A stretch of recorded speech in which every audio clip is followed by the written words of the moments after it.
Welcome. Hi, my name's Petri. Welcome to my stream coaching sessions. Welcome. Today, we're going through SparkySummers and FluffleHusky's content, which is going to be absolutely punkies. If you're new here and you didn't catch the last session, no worries. We're going to be going over everything from the top. And if you did catch the last session, don't worry, there'll be new stuff in here too. Yes. Please know that this will not guarantee growth. This will not guarantee improvement. You need to put in as much effort as you can. You know what I mean? It's not an instant win. It's not instant play to win. You know what I mean? Also, a disclaimer: I am no professional. I don't claim to be the best at what I do, and I just got to do my best and share my wealth with you. My wealth, my knowledge. I've been a streamer for 7 years, I think, almost, maybe. And I want to share that and give some of that knowledge and experience back. So that's what I'll be doing today. And I'm always happy to answer some questions. If you have questions, answer them in the chat. If I don't get to answer your question, I will answer it at the end. This VOD will be available on Twitch as a highlight and on YouTube as a full VOD. So you can catch the whole thing on YouTube and on Twitch. Poggy Woggies. I'll also be reaching out to the two creators involved, these two here, to let them know my notes at the end. Yeah, awesome. Please be nice to all the creators involved. We're gonna do our nicest, our best to be kind and understanding. We're not here to judge and to tell people their content is shit, because that's not true. That's simply not true. Does it have to be streamer-related questions? I'd prefer if it is. Hi, welcome on in. Good to see you. Good to see you. Welcome to my content creator my stream coaching thing. Chupa, thank you for the sifted gub to Sami. Sparky enjoy your emotes, my friend. Enjoy your emotes. Huge poggies. Hi, Ivy. Welcome. Hi, Nikolai. Welcome on in, gamers. Welcome on in. Sifted gub, indeed. Sifted gubby. Wow, lazy wolf. Thank you for the resub. Thank you for the 9 months. That's a Twitch baby, my friend. Lazy Wolf, that's a Twitch baby. Just resubbed for 9 months. Petrichoral, 1 heart Petrichoral, 1 heart Petrichoral, 1 gremlin bot. Thank you. Oh, huge. Welcome. If you just joined, welcome on in. Oh, yes, this one. Okay, hold on. I'm just getting started.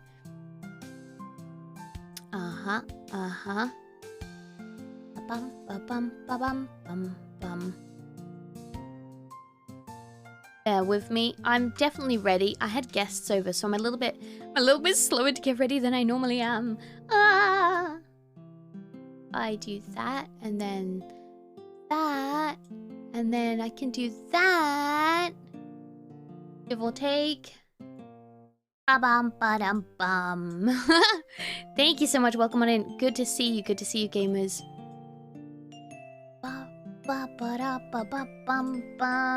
Let's go to this one. Cut the music. Oops. Rough cut, but it's fine. All right. Hi, welcome. Today we're looking at SparkySummers. So if we head over to his Twitch account, that's what we're going to be looking at first, I think. So we're going to look at first. We're going to start with Twitch. Yeah. Nice and easy. Out here doing actual people things. What do you mean, actual people things? What? Hi, welcome. New subscriber. Hi, Nikolai. Welcome. Had guests for dinner. How they taste? Delicious, thank you. They tasted absolutely divine. I don't know how to answer that. But people exist. I know, it's crazy. Yeah. Get your notepads and pens out, everybody. Notepads and pens out. Okay. If you didn't know, I do have a content creator resource pack that you can access for free on my Ko-Fi by doing !creator. And that also links you to the form if you would like to have your content looked at and reviewed on stream. Poggy Woggies. It's yeah, we're gonna do our best. Let's just get into it. On the content creator resource pack, there is all sorts of things, including a whole bunch of resources to help you upgrade and improve your content and manage your content better. All things like tools on how to do things to simplify your life as a creator, and alternatives to things like Photoshop, things to help you manage your Discord servers, things to help you improve your tagging on YouTube, whole bunch of things on that resource pack. As well as that, there's a whole bunch of recommended video editors if you're looking for video editors, people that I've personally worked with or that people I know have personally worked with and recommend. Poggies. Under that, we talk a whole bunch about artists and places you can commission art. Awesome. And how those different places work to get different kinds of art. And then we have a checklist where you can go over every single one of your social media channels, pages, like Twitter, YouTube, and Twitch and stuff, and go through and make sure you've done everything possible to make sure your accounts are polished and easy to find across all platforms. And then finally, at the end of my content creator resource pack, you can have a look. There's a little questionnaire section at the end to help you sort out what your goals are as a creator and how to achieve them. Poggy Woggies, huge. Okay, speaking of, let's get started. So this is SparkySummers. He goes by he, him. And they've given me their Twitch, their Twitter, and their YouTube. But we're gonna have a dig around. We're gonna see what we find. We're gonna see what can be done. Sparky's doing well. 362 followers. Nice. There's no trailer here, but that's okay, right? We can live without a trailer. Let's make this music really quiet. Not much on the YouTube right now, I'll admit. That's okay. That's perfectly okay. You know, my YouTube was dead empty for a long time. Let's have a look. You've got a whole bunch of odds. Okay, you're streaming regularly. I like to see it. I like to see it. A lot of people that applied had asked for help with streaming, but they hadn't streamed in a very, very long time, or they streamed so irregularly. And I think the advice would always start and stop for those kind of streamers at just stream. Save my dead channel. I think if you're asking for advice on how to improve as a streamer and you're simply not streaming enough, then the best advice I can give you is literally just streaming. Streaming is fun, man. It really is. It really is. I think I've actually watched one of your streams. I watched through one of them recently. So what have we got? 3 days ago, 5 days ago, 6 days ago. You had a bit of a jump there. 17 days ago, 18 days ago. Have a look. Videos. Bam. You have your VODs saved too, which is nice. You switched up your overlays here. Your overlays have changed. Nice. Very good. Very good. You've got a bunch of highlights and uploads. Nice. You've got a whole bunch of clips. Yeah, dude, this is poppin'. This is really good. This is good. This is what you'd like to see. When you come to a Twitch channel, you like to see that it's populated with actual content. Just like someone's YouTube channel, right? If you go onto a YouTube channel and there's only like 2 videos, then, I mean, it's harder to get into the content. You know what I mean? Let's have a look on your about. Carbuncle VTuber. Fluffy boy. Chill vibes past this point. Nice. And then you've just got a link to your floof den. You could definitely populate this links thing. People definitely do use this. I would 100% recommend populating this with some more links, like to your YouTube, to your Twitter account, especially, right? I remember when Petri was off for a week. It was difficult for Elmo. Hi, Cal. Welcome. Good to see you. Hi, Towie. Welcome. Good to see you. You forgot to do that. All right, don't worry. I'm going to write down a list for you of things you can do, or you can make a note yourself. But let's start. Notes. Notes for Sparky. All right. Populate your Twitch links. Nice. Hi, Sons. Heck yeah, thank you. Oh, no. I hope you're okay, Sons. Get lots of rest. Feel better soon. We love and care about you, Sons. I think Divine kept us alive while we were Very true, very true. You got your bit redemptions here. You got your throne wish list. I like that you can see all your emotes. That's cool. You've got your throne wish list here again. About the streamer. I'm SparkySummers, Carbuncle Boy, and scholarly mage displaced from my world by circumstances that were well within my control until a moment of carelessness robbed me of my tethers to the mortal planes.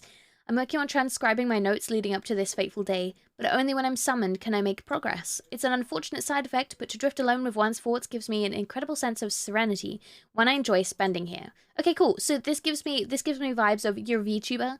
You might even want to put your... Well, I guess this is more like your lore, right? But this is about the streamer, but then it gives you your character lore. So there seems to be a bit disjointed here, right? This is about the streamers if it's about you, but then this is about character lore. But this tells me that you as a streamer are fully in character the entire time. I don't know if that's entirely what you do, but this is the vibe you get. And if you aren't entirely in character all the time, I would recommend having, you know, changing this to maybe about your lore, and then you can have a bit under it being like about you, because people do want to know about you, and not just about you as a person, but you as a creator. So you as a creator, how would you describe yourself? If I were to say me as a creator, I would say I'm a VTuber. I've got gremlin energy and gremlin vibes and high energy, and I'm a variety streamer. Think about what's not just important for viewers to hear, but about brands. When brands look at your channel, what things do you want them to look at? What things do they need to know about you? So you'd want to say, you know, what kind of games you like to play. If you're a retro game streamer, you know, if you are a speedrunner, if you do challenge runs, if you only do just chatting or just cooking, you know what I mean? You can also have your lore and stuff about you in the same section. Yeah, I think it would be good to have it separated though. Make it clear about which part is which. I love that you've got your VTuber mama right here, Kami. Bless, I love Kami. She's wonderful. She's a good old friend of mine. And you've got her link. Cool. You know, you can actually add links in Twitch bios. Hold on. Twitch for panels. I had a website ages ago that gave you the formatting thing for Twitch panels.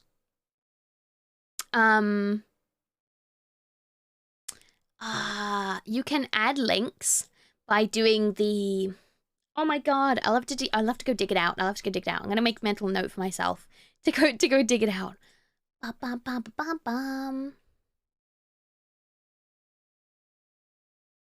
Where am I? All right, I find the Twitch. Yeah, but you can definitely add actual links to your panels. Linknet. Thank you, Chichen. Thank you. Yes. So you can do like this. At Kami. Make sure I spell her name right. You can have it look like this, and then input her link, which would be this one, and it will hyperlink it. So if you have a look in my panels below, if you're on PC, you'll see that my panels are hyperlinked. So it'll look like that. I should have my channel up, and I'll show you.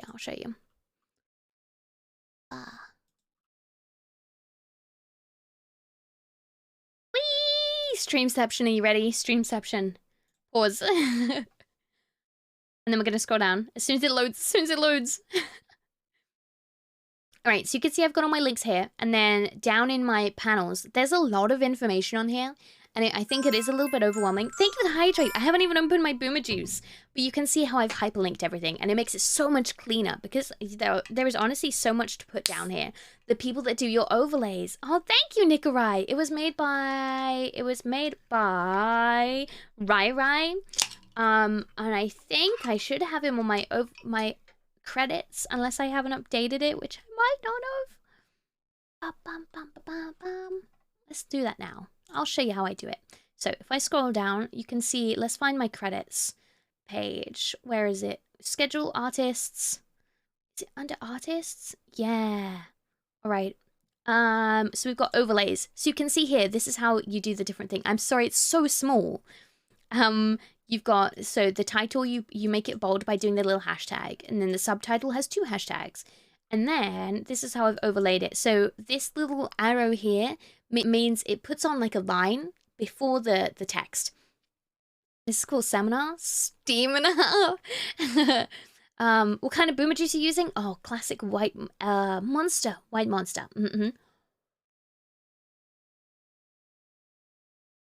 I'm gonna copy this to keep everything uniform. I'm gonna paste it again. I'm gonna change this to Rai. Right. Make sure I get his link up. Zumi. Oopsie. I have so much on here. Change that to Zumi. There we go. And then if I do submit, and that'll save that. And then I can close the editing for the panels. And then if we have a look, it'll say, oh, I've messed that up. Ah! And then overlays and panels. Raizumi. There you go. There you go. Let's fix it real quick before I forget. Wait, where are we? Where are we? Artists. Here we go. Here we go.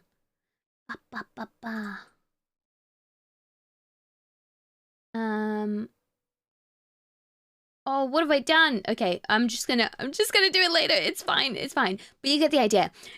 The formatting, it's complicated. But once you understand what you're doing, it's really easy and you can just copy paste. But it's how I've separated everything. Yeah, awesome. Okay. Anyway, back to your panels. Back to your panels. Is the way you credit your artist? I'm not gonna look at you know, it's fine. We'll have a look. We'll have a quick look. Oh, lordy. Oh!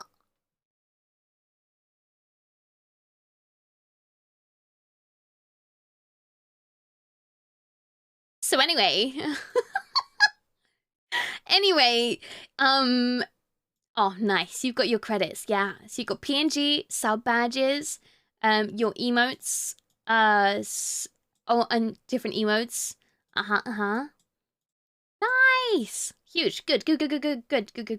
And then all I would recommend doing is going and hyperlinking all those artists. You've got your tip page. Awesome. Nice. I think it's good. You could add some cute panel art. What just happened there? You know, it's alpha. It's just alpha. I just added a couple more credits. Now I've been reminded. That's okay. That's cool. Sometimes we need that reminder. I understand. It's okay. So yeah, I would suggest putting that there. I'd suggest getting some panel art, spice it up a bit, because you've got quite a few extensions going on here, which are nice. It adds to the, it makes it easier to make the text actually stand out. But adding some cute panel art, you can make them on Canva or you can commission them. But it's not a necessity. It's just, I guess nothing I suggest is a necessity. But I would suggest keeping it all within your branding. So we can see by having, we can see on your channels, you do already have some branding going on. So you have this whole yellow vibes going on. It looks quite enlarged. You might want to double check on my content creator resource pack. If you have a look down in the Twitch section, it actually gives you, I've put all the size guides for every channel or panel header. So on the Twitch section, it will say your Twitch header, and then it will give you the specification for the size of the canvas that you should have. And that way you'll get the optimal use of your header, if that makes sense. But when you're making a header for yourself, be mindful. Can you do it on any art program? Yeah, I do all my stuff on Photoshop, but there are a lot of alternatives to Photoshop that are free, like Clip Studio Paint, like GIMP, like Canva, which is an online browser, editor. You know, there's a whole bunch of things you can use. Yellows, crystals, scarf. Exactly. Yeah, exactly. And we can see that. So I think your branding is really good. You know what your branding is, what it looks like, and how to make it all fit. Your tip page is pink and purple. It doesn't quite fit with the rest of your branding. So I would have a look at alternatives. You can even buy pre-made panels from websites like Etsy, like Booth, like Fiverr. You can either buy pre-made ones or get custom ones. Use Fire Alpaca, another great program. You can even buy pre-made ones from places like Nerd or Die, which is a great place for a whole bunch of streamer things. So yeah, I'd recommend looking at Nerd or Die. But yeah, your branding here doesn't entirely match up with what's going on up here, which is fine. Let's have a look. Have you got a schedule? You don't have a schedule set. I'd recommend getting a schedule set up, even if you don't know if you stream on a schedule. Use their free overlays, preview YouTuber. Heck yeah. Bum, bum, bum, bum, bum. You send me a friend request. No, another graphic design bot. Get out of my DMs. All right, let's have a look. Bam, bam, bam, bam. Right, let's put set your schedule on Twitch. Twitch has schedule things.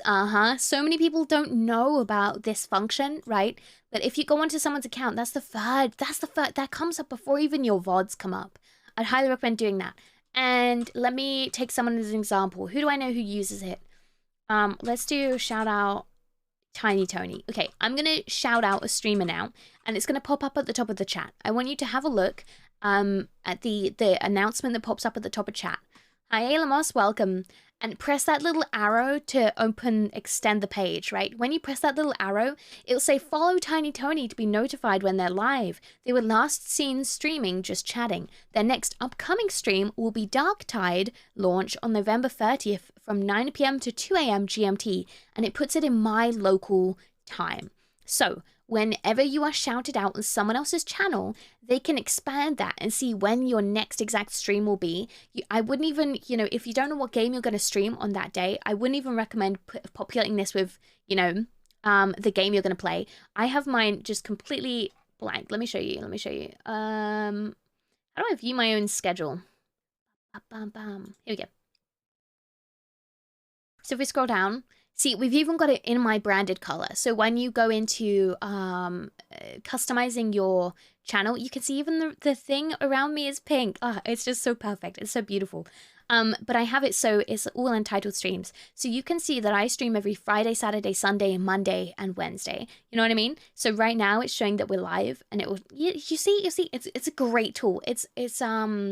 It's new over the last year or so, so a lot of people don't know about it, and it wasn't hugely promoted by Twitch, but it's so valuable. It's so valuable. I think it's really worth doing, because even if only 2 people look at it, it's 2 people that are more likely to catch your next stream because they're more aware of your schedule. You know what I mean? It's great. It's a great tool, especially because you're not always there in a chat when you're given a shout out. So yeah. Definitely fill out your schedule, because at the moment it only shows your most recent broadcast.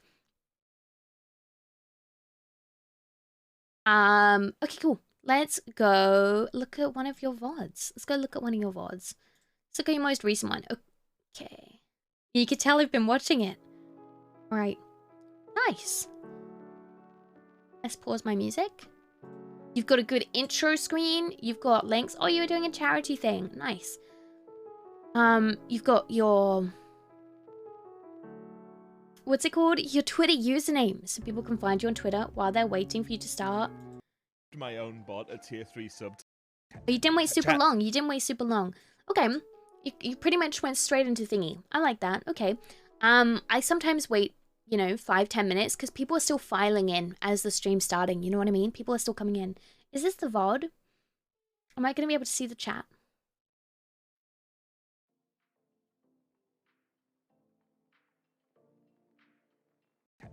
Chat. I can see the chat. Okay, cool. Good morning. Afternoon, even. Right. Great, cool. The first coherent thing I've said all day, and it's wrong. We're off to a great start. Enjoy your lag, Reese. Welcome. Enjoy your lag. How are we all doing? I am wrapped up just about warm enough. Look at the new emote. Look at the new emote. Cool. Okay. I see, now people are coming in. See, what we're what 4 minutes in, and people are finally filtering into your chat, which is great. That's great that people are coming. But you might want to start your starting soon and leave it a bit longer. The function of the starting soon screen as a streamer is to allow people to come in to your stream without missing any content. So for me personally, when I do my starting stream, I like to do it for 5-10 minutes, and I sometimes talk over it as I'm getting ready, but it's nothing really of importance. I wait until I've actually come to this screen where I'm like, hello, and you can see me and interact, to actually say anything. This is abnormal, to be honest. Usually people don't filter in that. That's okay. I think it takes time for people to come into your chat. When they get that notification, some people don't get it immediately. Some people don't read it immediately. Some people are doing stuff, and they, it can take people a little bit of time to start coming into chat. And it's good to hold off, it's good to hold off, because then you start the conversation with them in the chat, but people like to do it differently. So I guess find what works for you and do that. And anything we talk about won't always be specific to the creator we're looking at. So, for example, the starting soon screen, some people might find it works better to not do a starting soon screen, or do a starting soon screen with them on it and just immediately start the content. Either way, I think there should be something there when you start the stream. I've seen streams where people start the stream and there's no audio. It's just them like coughing into a mic, being like, okay, you know, I think I'm ready now. You know what I mean? And you have to acknowledge that when you go onto your channel, if I click on your channel, it's the very first thing I see. Because you don't have a trailer, your last VOD is the very first thing you see. And so that moment that VOD starts, that's what will play whenever someone looks at your channel. So you have to think, what is going to be, you know, a good demonstration of what your content is and what your, you know, branding is and all that stuff. So a good starting soon screen with good audio to go along with it, you know. It doesn't have to be your own background music, but some kind of audio.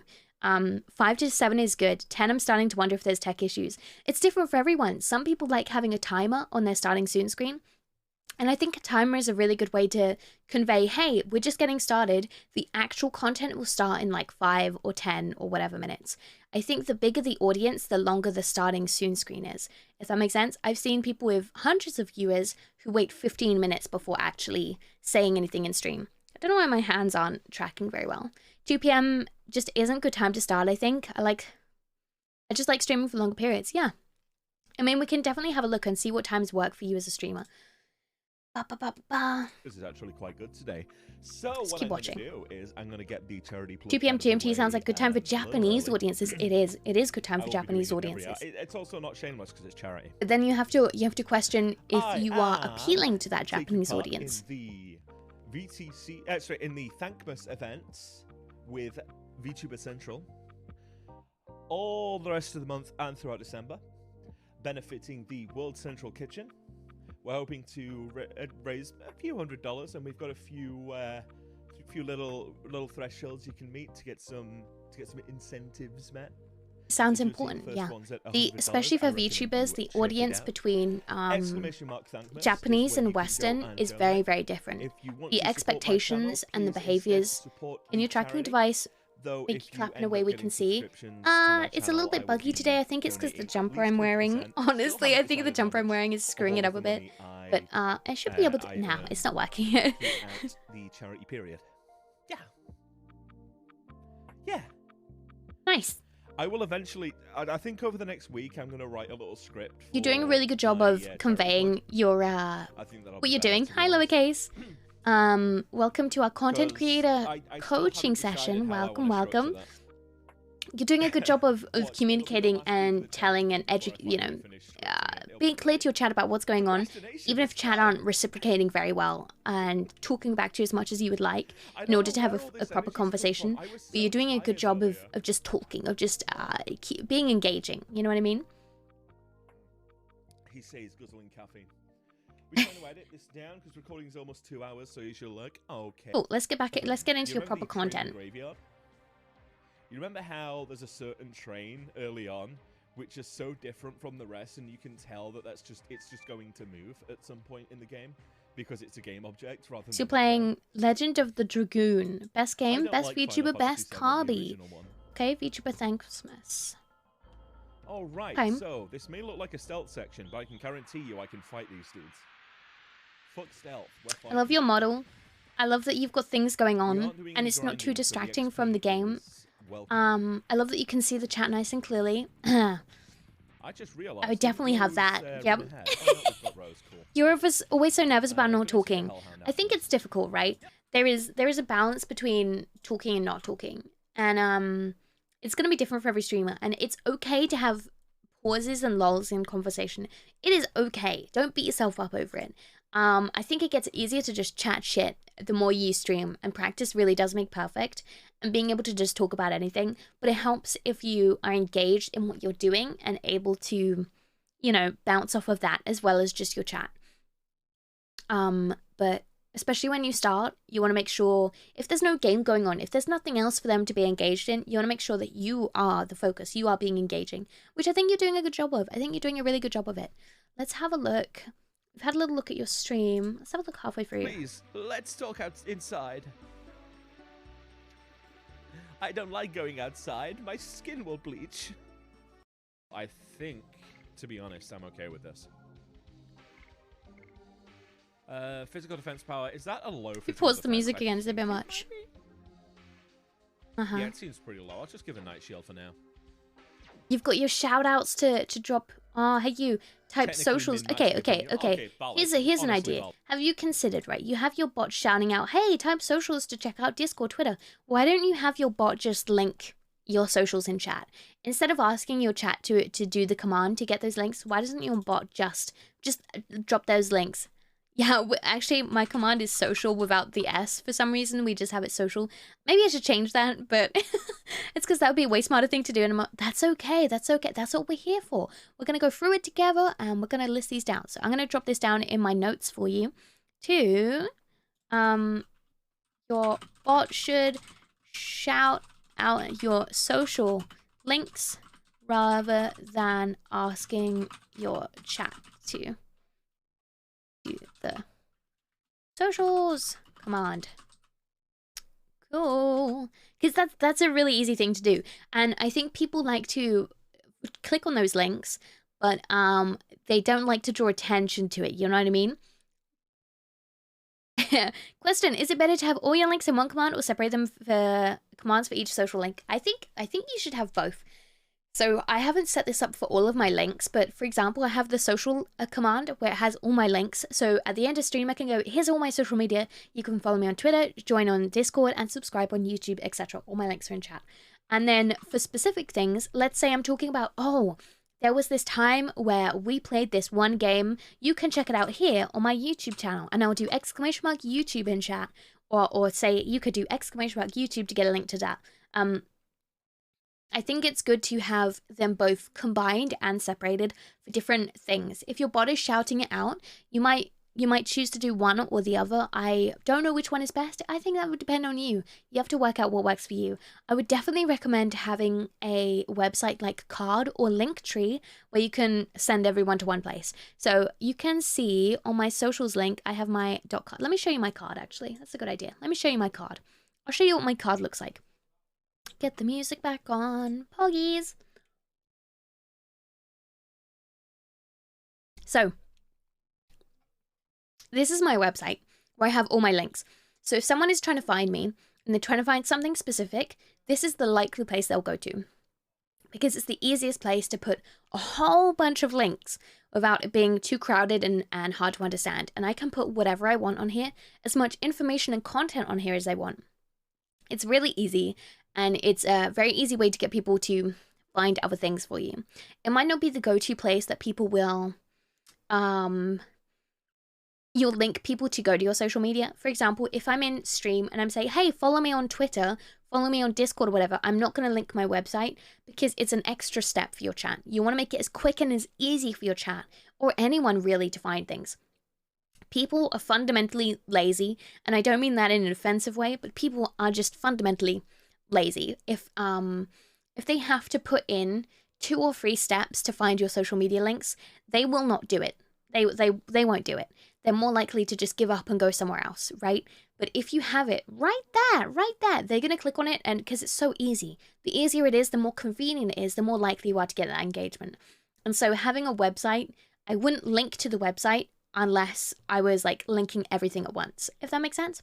So on my Twitter page, I do have my website linked, as well as all my other socials. I'll show you in a minute. But on my website, this is Card. So this is completely free to use because the website link has .card.co. But I have my branding on here, my logo. I have my homepage, which has all my links right here. And then I have a bit about me and my schedule. And then you can even watch my stream here. Wow! Streamception!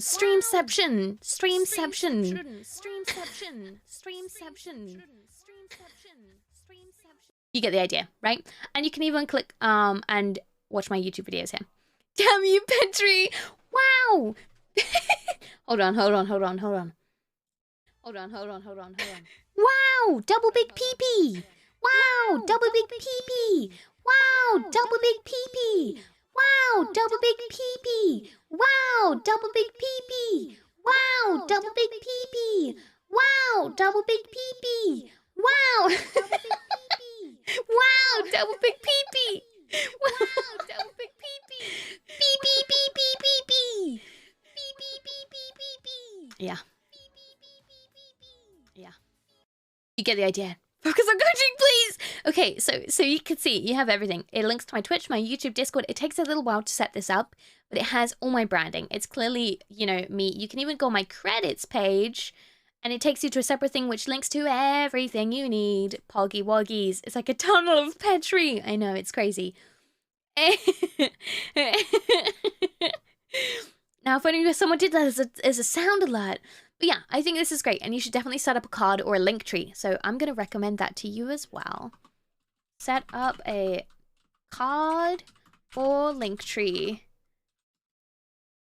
Yeah, I think every creator should have one, honestly, especially if you would like to take this professional and do something, you know, to make this professional. You're looking to get sponsorships and stuff.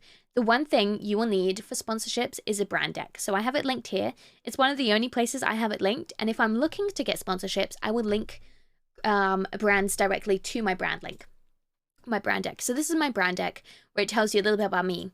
You know, it says I'm a VTuber and variety streamer. I explain a little bit about what VTubing is here because not a lot of brands, I don't expect every brand to know what VTubers are. And so I like to make sure I'm clear about it, right? My information here is a little bit outdated, but it has all my stats. This is important and great for brands because brands want to see the size you are as a streamer, what kind of engagement you're getting as a streamer, and what platforms you're on. So I have all of that here. I have all my info, I have all my stats, and I have it dated. So this is July's info. Poggies. I have what kind of games I play, what kind of content I make, and it helps brands. Does it say the VTubers are cringe and stinky? No, but I might consider putting that in. Yeah, it's good for brands to know these kind of things. And then I have some stuff about sponsorships I've done before and charity events I've done before and how much we've raised for respective charities. That's badass. It's cool. Yeah. There are a load of people that will help you make brand decks. If that's something you want help with, you can find people that will help you do that. They're called brand decks, brand kits, sponsor kits. There's a whole bunch of different terms for them. You have a couple of questions when it comes to streaming. Where do I go to ask for Petri's wisdom? You can join the thing. So right now we're going through Sparky Summers, and then once we're done with Sparky, we're going to go through FluffleHusky's content. And as we go, we're broaching on different topics as we go. But if you would like to apply to have your content looked at, you can apply. There's a link in chat there for Google Forms. Okay, cool. So this is what your thingy should look like. Oh, and on the brand deck, you can see I have my Twitch, Twitter, and YouTube, my three main platforms, linked right here for my, you know, any potential sponsors. So I think that's really important. Anyway, back to, okay, we were talking about linking stuff in chat. So yeah, me and Sparky are working with VTuber Central, supporting Thankmas and Work Central Kitchen if you want to donate. Nice, cool. I like that. But yeah, we were talking about this, about shouting out your socials in chat. You clipped it. Thank you, Kenzo.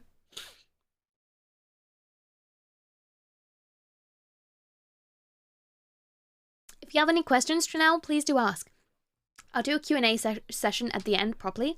But if you have any questions, you can drop them in chat now. But if you have loads of questions, write them down, save them for the end, and we'll do a Q&A session at the end. Poggies!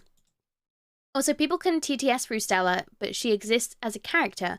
Hope it's not confusing that she refers to herself as a separate entity. Is that this character here? This green one? That's pretty cool. Does her mouth move when she talks through TTS? Hi, Evscom, welcome.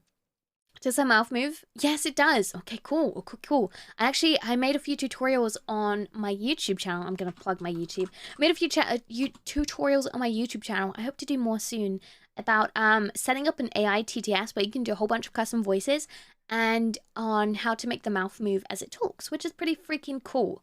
But yeah, I think that's really cool that you have a mascot and that she has her own name and account. It's something I used to do, but I don't do it anymore. Currently, my mascot is Longboy, which you can see in the corner down there. He also features on my merch. It's got to be stream-related questions. Thank you very much, chat. little octopus on top of a girl where the girl's chat is the TTS voice. I saw that recently. There is a VTS plugin you can get to make that work. Yeah. I don't remember the creator's name, but I do have her tweet saved in my bookmarks for me to refer back to. Let me see if I can find it. Because that might be something some of you find useful. If I can find it.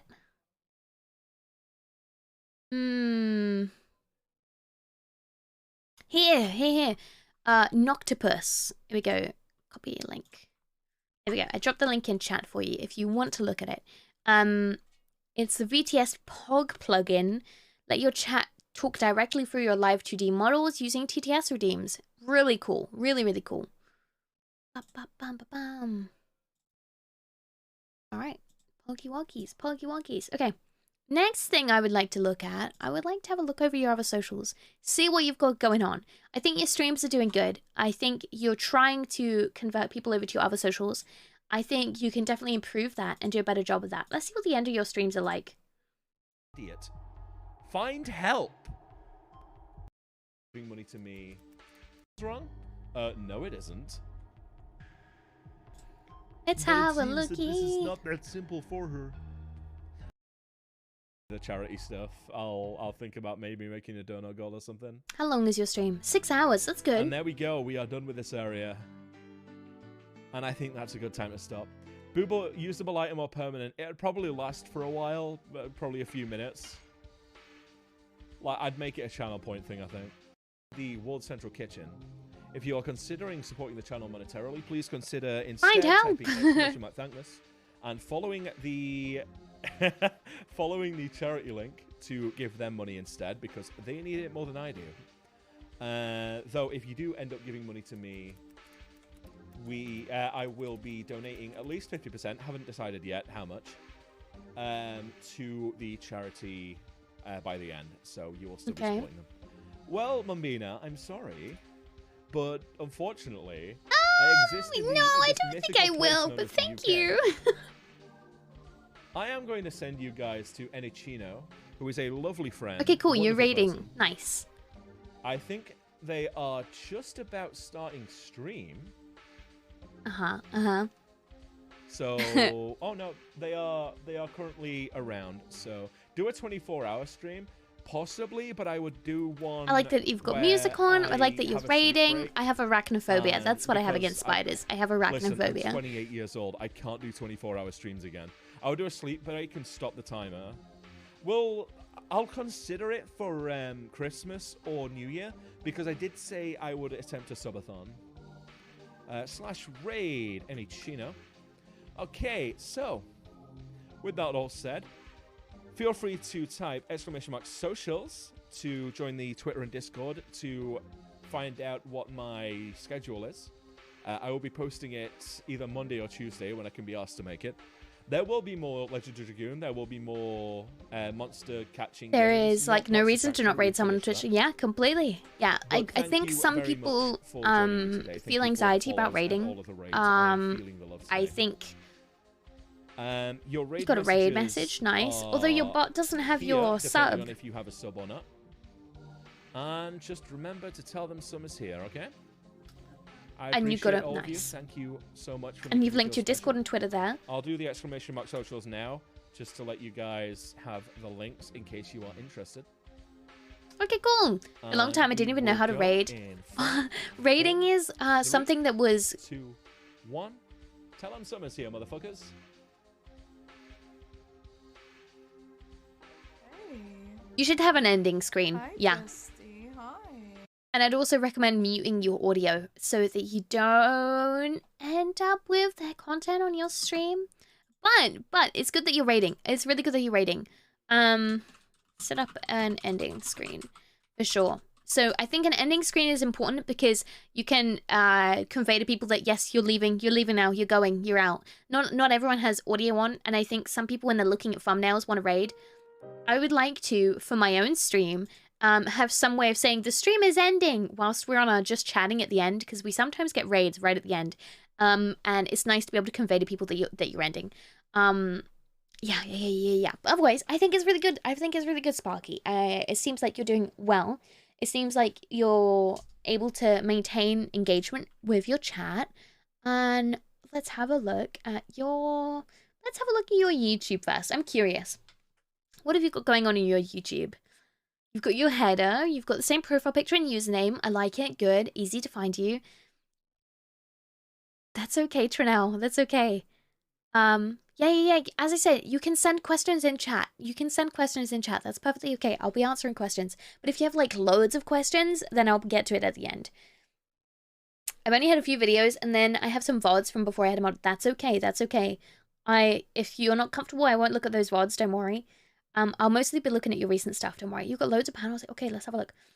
Videos. What's going on your homepage? You've got videos, popular videos, shorts. Nice.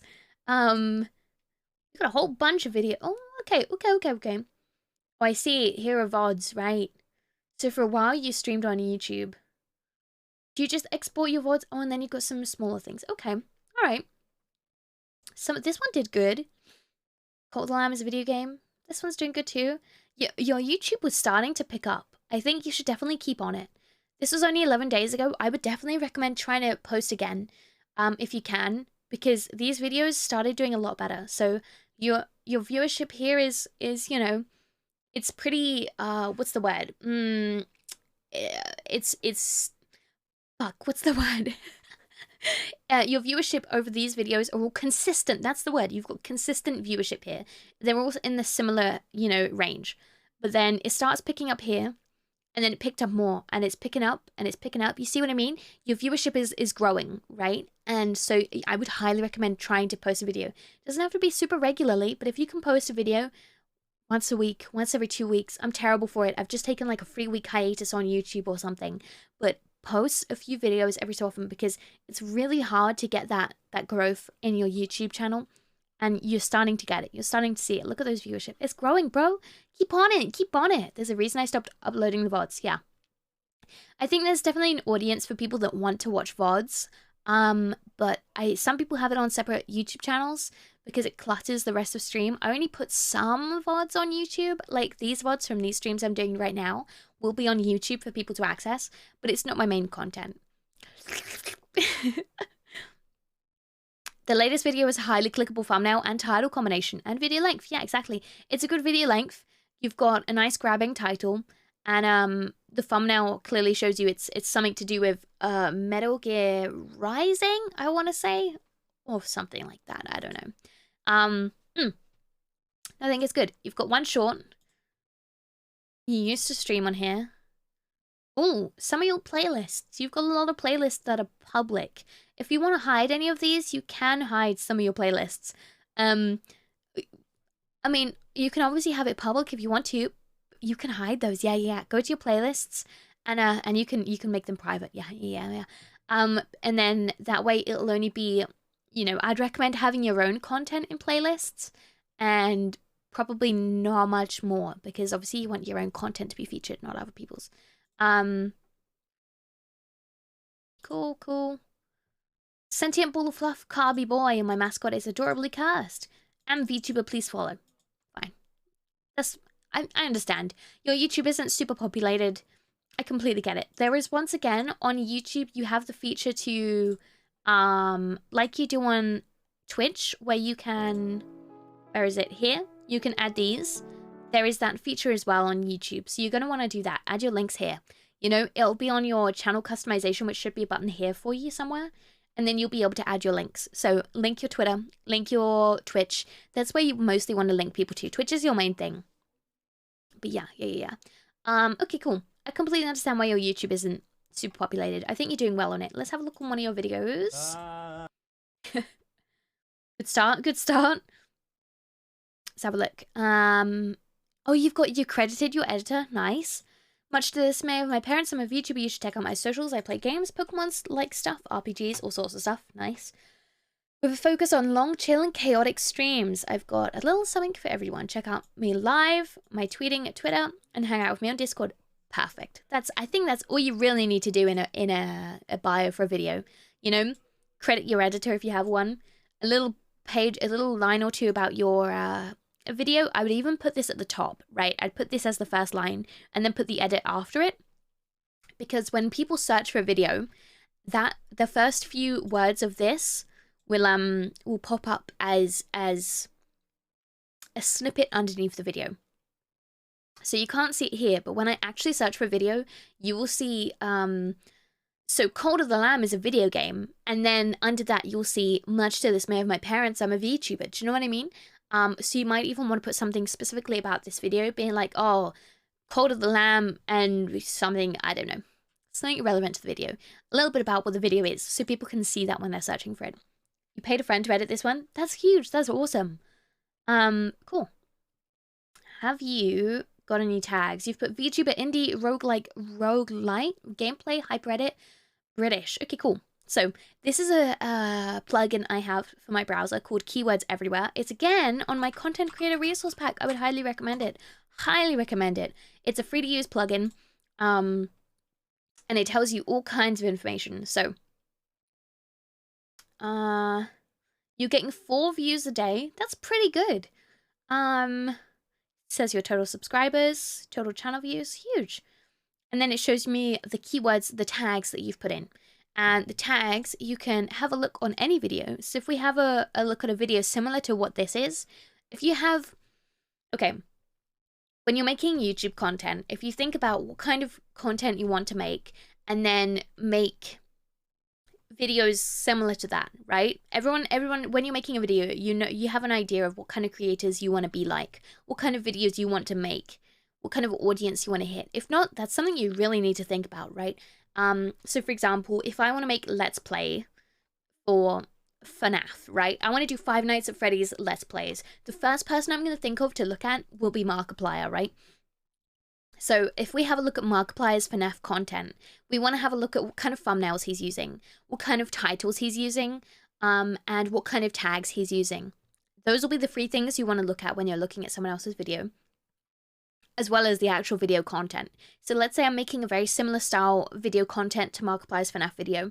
I'll have a look, see the tags he's using might be like Markiplier, it'll be FNAF, it'll be Five Nights at Freddy's, it'll be, you know, whatever it is that he's using. And using this Keywords Everywhere, you'll be able to physically see what those tags are. And then, this is really cheeky, but you want to use those exact tags on your video too, because you're making the very similar video. You want it to go to the same audience. So what better way to do that than to use the exact same tags? Because that tells the algorithm, and it tells, you know, YouTube and the search bar and everything, that you are making similar content, and this will appeal to the same audience. Hopefully, that means you should pop up down here on the recommended right underneath Markiplier's video. Hold on, let me hydrate.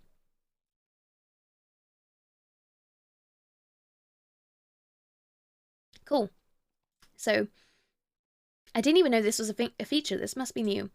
If I have a look at, it's recommending similar games. Because you mentioned Cult of the Lamb, and that you put Cult of the Lamb in the game title here, it's recommending similar content.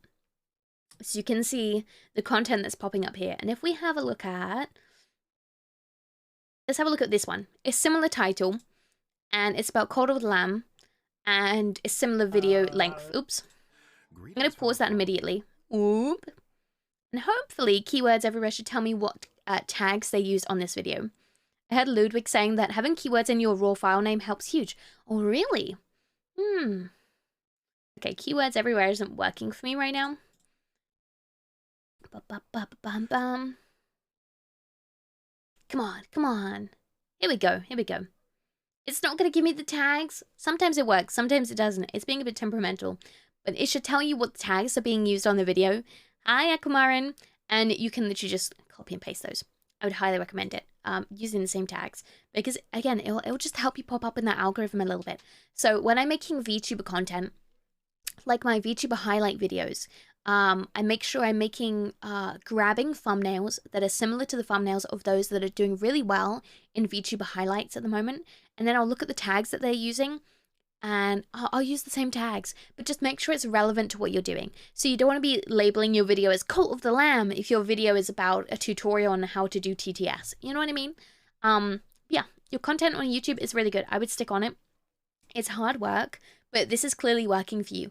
And, yeah, keep on it. It can be an investment to get a video editor. I know. Hello, welcome. it can be a bit of an investment to get a video editor to help you work on your YouTube content. But, you know, if that's the kind of investment you want to make, then hopefully the payoff in the long term will be worth it. I can't make those decisions for you, but if you are interested in finding video editors, once again, there's a whole bunch of trusted video editors in my content creator resource pack that I've linked for you, of various price ranges, various skills, and various kinds of videos that they edit. So have a look in there. Huge poggies. Keep up the work of your YouTube. Okay, Twitter, let's have a look.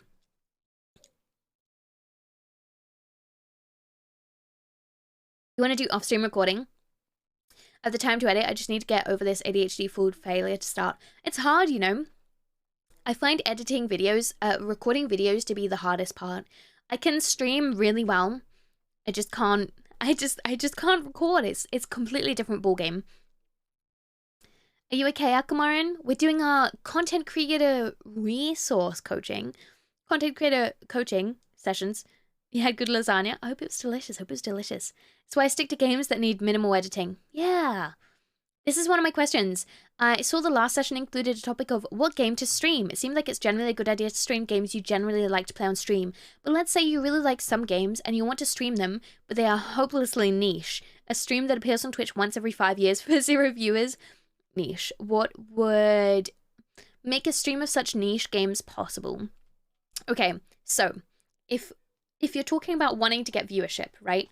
Let me go big so it's less distracting, right? If you're talking about wanting to get viewership whilst playing a niche game, I feel like there's two things that I think of, right? When you're playing a game, when you're streaming, you can either gain viewership by having your pre-existing audience and getting reach from other means, or you can find viewership from the game category you're on, right? And for some games, it's really easy to find new viewers just from playing the new game. Let's say it's a brand new game. People want to see the brand new game, they'll click on it, right? But an older niche game where there's 0 people watching that game, you might find it hard for new people to find your content.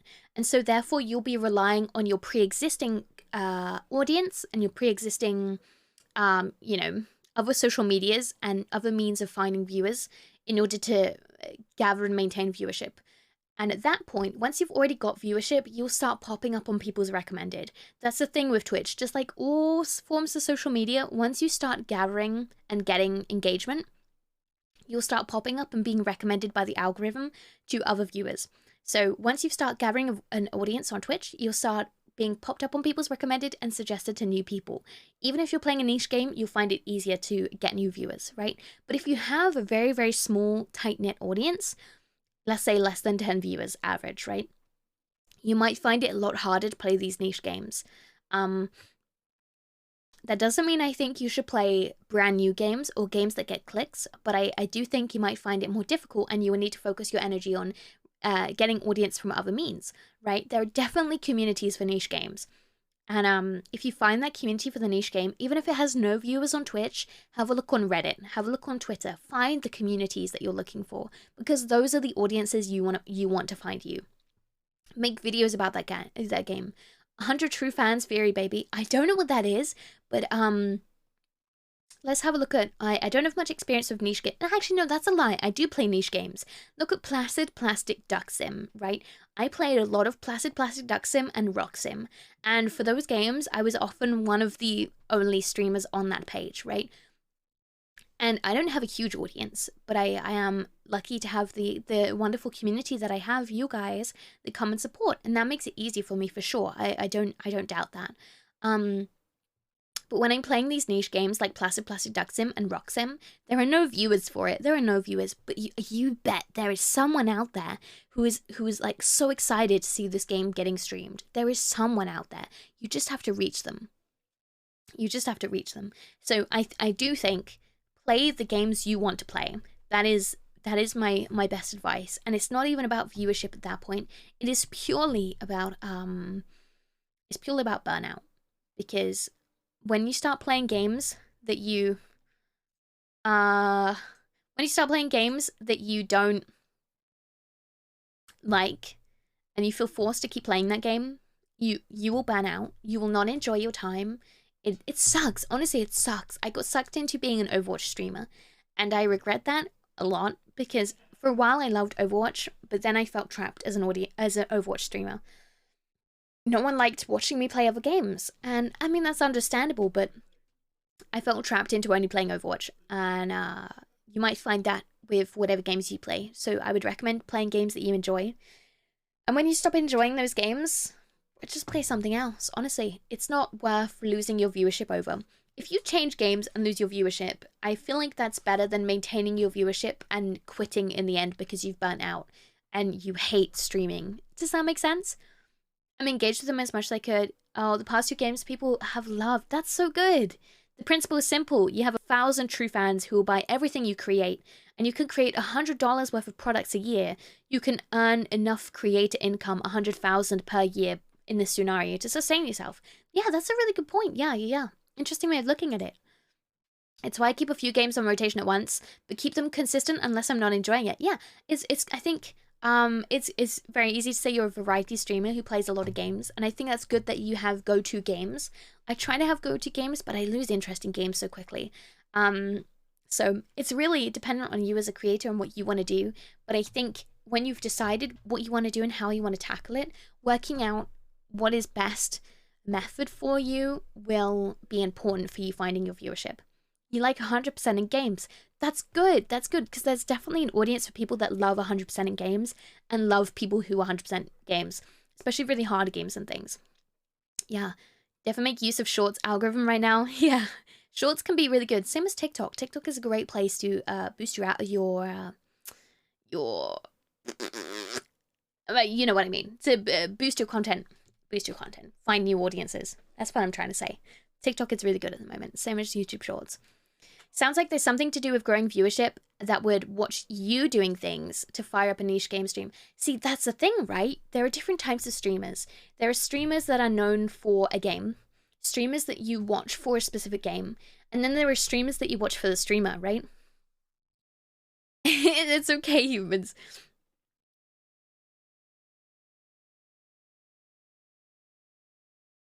So YouTube is great, but the discoverability is difficult. Discoverability on TikTok and YouTube Shorts right now is incredibly good. The algorithm really, because it's such short form, quick content, you're spoon feeding instant content to people, and it means you're much more likely to get viewership. And sure, that doesn't always translate, but all it takes is one of those videos to go viral, and it's so easy for those videos to go... You're much more likely for those videos to go viral than you are like a 10-minute YouTube video. The algorithm for Twitch and YouTube at the moment is difficult. It's really, really difficult to get out there. Yeah. Okay, so YouTube Shorts, I would highly recommend Join Combo, which again is linked in my content creator resource pack. You're getting the idea, right? You've got to get that resource pack. It's completely free on my Ko-Fi. Here it is. I'm going to link it in chat again. But if you go onto Join Combo, you can literally upload your videos. You can even connect it to your Twitch and directly grab your clips straight from Twitch and then convert it straight into a YouTube short and a TikTok and then just repost it instantly. It's really, really easy. Really, really easy. It does all the editing on a browser. It sends it to your TikTok account and to your YouTube. You can have it send as private and then go into the, YouTube and into TikTok and you can edit it there.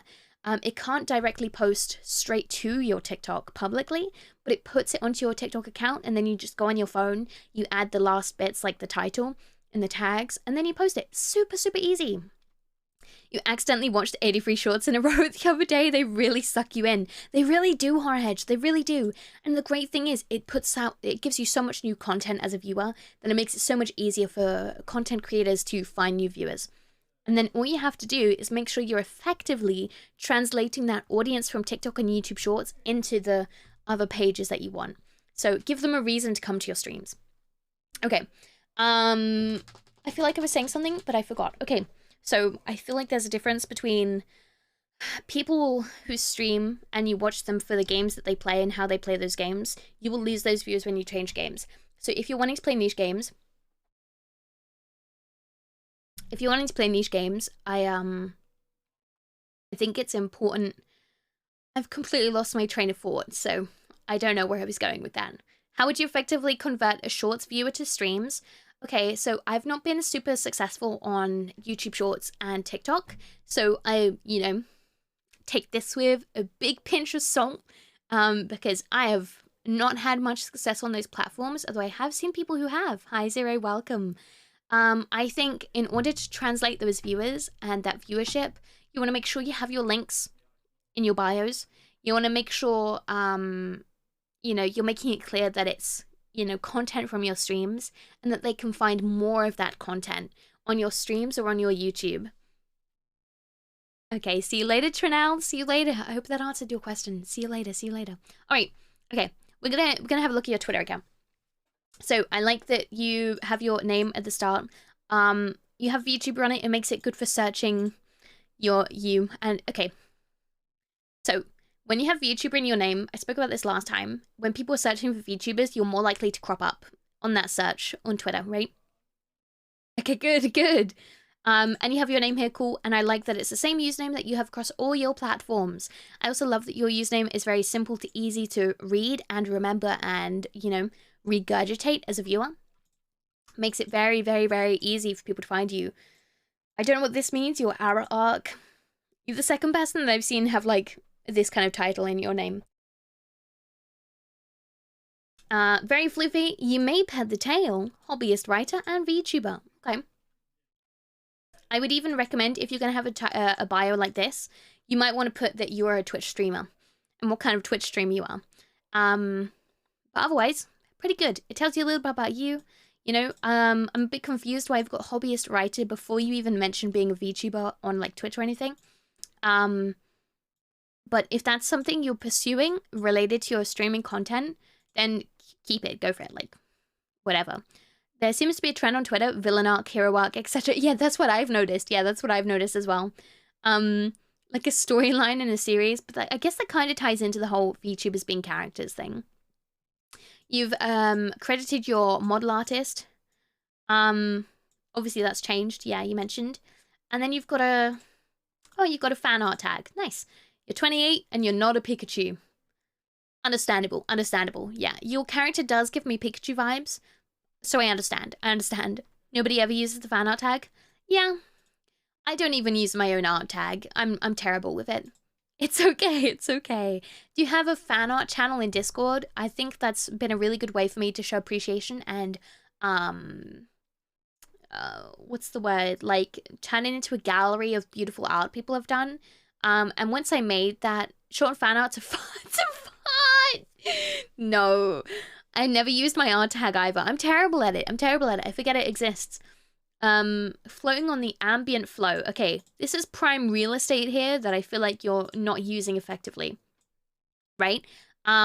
If you think about it, as a creator, there are so many links that you need to get across to your viewers and to potential brands. When people come to your Twitter account, it's one of the first places people will go to find your other accounts, right? Because Twitter is good at that.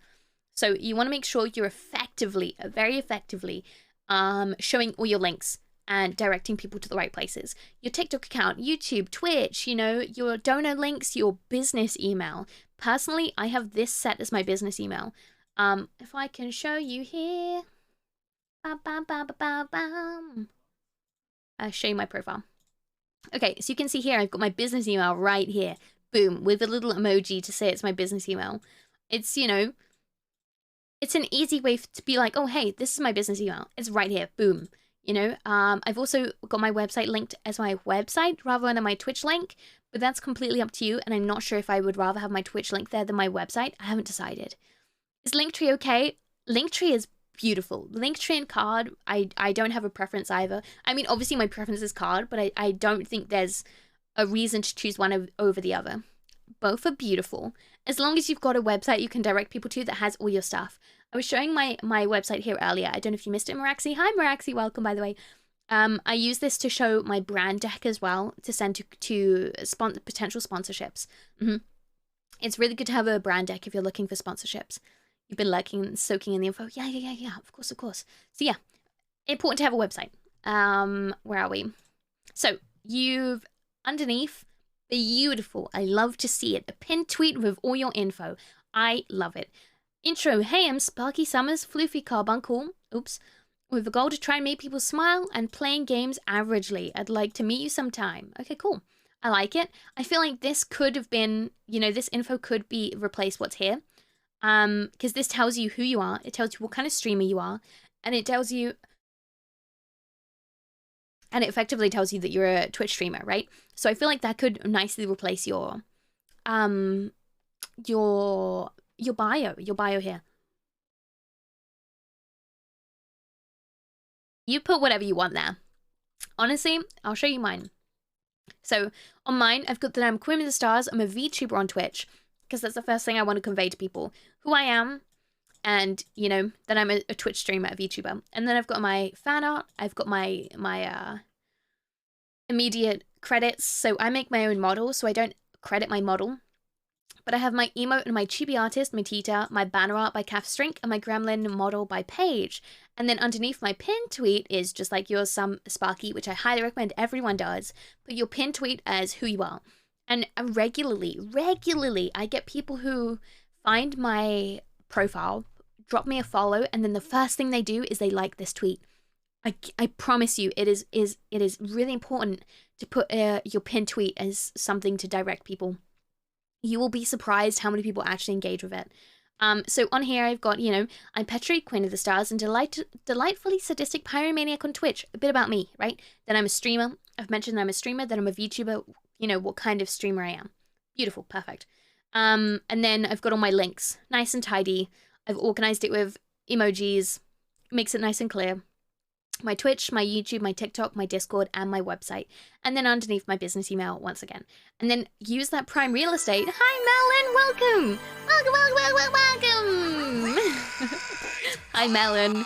Welcome on in, my friends. If you're new here, hi, my name is Petri, short for Petrichoral, and the Queen of the Stars, and welcome to my content creator coaching. My content creator coaching stream. Welcome on in. This is a bit of a different stream. It's wonderful to have you, Melon. Hi, how are you doing? Good to see you. Raid. Welcome on in, raiders. Welcome on in. Welcome. How was your stream, Melon? Good to see you. Good to see you. Melon Pantsu! It's lovely to see you, sweetie. How are you doing? Oh, come on. Oh! Alright, I'm going to show you something cool now. Remember we talked about adding a schedule to your Twitch. Let's have a look at Melon Pantsu's schedule. Oh, she's just chatting Pokemon and Harvestella. Ooh, very nice. You should definitely follow Melon Pantsu. How are you, Melon? Good to see you. Thank you so much for the raid. Thank you, Maticus, for the follow. Hope you enjoy your time here. Thank you, Bed King, for the follow. Hope you enjoy your time here. Welcome on in if you haven't followed Melon Pantsu. She's a wonderful, beautiful VTuber. Not a vampire bat. Oh, God. I'm a bad schedule example. It's okay, Melon. It's okay. Don't worry. It's okay. Welcome on in. It's good to see everyone. Thank you for the follows. Hope you enjoy your time here.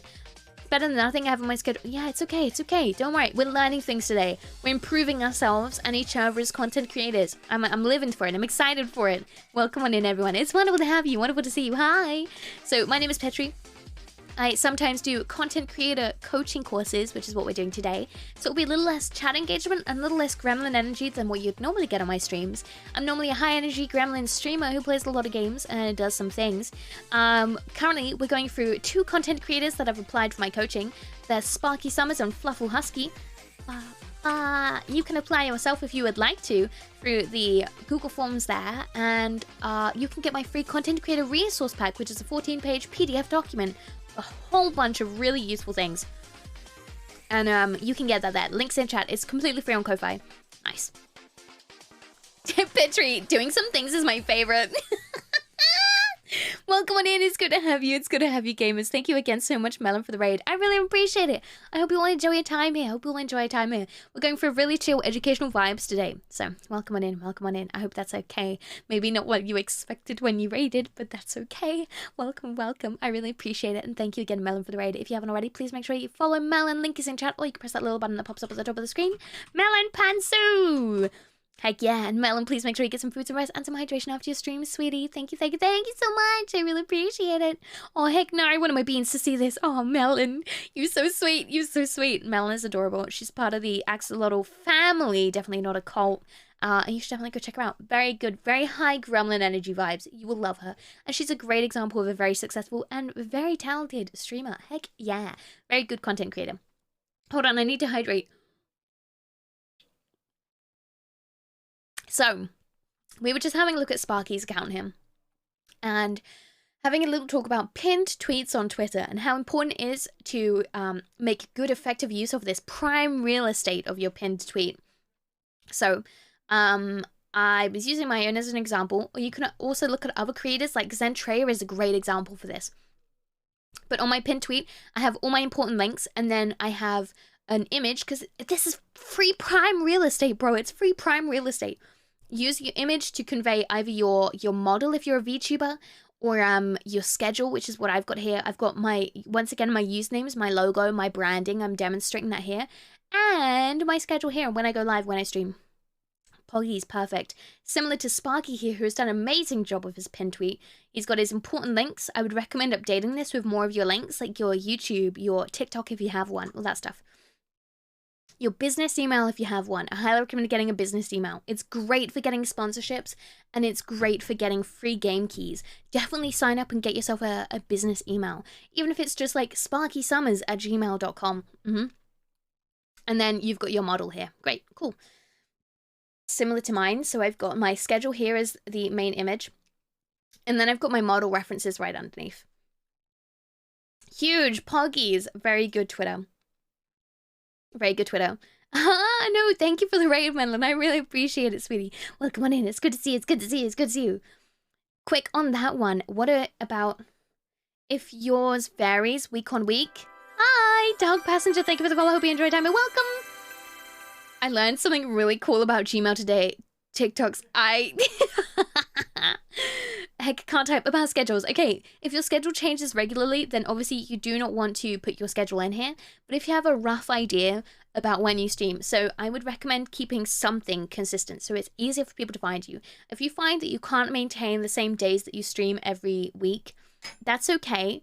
But I would recommend trying to keep the timing the same. So if I said, hey, I stream, some days a week, and that changes regularly, but you can always know if I am streaming, I'll be starting from 6 p.m. UK time. And that way you can, it makes it a lot easier for people to find you and know when to expect you. Because otherwise, unless you're, if you're not able to accurately convey to your community and your audiences and new viewers when you're going live and how often, then it'll be a lot harder for you to maintain a community and find new viewers. But, that's okay. It's just an extra barrier you have to overcome. It's okay. We're not family friendly here. We're pretty, yeah. Can we curse? Yeah, you can curse here. You can curse. It's okay. We're an adult community here, although this video will be posted to YouTube as a saved VOD for people to come back to.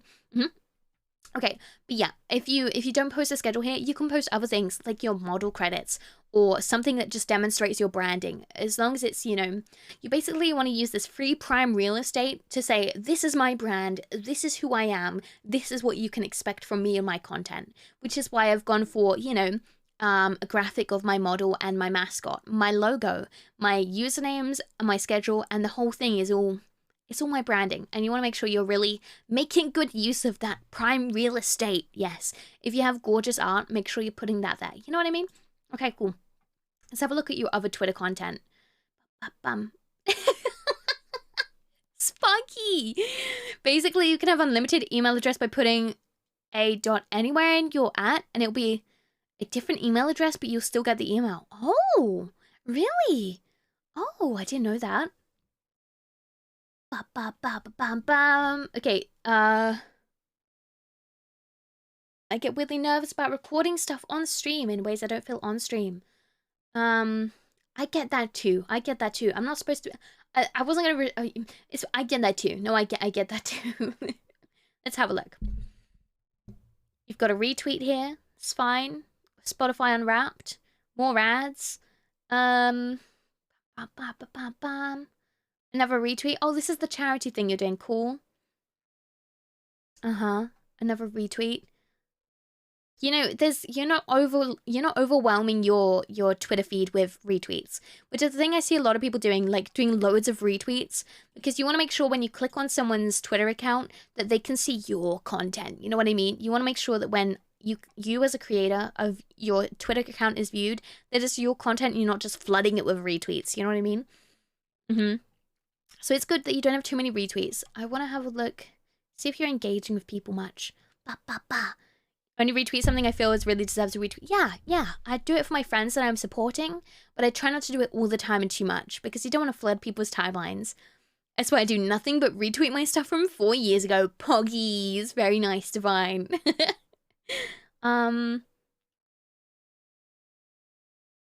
Nice, you're engaging with other people. Good to see, good to see. Bum, bum, bum. Yeah, I think you're doing well on Twitter. You're doing a good balance of engaging with other creators. I don't see you spreading negativity. Bum, bum, bum, bum, bum. Let's have a look. This is all stuff you posted yesterday. Oh my lord. Okay. I used to be a little negative. I've been working on that. Yeah, I mean, if you think about it, right? Hi. Wow. Thanks, bro. Get banned. Thanks though, but get banned. Anyway, if you think about it, right? When people follow you, they're going to see all of your content, and you want to be bringing content that people want to engage in, that they find either entertaining or comforting, or you know, you want to be posting things that bring people happiness. And if you are constantly sad posting or talking about drama, or if you're constantly sad posting or talking about drama, or, you know, venting, things like that, it will exhaust your audience. And you might find it more effective to have either a personal account, which you have completely separate from your streaming account, or even making use of the Twitter circles function, where you have just your close friends in a Twitter circle, where you use the Twitter circle, or even just yourself in a Twitter circle, and post only the personal stuff on there. You know, the vent stuff, the sad posts, you know, because we all need that space to vent and a place to, you know, express ourselves and stuff. Weirdly, my occasional sad posts get more engagement than my usual posts. Don't fall into the trap of venting sounds sus. Don't fall into the trap of thinking, you know, my sad posts get engagement, therefore it's more effective for me to sad post all the time, because people will get exhausted, and I fear that wouldn't translate into viewership elsewhere. A lot of people blow up on Twitter and then don't know how to exchange that viewership into their other content and actually benefit, you know, from that growth.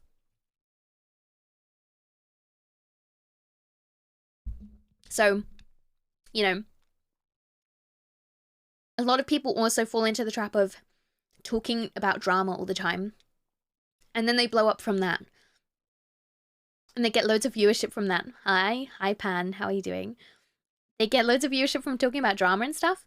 And that can be really beneficial for you know, engagement on Twitter, for new followers, for gaining a huge following on Twitter. Engaging in drama, right? Talking about drama. But I feel like that can be really damaging for your reputation. And it can cause you loads of stress in the long term. Personally, it's something I hugely avoid. I avoid drama at all costs. So, yeah. But, I mean, that's a choice you've got to make. Some people thrive off that. But I personally wouldn't touch it with a 10-foot pole, and I don't recommend anyone does. If you center your content on Twitter around drama and stuff, when potential brands are looking at you as a content creator, I feel like those brands would look at you as risky. You know, you want to make sure that if you want to take this seriously and professionally, and, you know, be able to monetize your content without bleeding your community dry, taking things like sponsorships is great and an effective way of doing that. But sponsorships may view you as a risky person to invest in. I've already done that damage of bringing up occasional drama. I've learned that lesson the hard way. It's difficult, isn't it? And by involving yourself in drama, you think, oh, it's not my drama, it's not going to touch me, but it bites you back in the bum. It really does. It does come back to haunt you.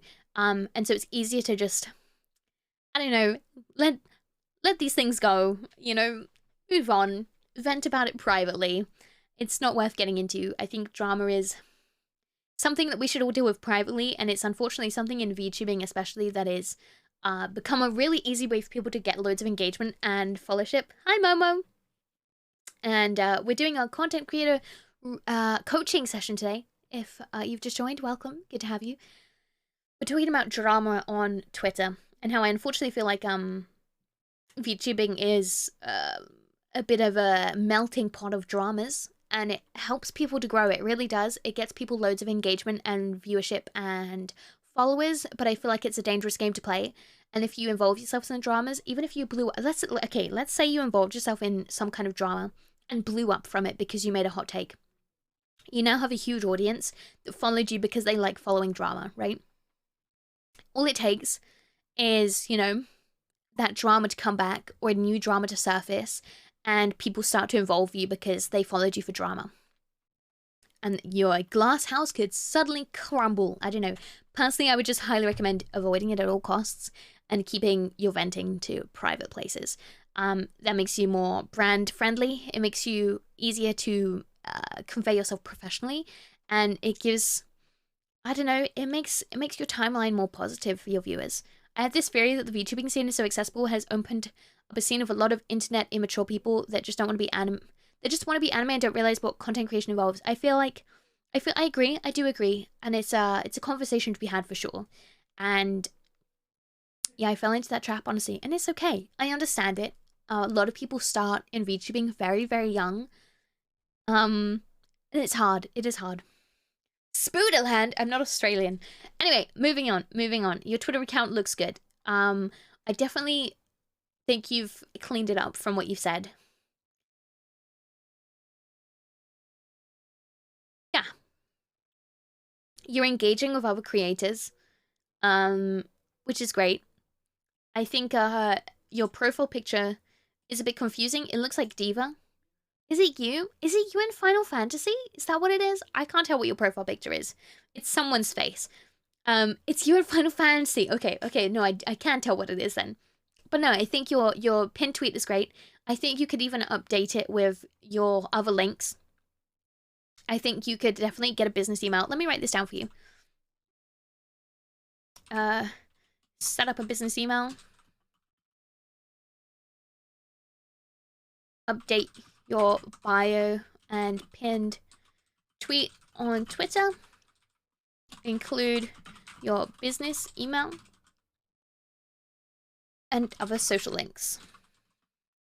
Yeah. I recently saw someone suggest that when it comes to YouTube videos, not to promote your YouTube videos on Twitter and on Twitch. I think this was by, I don't remember who said this, but when it comes to YouTube content, I saw someone suggest that you want to find a new community on YouTube and not just convert your current community over to YouTube. If Twitch is your main thing, you want to make sure that your YouTube is finding its own audience and growing from its own audience so that that can translate into Twitch viewers rather than your Twitch viewers translating into YouTube viewers. Because ultimately you want people to be coming to your Twitch where you focus your attention the most. But I guess that's something to consider and think about. And there are definitely a lot of better educated people than me on YouTube who'll talk about the effectiveness of posting on YouTube. There is a channel, let me see if I can find the name of the YouTube channel, that does very good info on posting on YouTube and how to post effectively. Let me have a look. I have his video saved. Content Funnel, yeah.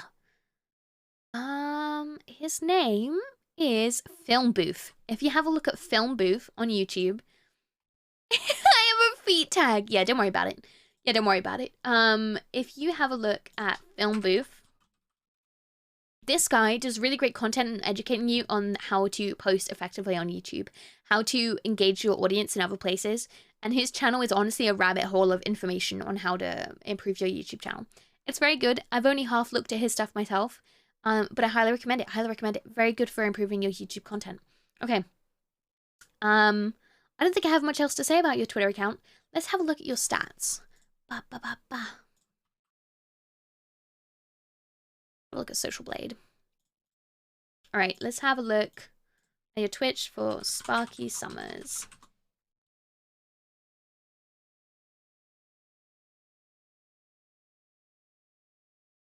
Oh, there's an underscore. Got it. It's okay. It's all right. It's all part of the process about understanding what's working for you and what isn't. Okay. Okay.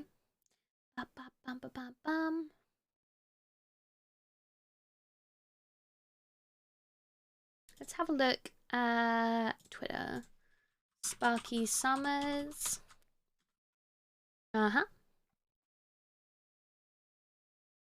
Doing good. We've got a lot of likes and tweets. Oh, it has no info on your Twitter. Okay, okay. That's fine. Let's have a look at your Sully Gnome for your Twitch then. Sully Gnome is great for looking at Twitch. Oh, I just started searching Twitch. Sparky_Summers. Mm-hmm.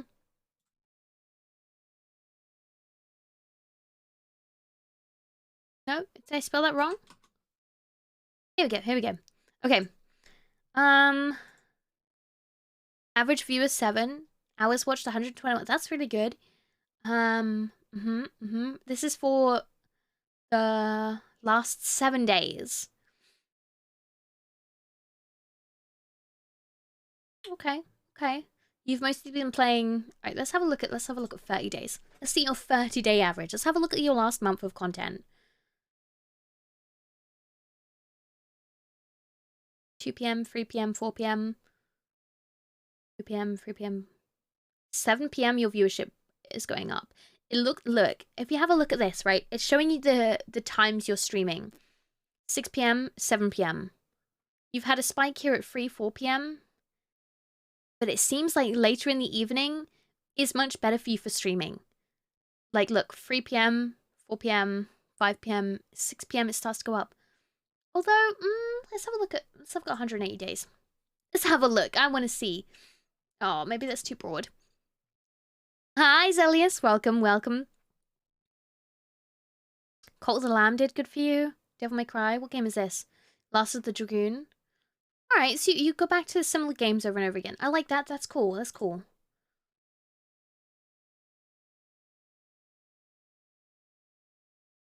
What does this do? Oh, I get it. Did I break it? Did I break the website? Oh, no. It's interesting to watch. I hope you found it helpful in some way. Okay, let me reset this. I've broken it. Alright. You streamed 3 times in the last 2 weeks? That doesn't seem right. You've only streamed 3 times in the last 2 weeks?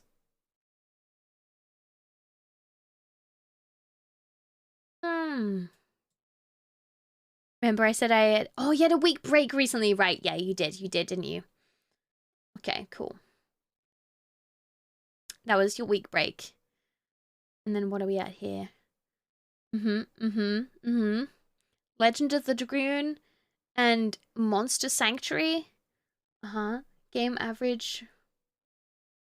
Oh, yeah. You did a lot more streams of Monster Sanctuary, but you can see Monster Sanctuary didn't get you as much viewership here as Legend of the Dragoon. Breaks are important. Burnout is real. Yeah, Legend of the Dragoon is great. I've not heard of it personally. It looks like an older game. Okay. Streams. Let's have a looky. I wonder how many raids you get. Do you know how many raids you get? Hi, Aziz. Welcome. Watch time 55. Damn, peak viewers 18, average 10 viewers hit. This did really good. It seems like the Dragoon game is going a lot better for you than the Monster Sanctuary. I think it's important to notice how games are working for you if you're looking to actually grow viewership. Actually, you mentioned in your application, you said, you rarely find the ability to edit videos. Don't have the money for a proper editor. Need to figure out what other content I can create. Want to grow, but I don't want to burn myself out. Happy taking this at a steady pace, which I think is really important. Is there an application? Yeah, there is. I also have a free content creator resource pack that you can get. It's a 14-page PDF document with a whole bunch of resources and information for you. Can I ask respectfully and seriously and heartfully and... What do you want to ask, Aziz? Ask away. In terms of streaming at better times, like I said, thing is I want to stream long form, but I can't stream late. I think 6 hours is a good time to stream. I think 6 hours is a good time to stream because I'd like to be able to sleep. Yeah, of course, sleep is important. I think 6 hours is a good stream length. A lot of people only stream for like 2 to 4 hours.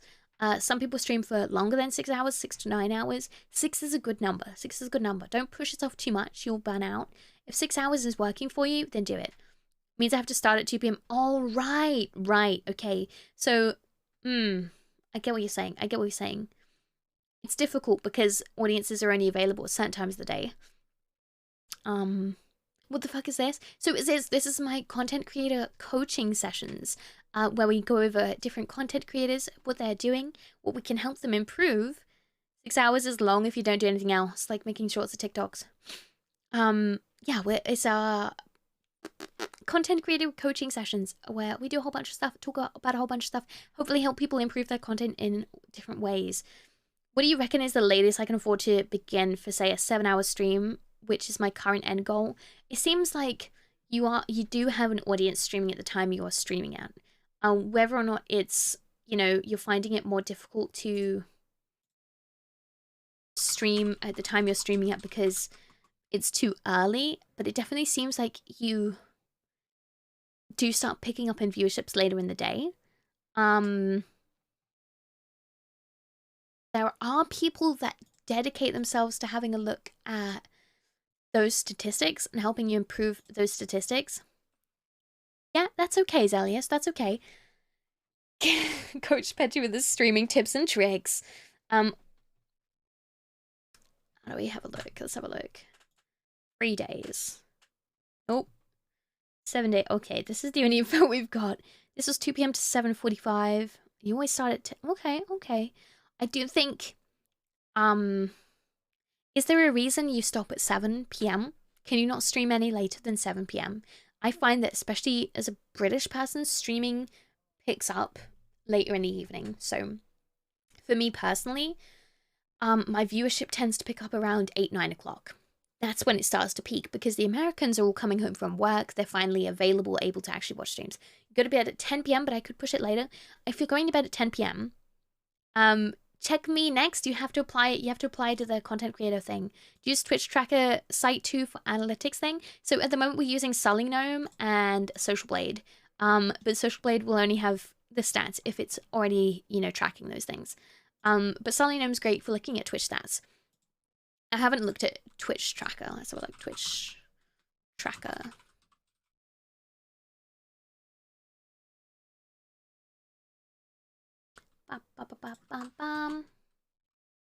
You don't even stream? Ugh. SparkySummers.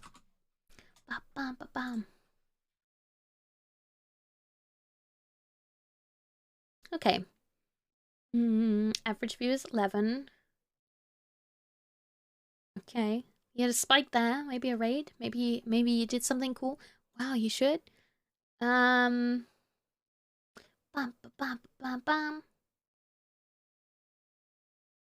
See, you've peaked here. You're going up a bit here. Things are going well for you here. What is this? Oh, this was 2020. You're doing loads better. See, you're making good improvement. Whatever changed here between what you were doing here and what you're doing here, this is working a lot better for you. Although it seems like you weren't streaming here at all. So maybe that's what it is. You became a VTuber amount. I understand. Most streamed games. A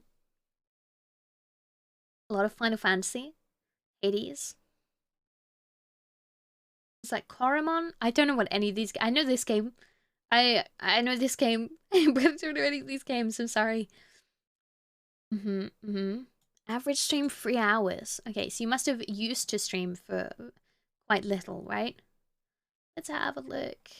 If we can... Statistics. I'd be less stressed out if I stream already.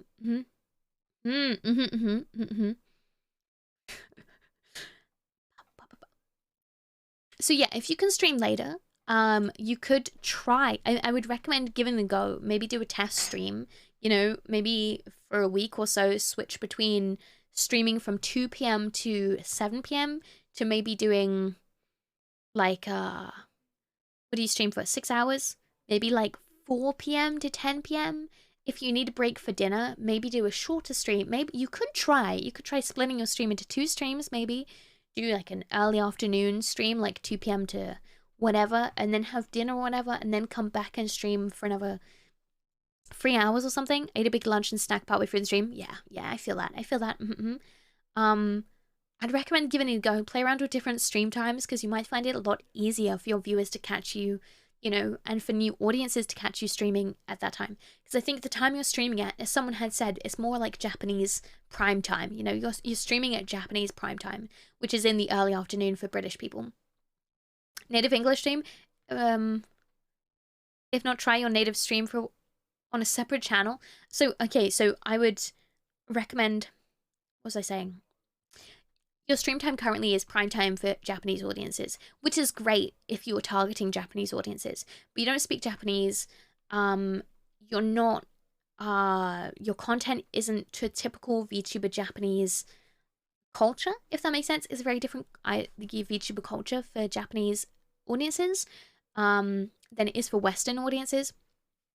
And so you'd be better off focusing more on the British, European, American time zone, which is a bit later in the British evening.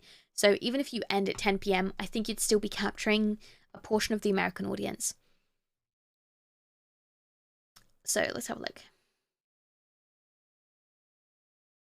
You can see how you really picked up here. You've really started going for it. What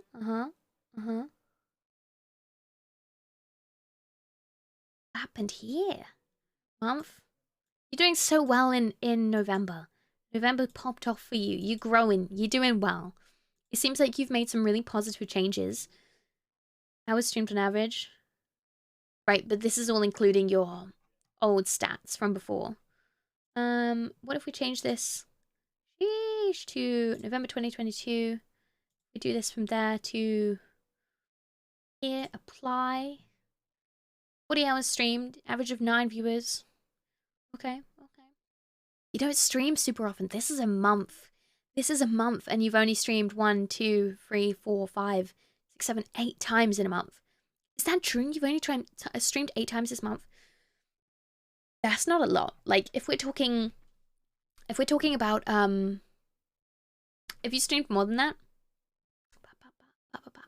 from the 1st of November to the 30th of November, it says you've only streamed 8 times. If we go to your videos, your VODs, we've got 1, 2, 3, 4, 5, 6, 7. Yeah, you've only streamed 8 times this month. That's not a lot. Hi, Timeworm. Thank you for the hydrate. Okay, your input is appreciated. My sprinkler goes like this. You know, this is my coaching, if you don't mind, Zelius. And comes back like. I appreciate your input, but we chill out a little bit, please. I think 8 times isn't very much. It's not super consistent. Obviously, you took a week's break. Okay, thank you. I appreciate it. A week break, obviously, understandable. I don't know if you took that week break here or him, but either way, it's not super consistent. Although it 26th of November, 25th, 24th, you stream for 3 days in a row there, right? 24th, 25th, 27th, you know. And then you stream for like 3 days here and 2 days here. And you're taking a few days break, which isn't bad. But if we're looking at like, if you're wanting to really grow, for example, the partnership applications require you to stream on 12 separate days a month. Generally unsure what happened this month, but they've been good at... Should we have a look at the month before? That might be better. Let's have a look at October. 1st of October to 31st of October. Boop, boop, boop, boop, boop. 1, you had a break here. 2, 3, 4, 5, 6, 7, 8. You streamed 9 times here, which I guess over 4 weeks is what? Have I been lying to myself? I don't know. Maybe it feels like you're streaming a lot more than you are. For example, I stream 5 days a week, and it's a lot. Sometimes I consider cutting back how many streams I do a week. But I love streaming, and it's my full-time gig, and so it makes sense for me, right? I used to only stream 3 days a week, every Monday, Wednesday, Friday, which I guess across a month would be 12 streams. In which case, compared to 9 streams, it's really not that much. It's not that much different. Consistency boosting time. Yeah, the days seem to... There seems to be big gaps. So what, this is the 2nd? The 1st even, and then you don't stream again till the 13th. So that's almost a 2-week break in between that. And you seem to do that pretty regularly. So maybe work on your consistency on streaming, because it makes it a lot easier for people to come back to you. I have this deep-rooted fear, no matter how true or not it is, I have this deep-rooted fear that if I take a long break, people will move on and find other creators that they can regularly come back to. Been struggling with sleep. That's okay. That's okay. It's hard. It's really hard. And having that consistency is important. Even if it's like you stream once in between this, right? So you stream once and then you take 4 or 5 days break, and then you stream again and then you take another 4 or 5 days break. Even if that's what you're doing, but maybe at least once a week will really help people keep engaged with your content and what you're doing, especially if you're not posting much on other platforms. You post a lot on Twitter, but you don't post a huge amount on YouTube, and I can't see anything on TikTok or anything. She didn't stream yesterday, and I've already moved on. Damn it, noob. Pain. Yeah. I think you can definitely work on your consistency. Let me write that down for you. Sometimes it takes looking through your stats like this to notice what you can improve. Streaming more consistently.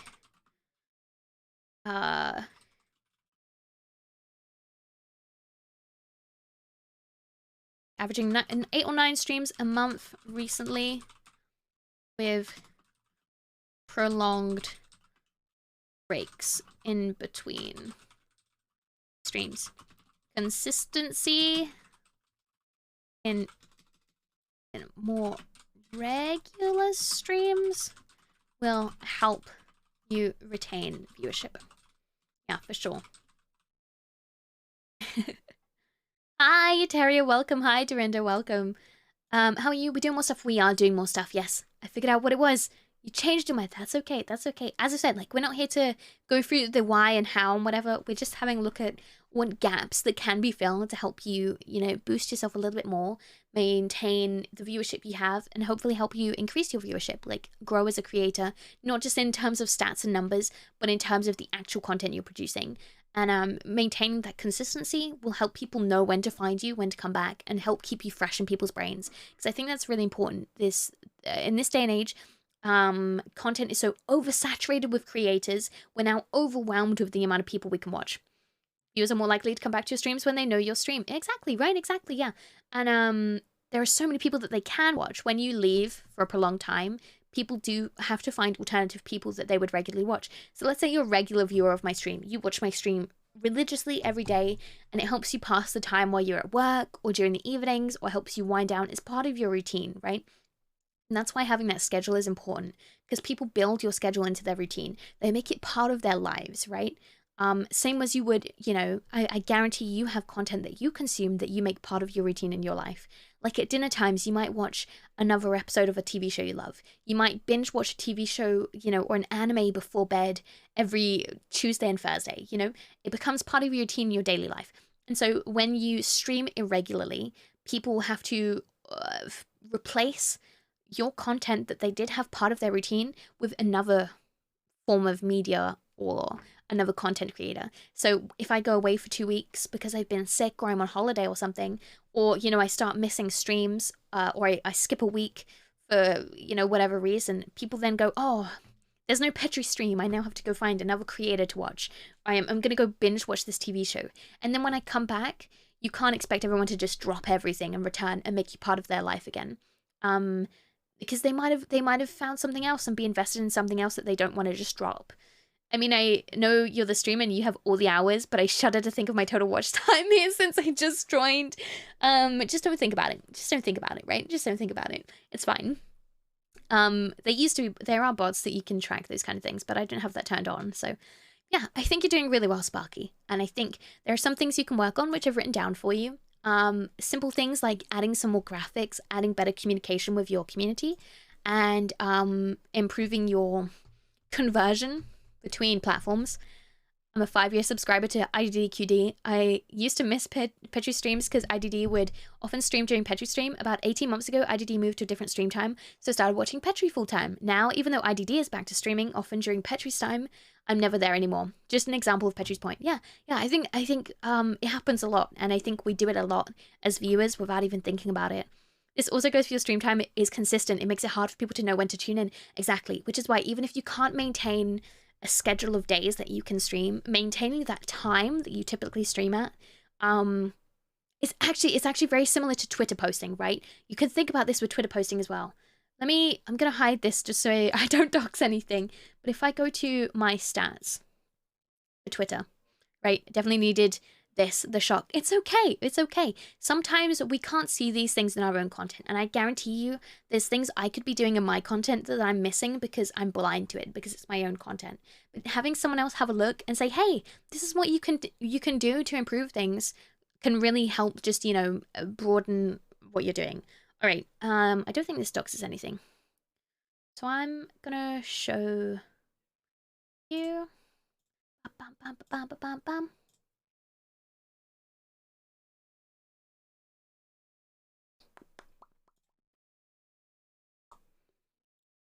Okay, so if you go to your Twitter account, if you're a creator, follow these steps with me now. You want to go to your Twitter page, you want to press more, you want to go to Creator Studio here, right? And then you want to go to Media Studio and Analytics. These two functions are great. They give you so much information that you probably don't know exists, right? So if you go to the Media Studio, it will look something like this. Wow, it has all my media. But if you click on Insights at the top and then go to Audience, you can see how active your audience is and at what times of the day they're engaging with your content, which is so important. It's so important. So if we have a look at, these are the days of the week. Across here, days of the week. And then across the bottom, we have time. You have never seen the Media Studio. It is so good. It's so good. And you can see during the day, like the mornings. So from like 3 a.m. to like 1, 2 p.m., my content is dead. No one engages with it. And maybe that's because I don't post at this time, because I'm always asleep, but no one engages during the early mornings. No one at all. I have no engagement. It's dead. It's a dead zone. It's not dead, but it's not very engaging, first thing in the morning between 12 and 3 a.m., 2 a.m. even. It's pretty quiet. But here, this sort of time, 5 to 9 p.m., my content on Twitter is popping off. That's when most of my audience is looking at my Twitter content. And so I want to make sure that I'm posting my most important information, the posts that you really want people to see. Make sure you're posting it in this prime time here, which for me looks like this, between 5 to 9, 10 p.m. UK time. Data cannot be generated for accounts with fewer than 1,000 followers. Can it not? Oh, okay. Interesting. I didn't know that. I'm so sorry. Well, that sucks for you, but it's something but it's something you can think about, right? I think you can also look at conversations and see when you're getting the most engagement. So you can see who's tweeting about me right now. Interesting. But there is something you can look at regardless of how many followers you have. Once again, if you go to More, Creator Studio, and Analytics, this should be available to everyone, the Analytics, because I've used this for a long time. The Analytics should be available to anyone on Twitter. But you can see in November 2022, I've tweeted 251 times apparently. These are the impressions. So the impressions are how many people are getting your tweet on their page. It's how many people have looked at it. It's how many people have, engaged with it in some way. I've had a lot more mentions than I've had tweets, which is good for me. I've had 37 new followers, and it tells me what tweets are doing really well for me. So my top tweet, hey, please don't feel the need to pay people for advice on how to grow or be a streamer or VTuber. If you seriously consider it, I will help you for free. And then that's what inspired this whole thing. Those down arrows, that's okay. Don't be offended by the red down arrows. It's fine. Like, down arrows are completely okay. It's not something to be afraid of in anything. It's the way of content creation. Content ebbs and flows. It's like the ocean. You will always see rises and, dips in anything you do in content creation, in viewership, in audiences, in following, in engagement. It's the way it is. And a lot of the time it's not your fault. Don't be scared about it. Don't get obsessed with it. It's like looking at your numbers go both ways, lads. Hold on, let me hydrate.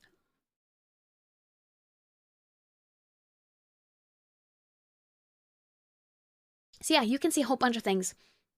My top media, oh my god. My foot clip, 721 impressions. That means 720 people looked at it and engaged with it.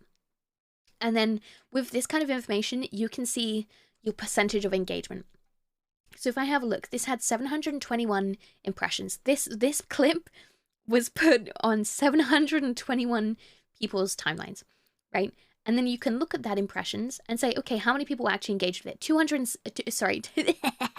27 people liked it. That's not a whole lot, you know, 721 to 27 likes. That's not even a 10%, you know, engagement rate. And I think 10% engagement rate is huge. That's a huge engagement rate.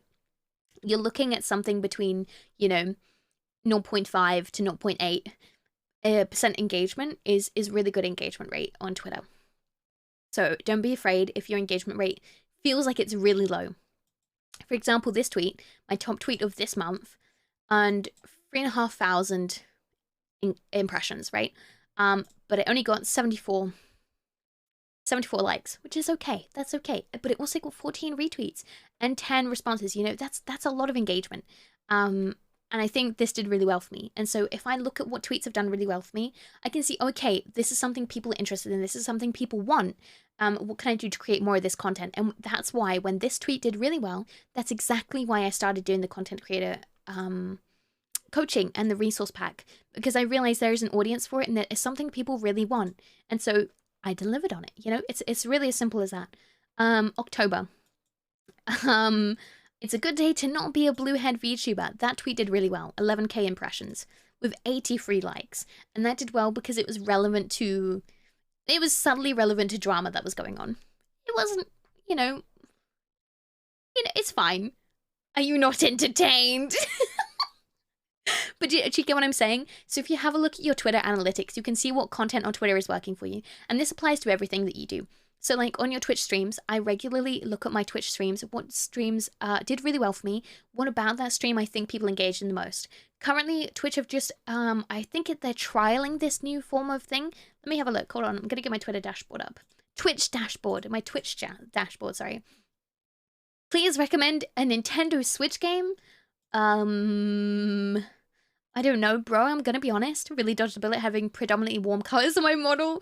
Yeah, I feel that. Animal Crossing if you want to be bored fast. No, Animal Crossing is great. Hold on. So, I believe I can show this.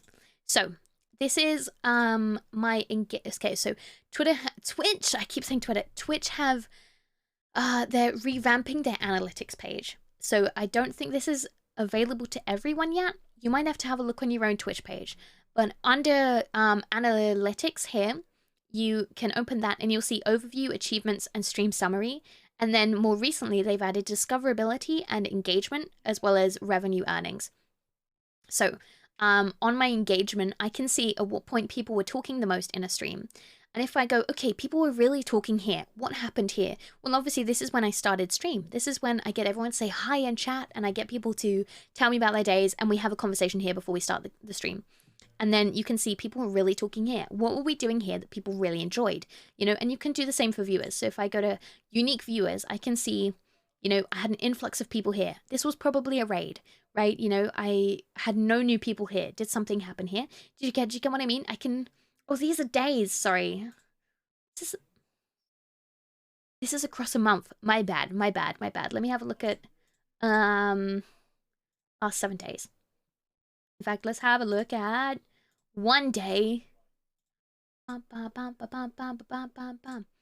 Does it not?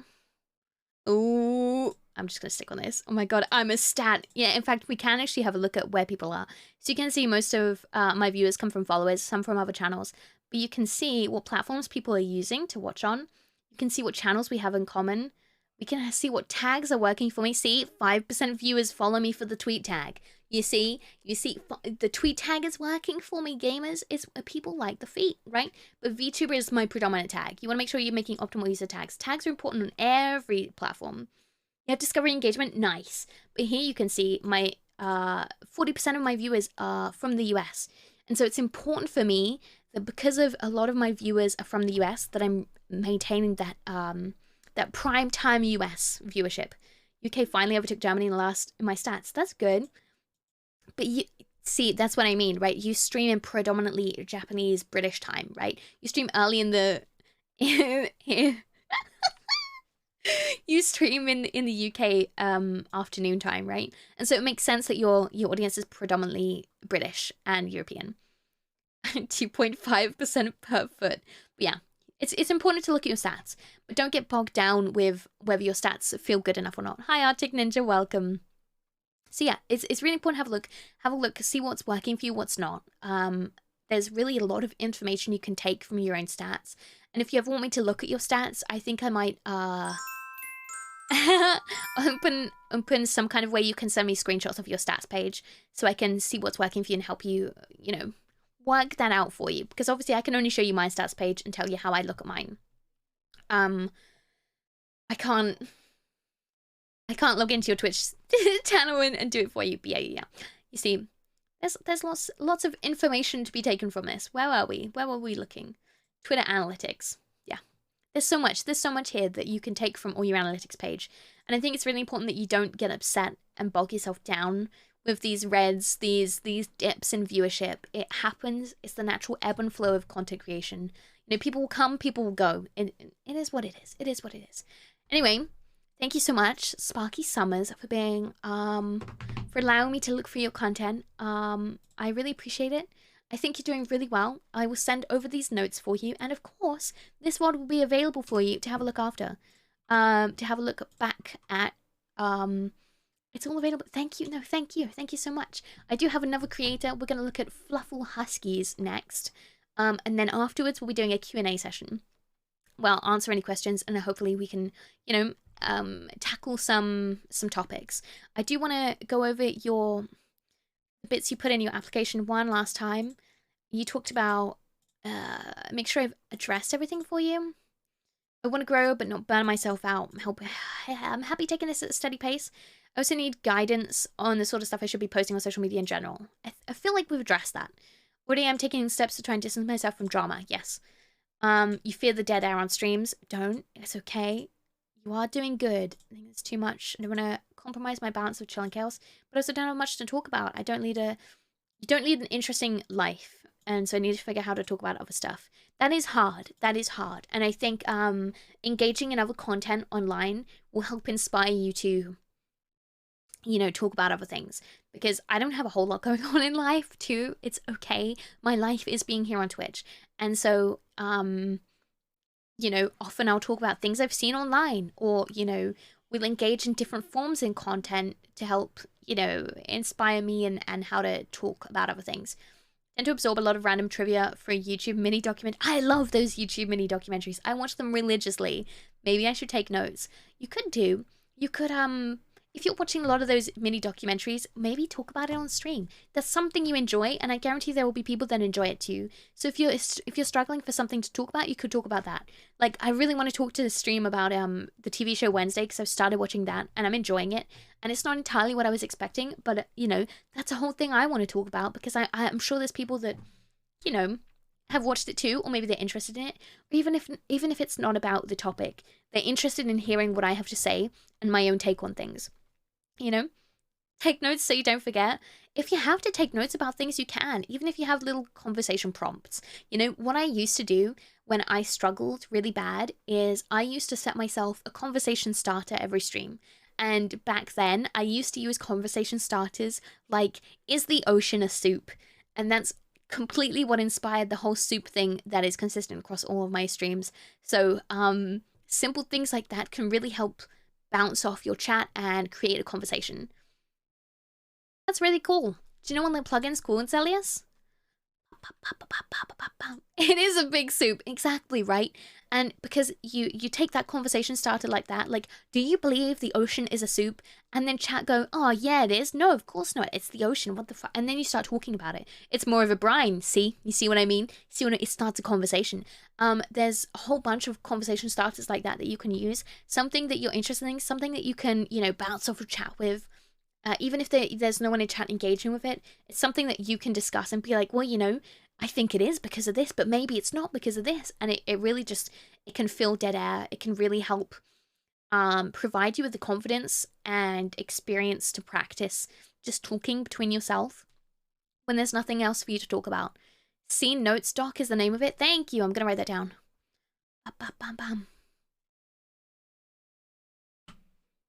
Scene Notes Doc for OBS. Plug in for notes. That's really helpful. Thank you. Occasionally people will mention things just to see if it will set me off on a wild rabbit hole of Googling stuff. I think that's great. And I think if you're struggling for talking about things, that's a great way to provide unique content. Content that's different from just going live and playing a game. And it's also really engaging for people to get into. And it can really inspire some unique content moments. No, it's okay. I'll find it, Zelius. Thank you, though. The ocean is clearly a soup. That's what I'm saying, right? Anything's a soup if you try hard enough, right? So yeah, thank you again, Sparky, for applying to my content creation thing. I think we've addressed everything you wanted to, and I would love to hear from you in like a month or so, see if things are working better for you. I would happily, I was considering maybe after we've done a few of these sessions, going back in a month or so and having a look over the creators that we've talked about on stream and seeing how they've improved and what things that they've made action on. The ocean soup is kind of salty. I do like salty soup, though. I do wish people would stop pissing in it. You know what I mean, Horror? It's kind of gross. A month seems short. Yeah, I don't want to leave it too long. But a lot of the things we can implement and improve with streams can be done pretty quickly. But maybe we should leave it more than a month. You once found a shark in your soup? Or there's fish pissing in my ocean. Yeah. Content creator, where are they now? Special. Exactly, John. Something like that. Maybe we'll leave it like 6 months.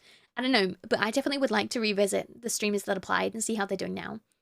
If you go all the way north, the soup is frozen. Absolutely no offense, just thought it was funny. Streamer Nightmares revisited. I love Kitchen Nightmares. I do. Where are they now? Sparky was found in a ditch. He wasn't dead. He was just having a moment. Yeah. So yeah, I think I'd love to see how you're getting on with everything we've talked about, to see if you find it helpful at all, and if it helps you find any improvement and growth. I would love to I'll DM you links to the VOD and to the YouTube VOD after the stream a bit later, and I'll also send you all the tips and notes that I've got written down for you. So do not stress, this VOD will be fully accessible for you to come back to and rewatch anytime you want. But now, if you don't mind, we're going to move on to have a look at our next content creator. This is FluffleHusky. FluffleHusky. FluffleHusky is, if I do this, boop, and then, actually, I might go on quick pee-pee break. Quick pee-pee break. Ba-ba-ba-ba-bam.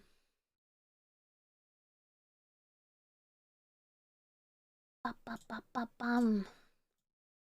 That one. And that one. And this one. Cool, puggies. Alright, I'm gonna go a quick pee-pee break. Oh yeah, sorry, I turned a bunch of things off for the stream. I'm gonna go a quick pee-pee break whilst we switch over to our next creator. And yeah, thank you again, Sparky, for applying for my content creator thingy. I hope you do have a look at my content creator resource pack if you haven't already. Link is in chat. You can download it for free on Ko-Fi, and you can also apply for free for the content creator coaching courses on the Google Forms link in the chat. I will be right back. I'm also going to post my social links. It's a great time to post your social links whilst I go pee-pee. So you can go follow me on Twitter, join on Discord, and subscribe on YouTube whilst I go pee-pee. For sure, I've given it a skim over. Yes, there's an entire checklist in there for every social media platform that you can go through. And I feel like that's an easy way for you to sit down and make sure you've got everything you should have on your platforms. And obviously, a lot of it is not compulsory, but things I suggest to having a very professional, clear, social media platforms is things you can work towards, Anyway, I go pee-pee. Hi, Zach. Is there a list of people in the queue for coaching? No, I'm picking and choosing as I go. So, I can't promise I'll get to everyone that has applied, because so far we've had over 20 applicants. And so far we've only done 2 creators so far. But if I come around to picking you, I will DM you before the stream to let you know that it's your turn and know when to expect the stream to go live. So, yes. Okay, I go pee-pee now. I'll be back.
Hello. Hi. Are you streaming? Are you streaming? Isn't he not live? Hello, I'm back. I'm sorry about that.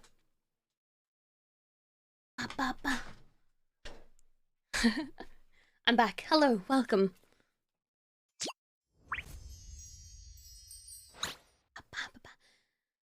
It's okay about taking time, Petri, to take your time with others. I'm in a bit of a fade out mood on my streaming. Kind of need to get. So, when I'm looking over people that have applied for the coaching, I've had a look at how often people are streaming, and if people aren't streaming regularly and recently, I'm currently putting them on the back burner because there's not much for me to talk about if you're not currently streaming. Thank you. And if you're not regularly streaming, the best advice I can really give you is to just stream. Like, I think it really is as clear cut as if you're applying and you haven't streamed in the last month, or you're only streaming once or twice a month, just stream more regularly. You're not gonna know what sticks and what works until you throw shit at the wall and see what works for you. You know what I mean? Ah, thank you. Hi, noob. Okay, so right now, hi, Felly, welcome. Good to see you, welcome. Yeah, you know, that's okay, it's okay. So currently, for anyone that has applied, if you're not streaming regularly, I would recommend you just stream.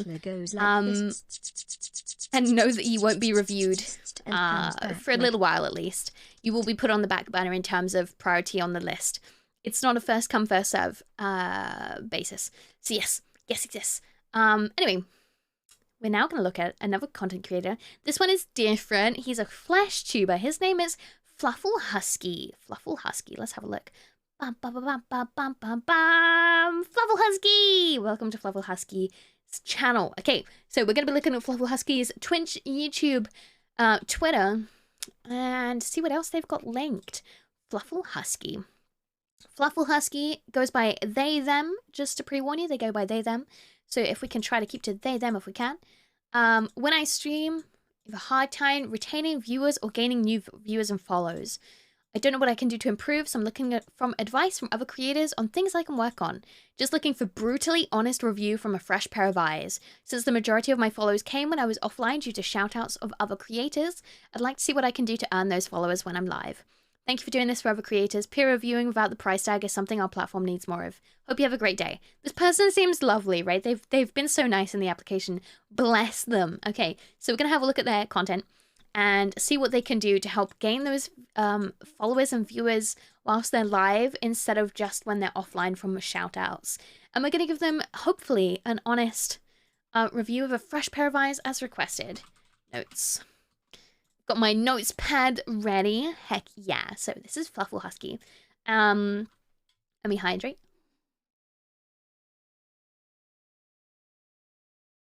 Let's kick off by seeing how regularly they're streaming and how long for. It looks like they average wildly on different times that they stream. Let's have a look. A full look. 20 hours ago, 2 days ago, 8 days ago, and 12 days ago. So pretty regularly. But there's no VODs prior to this. And I don't know if that's because they don't have their VODs saved or they just started getting back to streaming recently. I'm not sure. But we can see the 7 hours with 100 views. 2 to 3 hours with 40 views. This stream obviously did better for whatever reason. Maybe they got a raid. I don't know. We can have a look. Recent highlights and uploads. They do highlight some stuff. Nice. But I think it's good to highlight your good streams. If you have a really good stream, Twitch deletes VODs after a few days. It depends. So if you have Twitch Turbo or Twitch Prime, or you're an affiliate, your VODs will be saved for much longer. So my VODs are saved for, I believe, 2 or 3 months. So you can date back my VODs pretty far back. But if you don't have those, then your VODs are only saved for a very short period of time.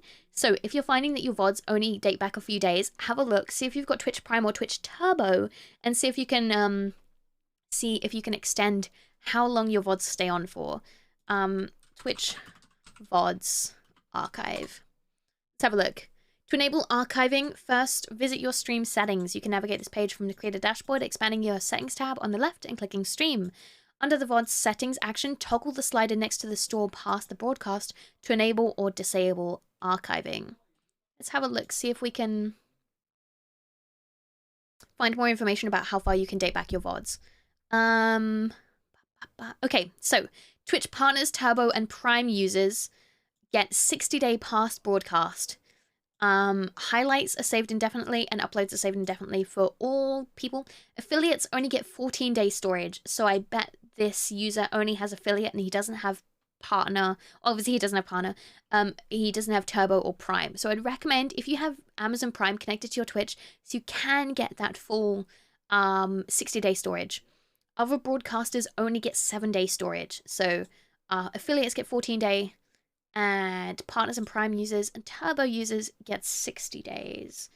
Recommend getting Twitch Prime or Turbo to get 60-day VOD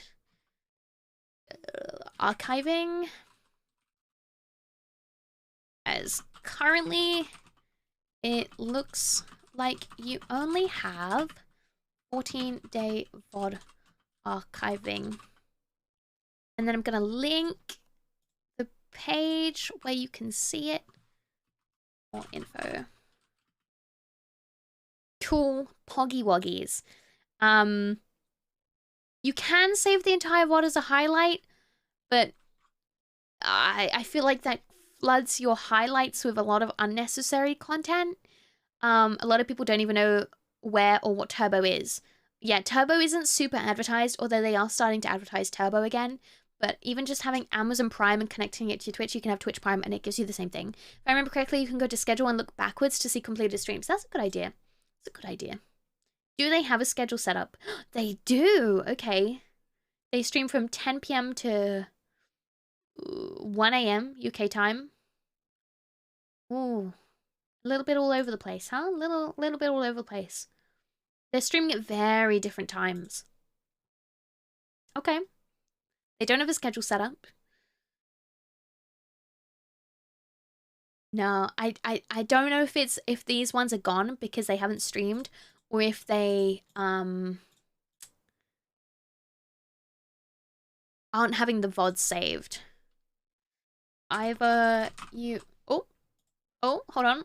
Either you haven't streamed before 2 weeks ago, or your VODs aren't being saved. We can have a look in their other stats. Cool. And also, get your schedule set up. Get your schedule.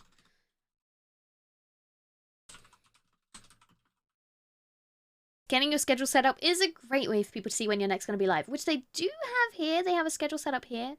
But it seems like they stream at very weird times. So they're going live here at 10 p.m. UK time for 3 hours. And then they streamed from 1 a.m. to 2 a.m. here. But then they streamed... Oh, no, this is the same time. It's just looking funky for me. Okay, that's fine. That's fine.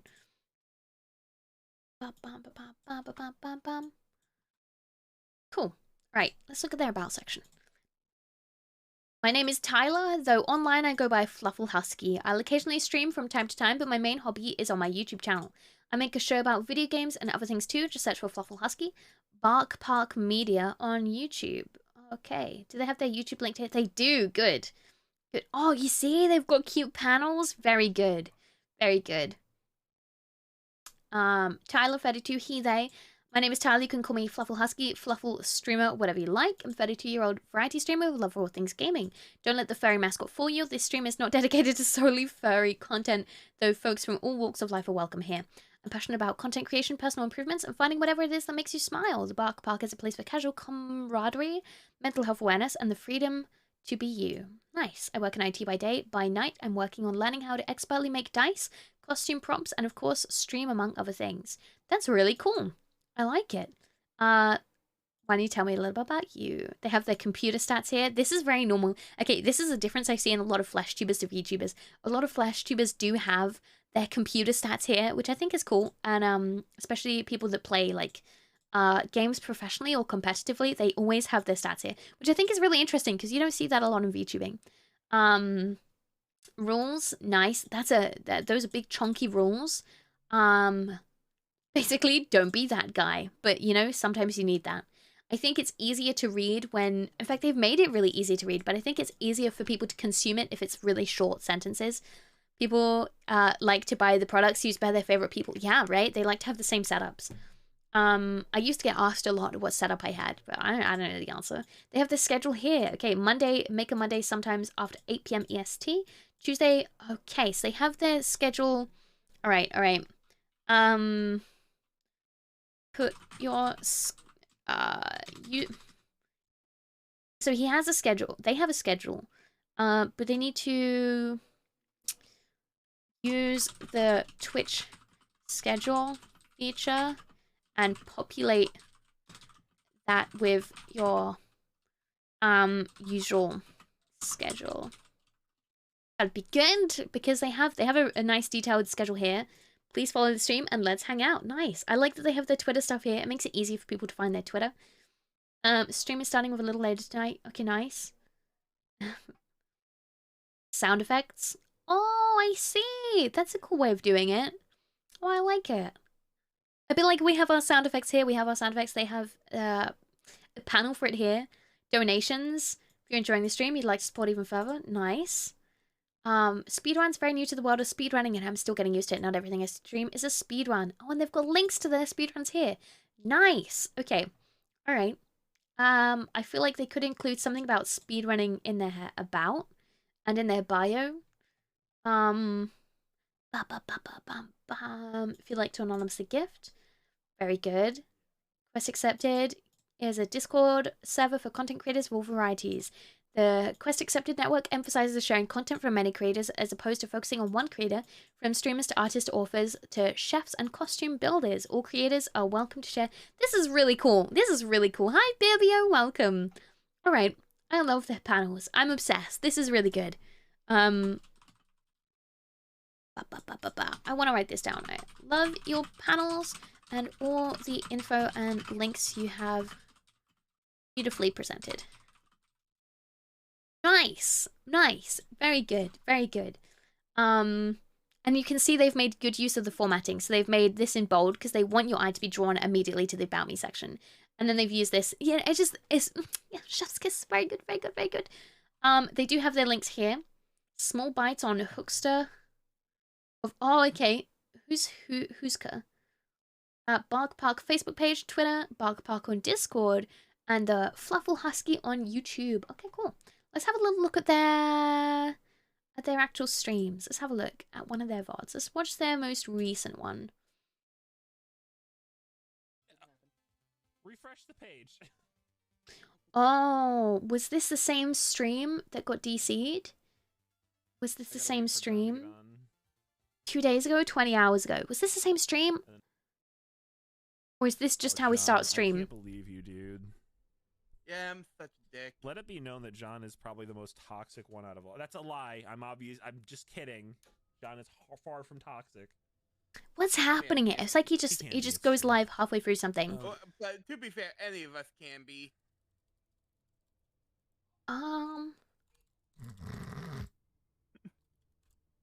The hell did have to say in the background? Her keyboard's not been working working very well lately. And yeah. Okay. So. Okay, well, let's start. Let's start with writing some notes. Hi, Bibia, how are you doing? Welcome. It's good to see you. We're doing our content creator coaching course. Hi, Anakin, welcome. We're just going over FluffleHusky. This is our first flesh tuber on the course. I'm very excited about it. They have beautiful panels so far. We've just started looking at it. We're going to do a little bit of a VOD review. Your streams start with...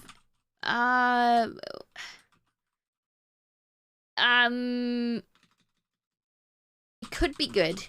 Hi, Howie. I'm good, thank you. I'm good. We're just writing some notes on FluffleHusky's streams at the moment. We've just started. So they seem to start their stream with no intro screen. There's no like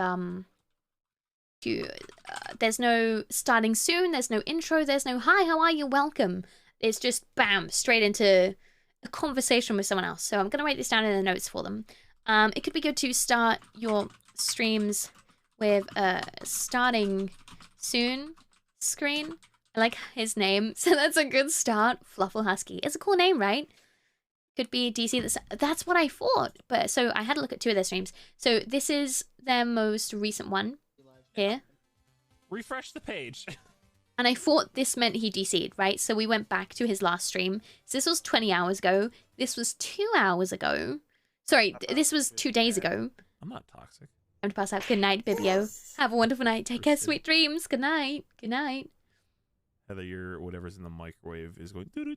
So I thought maybe, you know, maybe he did DC. This was Refresh 8 days the ago. page. Okay, let's have a look at this one. He does have a starting soon screen. Okay, okay. Good. Okay, good night, Sparky. Have a good night. Thank you. Take care, sweet dreams. Take care, sweet dreams. Everyone say good night, Bibio. Good night, Sparky. Good night, good night, good night. There it is. Might have just forgotten. There seems to have been some kind of issue. It might be that the VOD disconnected and it was DMCA'd, so it was unpublished. That might be what happened. Either way, he does have a starting soon screen.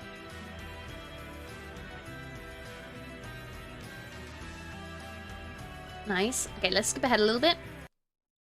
How does this starting soon screen go on for? A good 10 minutes. No offlines, but welcome back to it anyway. Let's have a look. Okay. Love your starting soon screen. Love the music. 10 minutes is a pretty good time. I agree. If you always are on the starting soon screen for 10 minutes, it could be useful for you and your chat to have a timer on screen so they know when to anticipate you starting. Cool, but otherwise, I think this is good. I love that there's music. I love that there's a starting soon screen. I think it's really good. It's, you know, animated. It's not just a static screen. So there's something visually to look at. And it's very clear that he's starting soon. I also love that he's put what he's doing today in the starting soon screen. I think this is really great. And you can see his chat. Love it. Great. Great. Poggies. He's got links to his Discord server, Signal Boost, Donathon thing, nice. Hello. Oh, cute what's stinger up? too. Welcome back to Bark Park Live. I don't know what I'm doing here. I'm just chatting. But hi, what's up? Welcome on in. We're doing a little something I like to call Super Metroid, a Legend of Zelda Link to the Past randomizer. Never done one before. Never done one. Not a damn one before. It's a lovely intro, right? That's what I was just thinking. Any offlines? No offlines. But welcome back to it anyway. Maggie, hello. Great You're proud of intro. yourself. Wait, what? Tequila Mockingbird. Very relaxed voice. Yeah. It must be a joke that I missed out on. But hello, Hezzy. Grats on first, Mags. Hey, John, what's up, dude? Welcome on in. We're playing. I already said it, but I'm very excited, and I never know how to start the stream, so I just kind of ramble into the camera for a little bit. No, I like until it. I'm done living rambling. for it. So that's going to be... I'm not wearing a watch right about now. Thank you for the hydrate. we've been Thank doing a you. lot of Pokemon Scarlet, and I have feelings and opinions about Scarlet. I like it. We're gonna play it. We're absolutely gonna do some shiny hunting here at some point. Yeah. But for right now, I'm living for let's this, hop honestly. in to the main attraction. He's got Super character. Metroid, He's got Legend persona. of Zelda. He's My he's input- my controller's engaging, not working and I think again. he's kind of funny. This emulator sucks. Input, detect gamepad changes. Let's go. There we go.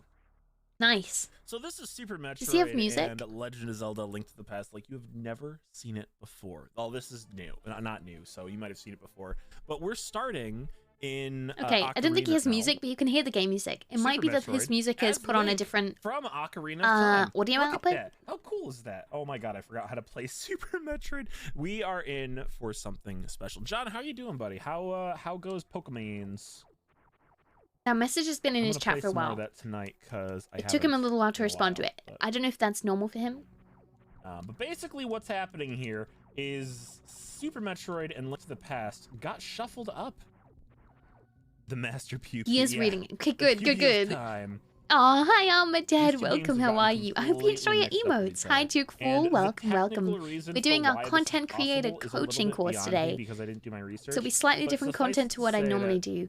From we're what I having a remember, look and through this might be completely FluffleHusky's wrong, content at the moment and helping him improve his but content. Link to the Past and We're just going over a bit of a Super VOD Metroid review, both utilize seeing how he's completely VODed and seeing different how we can help him sections improve things a little bit. of the ROM. I'm completely butchering the information, but basically the two Trying to do games method run in present, completely okay. different banks of memory, which is why this is possible. Interesting. That's How are the you? short Welcome. and dumb Okay, version. yeah, Feel yeah, free yeah. to check Slightly Google different for the content today. longer, So if not you're here for so normal, dumb regular version by gaming someone content, who's come back a and lot find me on smarter than me. Friday. I promise. Normal content Friday. I started Heck playing yeah. Pokemans, but I can't make progress. Grim, hi. I feel like I he's miss you, buddy. engaging. He's chatting Why to his can't you make chat. progress? He's engaging. And He's I'm trying to communicating message you them. something before going live. Are you going live Looks tonight, for John? another input tab. I see what it is. You come in here to self-promote, and I'm just kidding. I'm messing. We already got the power glove right out of the gate. Okay, cool. Let's skip ahead. I'm- See how he's doing a few hours in. Take some time and Okay, the check game volume. some of these because policy on backseat gaming. Backseating, Perhaps okay. if Oh, we can't do this yet. I just soft you'd lock prefer, myself? you could have music and have it go through a separate audio track. I just So soft it locked isn't myself. in the VOD.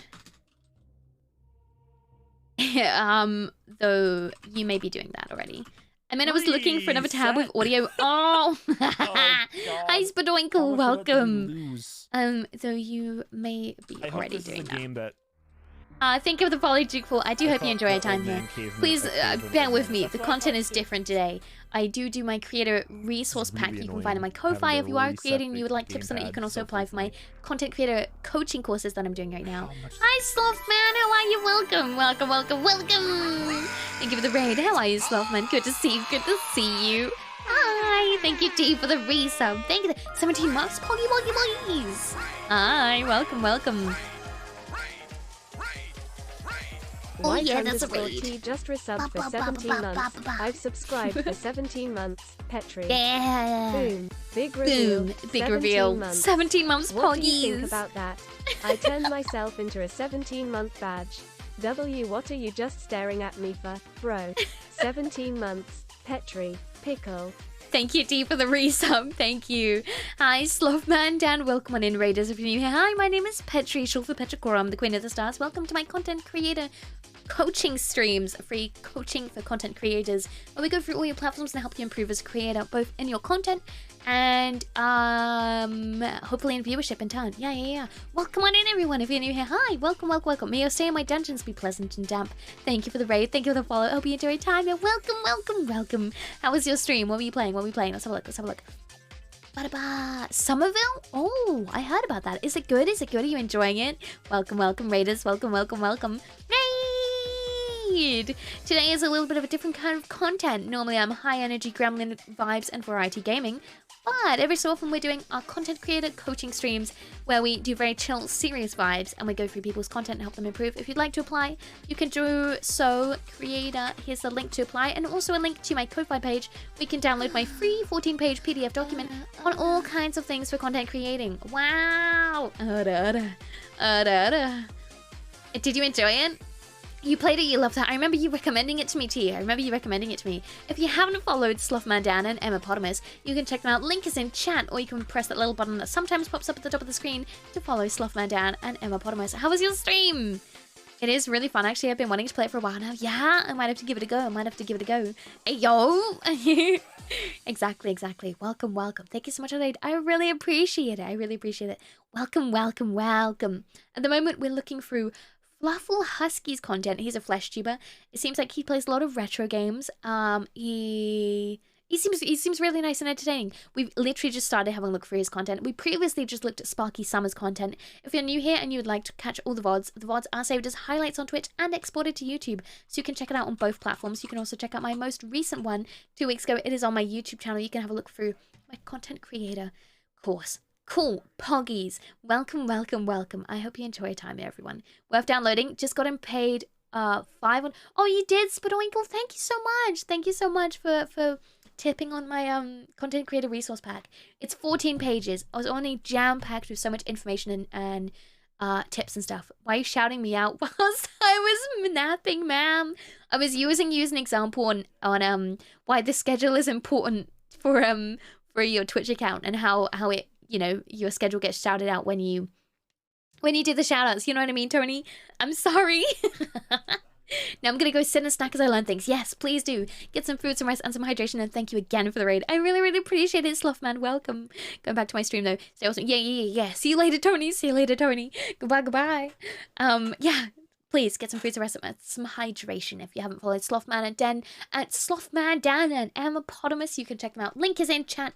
Poggy Wuggies, thank you again so much for the raid. I really, really appreciate it. Welcome. Please drop them a follow. Okay, now we're going back to watching FluffleHusky. We're doing a little bit of a VOD review, putting some tips down, some notes in my notes file for him, and then we'll have a look through the rest of his content and see what else we can improve and suggest to him. He's got a nice variety of chatters going on here. People seem engaged in his content. No, thank you for the raid. I really appreciate it. I hope you guys enjoy your time here. I hope you find the conversation helpful in some way. And although I can't promise any growth for sure, I can hopefully help provide some perspective on things you can help improve on your own content. No, yes. I wonder if it saved when we maybe things you haven't thought about working on. Last time we saved yeah. We died in Zelda at some point, didn't we? Why does my camera say that there's no battery left? Okay, let's zoom forward, see what's going on towards the end of the stream. I don't think we can do anything here right now. Nice. I love how engaged people are in his chat. That's really good. When did you decide to do the coaching thing? Okay, so let me talk you through it. Let's just get music on. So about a month ago, maybe, I think it was in October, there was someone going around offering coaching for a big chunk of money for a few hours of coaching. And I'd said publicly on Twitter that you shouldn't have to pay huge amounts of money to improve your content. And there are definitely free resources out there that you can access for free. There are so many resources out there. And I said, you know, almost jokingly, that if you really need help and coaching on how to improve your content, then I will offer it for free. Like, just DM me, like, I will help you.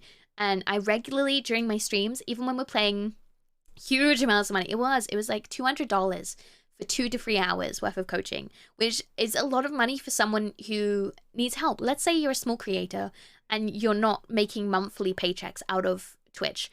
How can you afford $200 to help improve your content? Sure, it might be really great content, it might be really helpful, but if you're struggling that much with your content and you're not monetizing it, you know, enough to be able to afford something like that, then I think it's a bad investment for you to pay that kind of money to get any kind of improvement on your stream. Do you know what I'm saying? And so I said I would offer it for free. And there are so many free resources out there that you can access on YouTube, on Twitter, on Twitch. And when I'm streaming, even on my regular streams, if someone asks a question about content creation, I will always stop and try my best to answer those questions. And so I was like, you know, I've been a streamer for 7 years. I've been on the platform both as a Flesh tuber and as a VTuber. And I've seen lots of different aspects of Twitch and engaged in a lot of different ways with different creators. And I've seen how people have grown and, you know, and I've seen a lot of growth myself. And I think I have a lot of knowledge and experience with things that newer streamers especially won't have perspective on. And, you know, I feel an obligation to share that knowledge and experience with people. And I don't want to monetize that because I think that's kind of shitty, right? Like, if you're giving dedicated one-to-one tutorials on things, I guess, yeah, you know, like any kind of private tutor, you would charge them, but not an extortionate amount of money. And so when I made that tweet saying, hey, you shouldn't be paying for these free resources you can get for free, there was an overwhelming response of people desperate for some kind of guidance and help. And so I decided, you know what, there is enough of an interest in this that it's something I should do. And that's where I created this coaching course, which I've just started doing. This is only the second session of it, but I've had over 20 applicants so far. And if you're interested in it, I highly recommend you apply to it. And hopefully I can get around to going through your content. It's on, I'm picking as I go. It's not a first come, first serve. So even if you apply now, you could be the next person I pick. And there's also my free Ko-Fi link to my 14-page PDF document. Wow, 20. I know, it's not a huge number of people, but considering how long it takes me to go through each creator, I think it, you know, even if you don't apply, I feel like just attending and watching these courses will hopefully give you some information and things you can look at for your own things. Thanks, T. I really appreciate it. So yeah, I was a flesh tuber. If you realize you're a VTuber, you don't have to shower. Yeah, that's why I quit being a flesh tuber. So I don't have to shower anymore. You think it's incredible and in-depth for free? It's ridiculous. Thank you so much, Spidoinkle. I honestly, when I tell you, I worked for 4 days with barely any sleep, slaving over that document, and I did my absolute best, and I would like to update it with more things soon. Yeah, I'm hoping to do another one for VTubers soon. So the one that's currently on there is suitable for any kind of streamer. It's a general content creator resource pack for any kind of content creator. It goes mostly over Twitch, YouTube, Twitter, and Discord, although, you know, I haven't touched things like Instagram and TikTok because I don't have as much experience and knowledge on it yet. And then I hope to be doing a similar one for VTubers, but that's going to be a huge amount of work. And I also hope to do a whole series of YouTube tutorials to go alongside it. So it's something I really want to work on and improve on. And if it helps someone in any way, then it's worth the while, right? And I can't promise it will be guaranteed growth and guaranteed improvement as a creator, but I can promise you that I will do my best to give you another perspective on how you could be doing things that will hopefully, if not, you know, I'm not asking you to follow my tips and guidance word for word, step by step, but I am suggesting things that you can try or even help you think about things in a different way to give you a fresh perspective and maybe make you see things in a way that you maybe hadn't thought of before. That and these evaluations, I've seen way less given. You're doing amazing work. Thank you, Spadoinkle. Thank you so much. It means a lot. I get really nervous about doing these, and I'm very aware that I'm not a huge creator that has seen huge success, but I have seen a whole lot, and I have done a whole bunch of research to help give you the best advice I can. And while I don't expect anyone to, you know, listen to everything I have to say, and I do worry that I come across as being huge, big-headed or whatever, but, you know, I hope I can provide some perspective. So even if it's showing you how the algorithm works on a particular website so that you can use that to your best, you know, to best value yourself. Definitely know what you're doing. Your streams are bloody amazing energy and fun to be in. Thank you so much, Sloth Man. Thank you. There's so much we can be doing. Petri, big-headed. Don't worry, I've disabled that redeem. Sucks to be UT. But yeah, yeah, no, I just want to do my best by you, and I do feel an obligation, and I, you know, I think there's a lot of people that have suggested that I do monetize this, and that I can monetize my coaching, and I've outright said, no, I don't want to. Thank you! Ahmed, thank you! Wow! Ahmed Dead tipped £50. Good soul. Thank you so much. Thank you. That's huge. Thank you so much. If we hit that 200 goal, I'm actually revealing a new outfit. Yeah. Thank you so much. Thank you. But it's going to a 2 terabyte hard drive for me to improve my PC. So thank you so much. Hi, Krudas. How are you? Welcome. Thank you so much, Ahmed. I really, really appreciate it. Thank you. I've seen huge creators give less thought out advice. You come off like you're thinking the hardest. So much is luck and opportunity, 100%. You have to be ready and prepared for those opportunities. Every overnight success spent 15 years working to make it overnight. For sure. And we do really have to acknowledge that those that have made it big, it is a huge part because of luck or because of who you know. It's getting the right raids. It's having the right friends in the right places. It's, you know, it's playing the right game at the right time, and it's a lot of it you can't predict, and it's out of your control, and that's something we really do have to acknowledge and be aware of. And you know, that's not to say that you can't do it, but for all you know, you could be a tiny creator right now, and then by tomorrow you could have you know, the most luck in your life and suddenly be huge, and it's important to be prepared for that. You have the content people want when that luck comes up. Exactly, right? If you get a huge raid right now, but your content is still only geared towards smaller creators, then you'll find it hard to maintain that huge viewership that you've just gained from that huge raid. And it's really important that you prepare yourself for, you know, growing if that's what you want to do. And I think it's important to acknowledge and think about what your goal is when you are making content. when you're making content, is your goal to just have fun and enjoy the process and meet people and have a nice tight-knit community?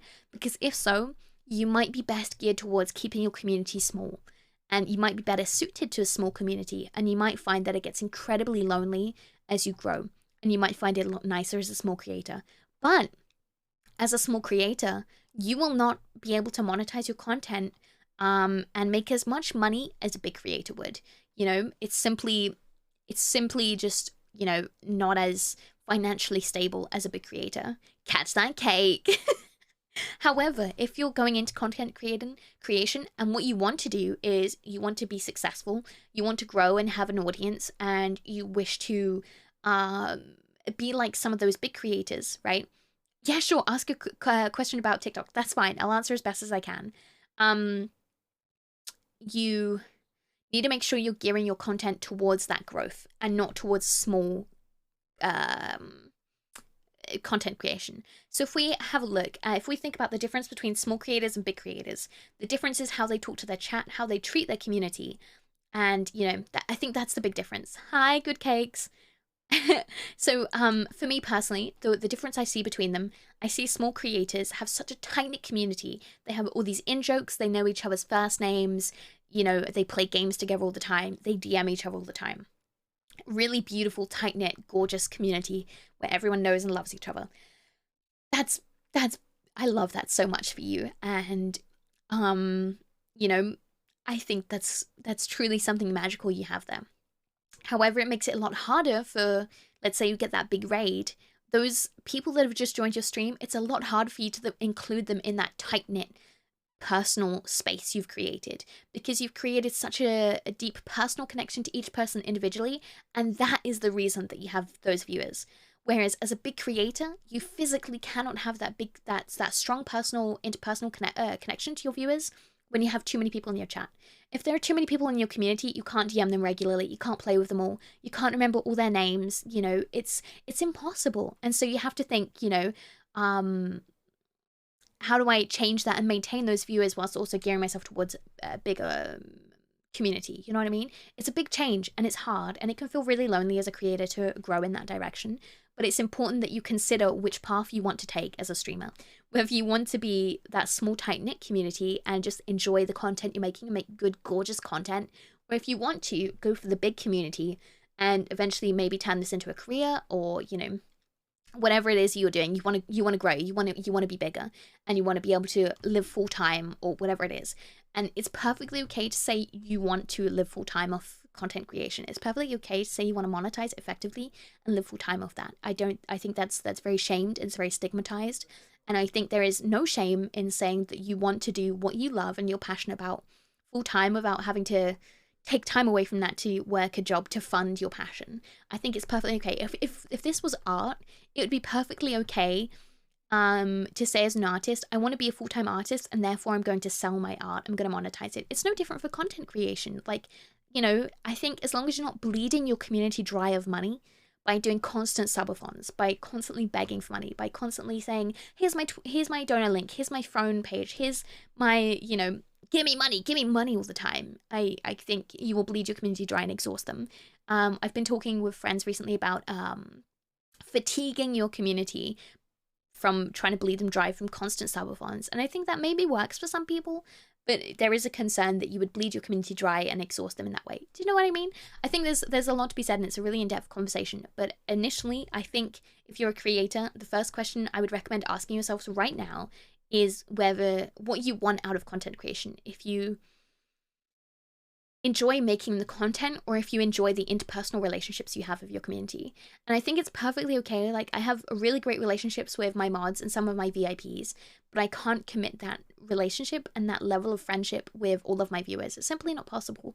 And it's I try to make that clear and set those boundaries when people come into my chat, that I can't commit all that time to them, as I simply stream too much, I work too much, and there's too many people for me to, you know, I'd be spread far too thin to be able to promise that to everyone. And if you do promise that to everyone, then you are hindering your growth, because you simply, you know, people come into your stream and you're given the impression that you'll be friends with everyone, you'll hang out with everyone personally. And if you can't commit to that, you know, it's going to be hard for people to stay there and new people to join. You know what I mean? Marathon streams always make me feel anxious. I always worry someone is overworking themselves and burn out. You know, that's on them. Thin Petri. We want thick Petri. Okay, can I ask a question about TikTok? I'm wanting to make the same kind of content, but mine have mostly been random funny gaming moments. What do you mean the same kind of content? What kind of content are you wanting to make? I don't understand what the question is here, Wolfie. I wish I had a great relationship with streamer. I know. I'm sorry, T. I think I love the relationships I have with everyone in my community. You guys are all amazing. I love you all so much. But I can't promise to be in your DMs. I can't promise to play games of your stream. I just don't have the time for it. And it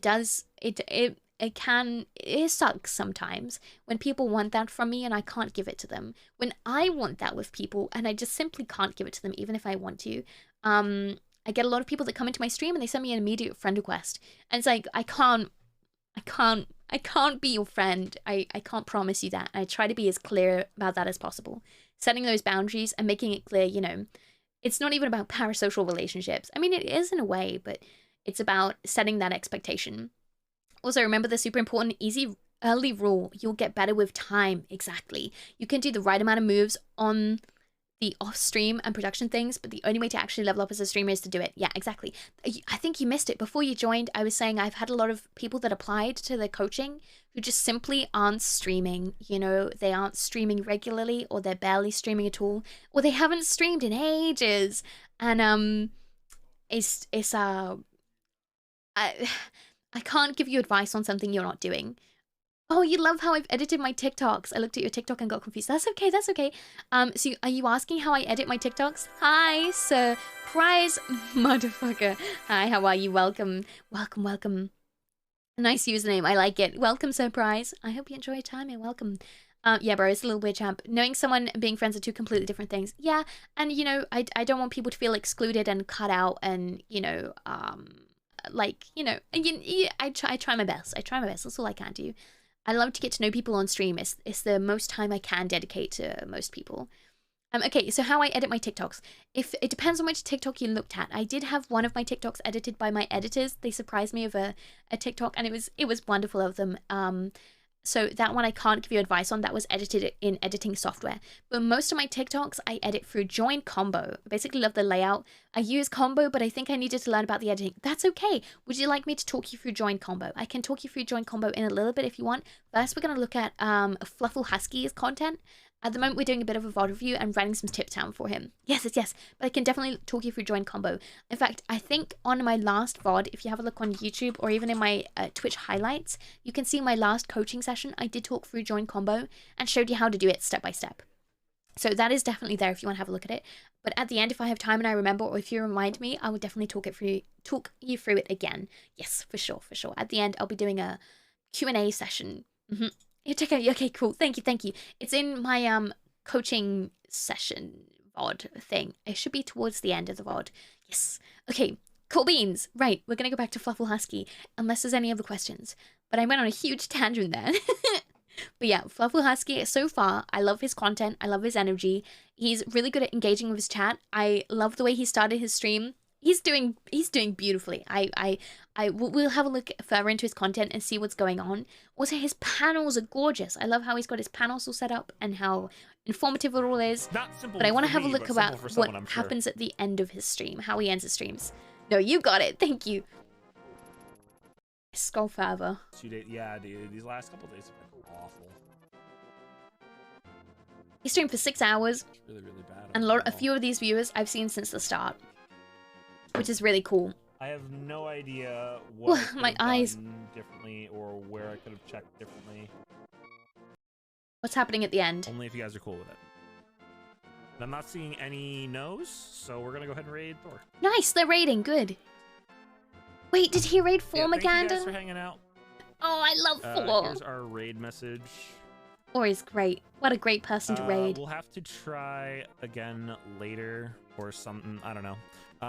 No stream on Friday because we'll be in New York. And he's but communicating his thank you guys for schedule. hanging out. You guys are awesome. Follow me here. Follow me on Twitter. Follow And us he's on the Discord. posting his All that socials. good Yes. stuff. So Barkpark.media good. is live.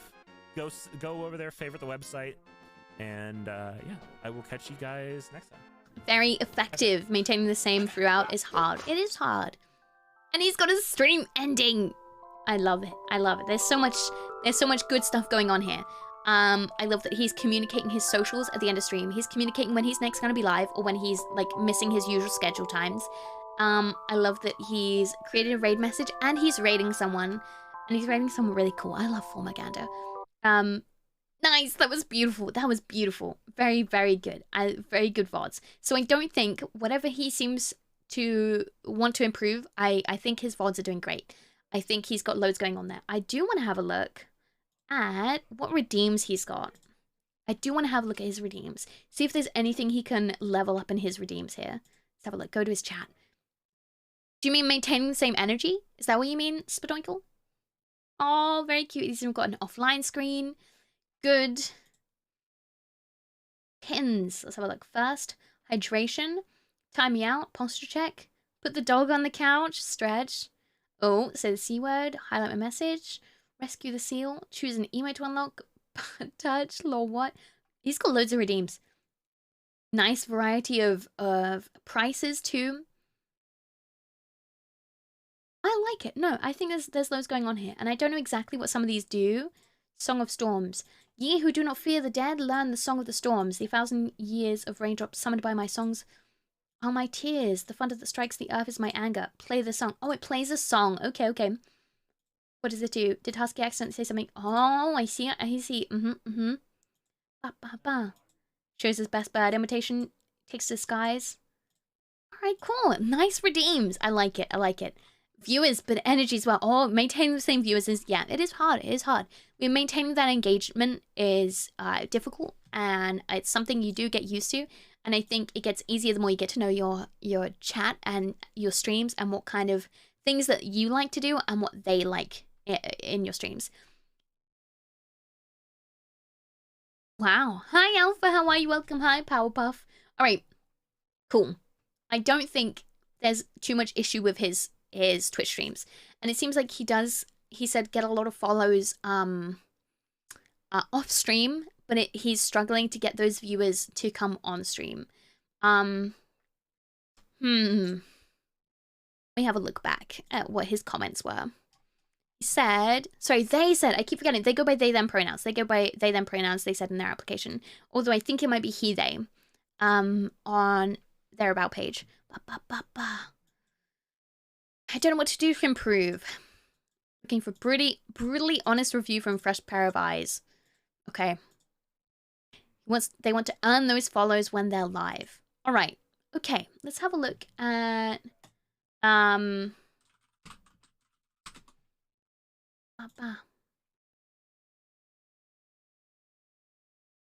oh. Channels.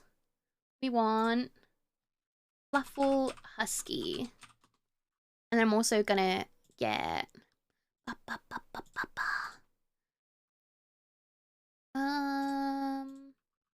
Sully Gnome. Let's get FluffleHusky.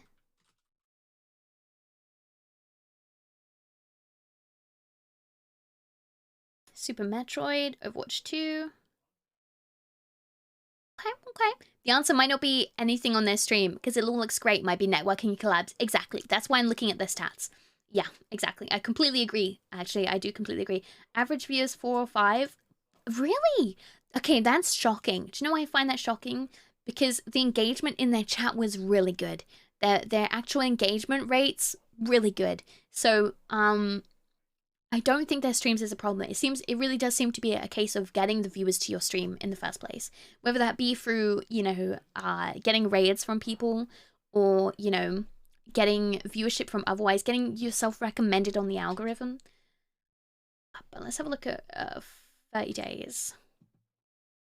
Okay, so it's pretty consistent between the 4 to 8 range, for recently at least.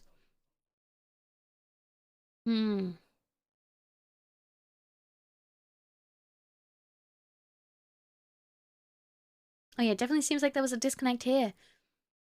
Maybe like tight-knit community. They do seem to have a very tight-knit community. There seems to be a lot of engagement. It seems like people in the chat really do enjoy their content, which is great, which is really great.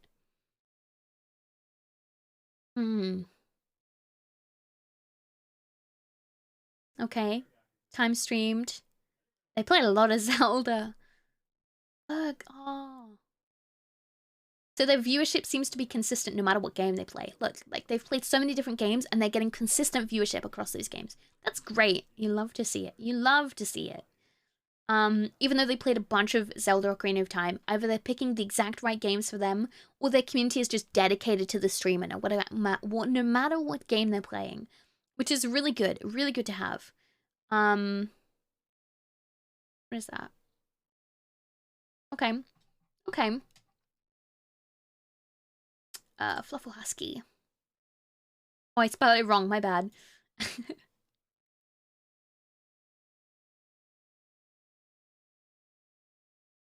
Alright.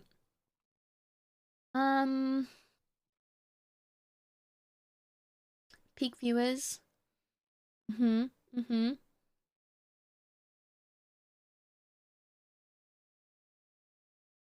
Overwatch 2. What is this? Performance over time. They're pretty consistent, but they are growing. You can see it's going up. From January 2019, it is going up. Even if it feels like recently this month there's been a bit of a dip, but that's pretty consistent growth. And honestly, a slow and steady growth is the best way to do it. And it might feel really slow because they started in 2018 here, and they've slowly grown to 2022. Honestly, it seems like the perpetual biggest issue, the follow to live watch ratio is always kind of nuts. I think they may only have to look at playing with different days or times of streams if their schedule allows. I do think they're growing at a solid rate. I think so too. It might be a matter of season and timing. I think a lot of the time people follow when you get shoutouts and stuff because they've been recommended, but people like to stick to their regular streams. And so even though getting those shoutouts can be, you know, really great for getting new follows, they don't always really translate into live viewers. Especially if you're in the lower end of viewership, right? Having that smaller viewership number. If you went to go to your Twitch following right now, how far would you have to scroll? It depends on how many people you follow and what kind of streams you watch. But how far down your following list do you have to scroll in order to see the really small viewership content creators? It's hard. It's hard. Even myself, I go to my following list and there are so many people live that I open 10, 20 tabs before I even get to the bottom. And by that point, you know, I'm already overwhelmed of people to watch. Basically to the bottom of the page that are live, yeah. Don't forget about that viewer fatigue. Yeah, right? And so it can be hard when you're especially in the smaller end. Let's say you're below 10 average viewers.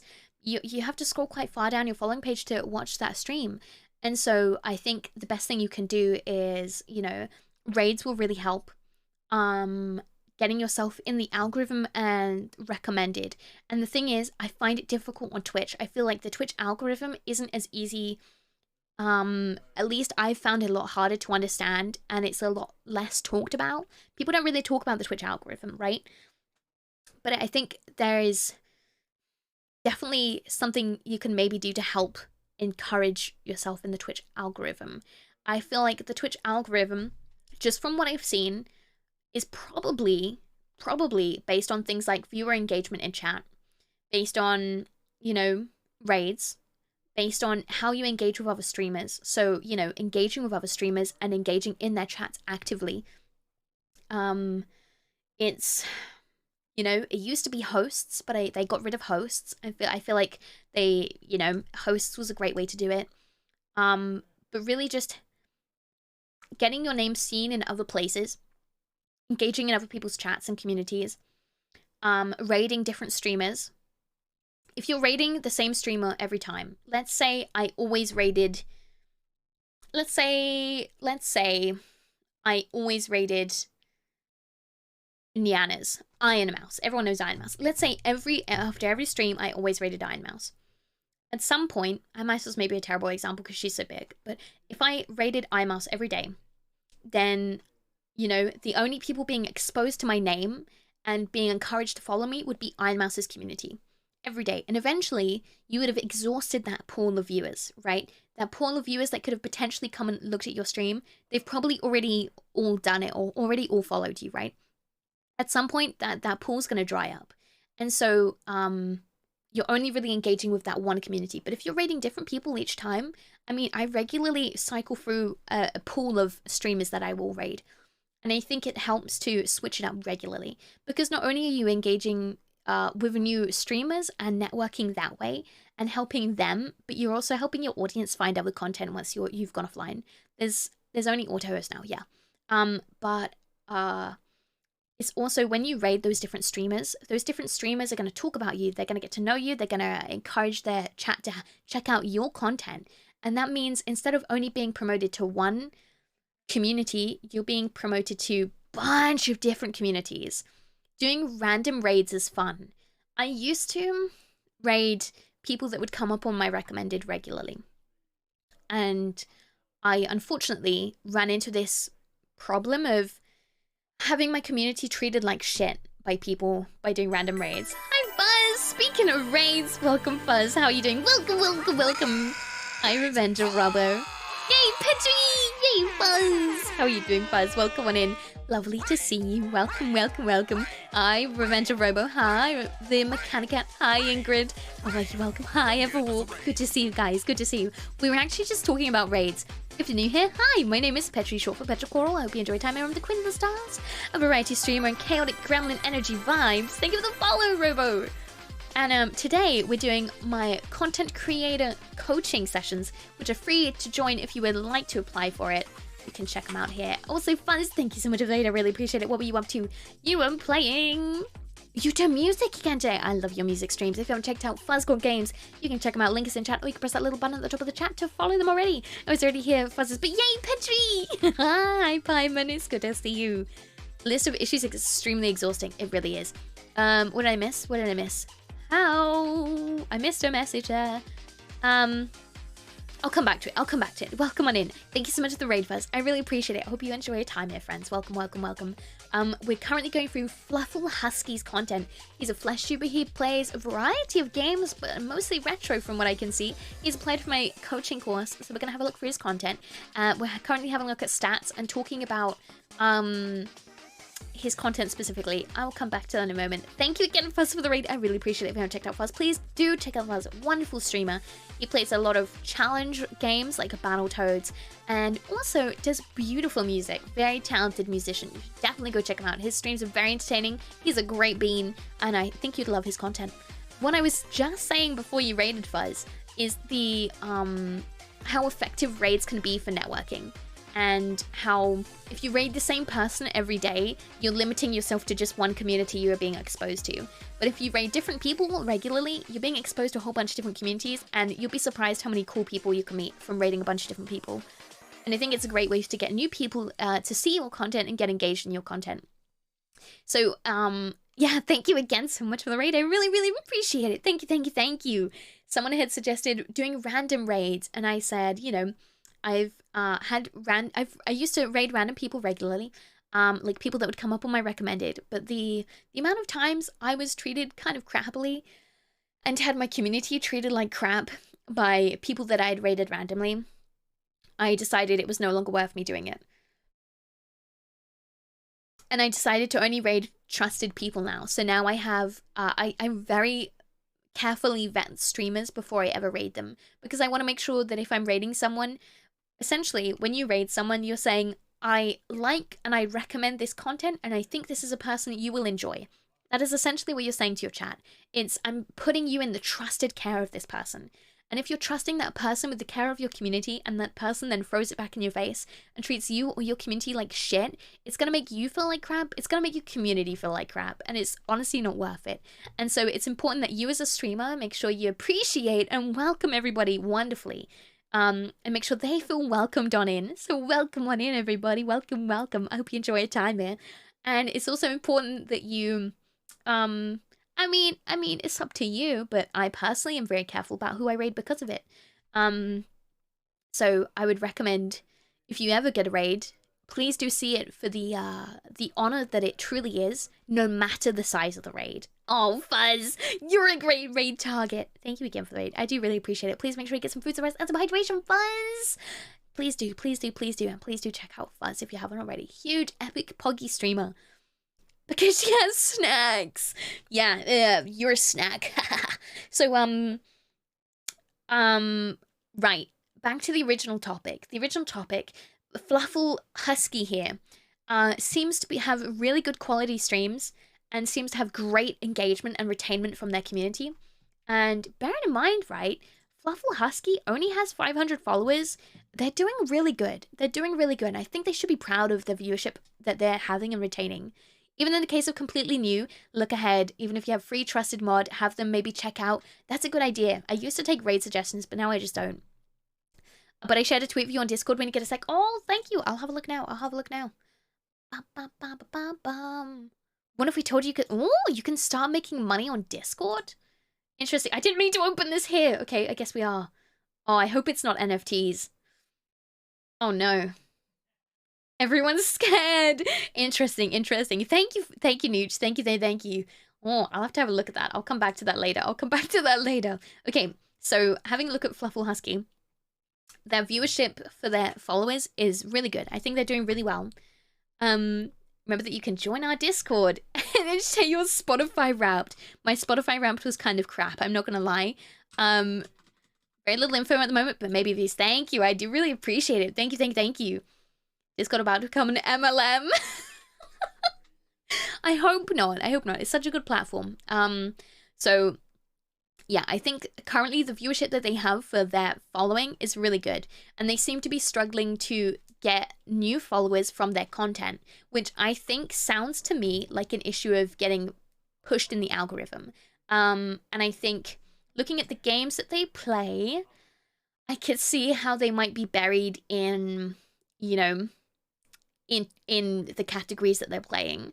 I think they could probably say them pronouns. Please remind me if I go by if I say he him, say them pronouns. I think they could probably play around with different games and still maintain that viewership. Like, that viewership's pretty darn consistent no matter what game they play. But the games that they are playing, I would imagine they'd be pretty buried in the category. There's a lot of people that stream to you know, especially Overwatch. There's a lot of people that stream these kind of games. And so I imagine them getting buried in those games pretty easily. Silent Hill 3 did really well for them. Sonic R.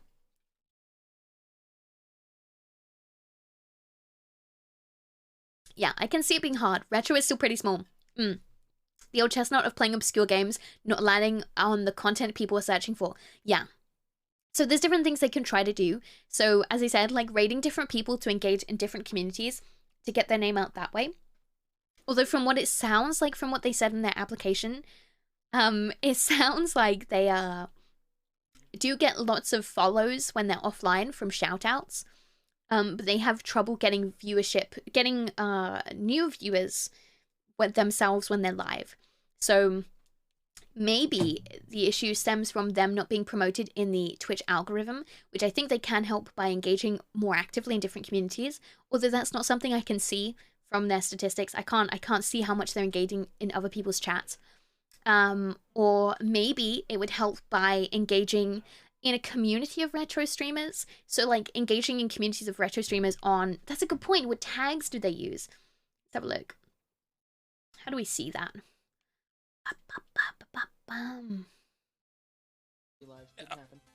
Refresh the page. I don't know if I can even see the tags people use without them being live.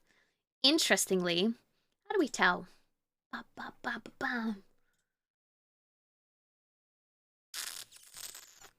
Because tags is a pretty recent, it's a pretty recent addition to Twitch. So,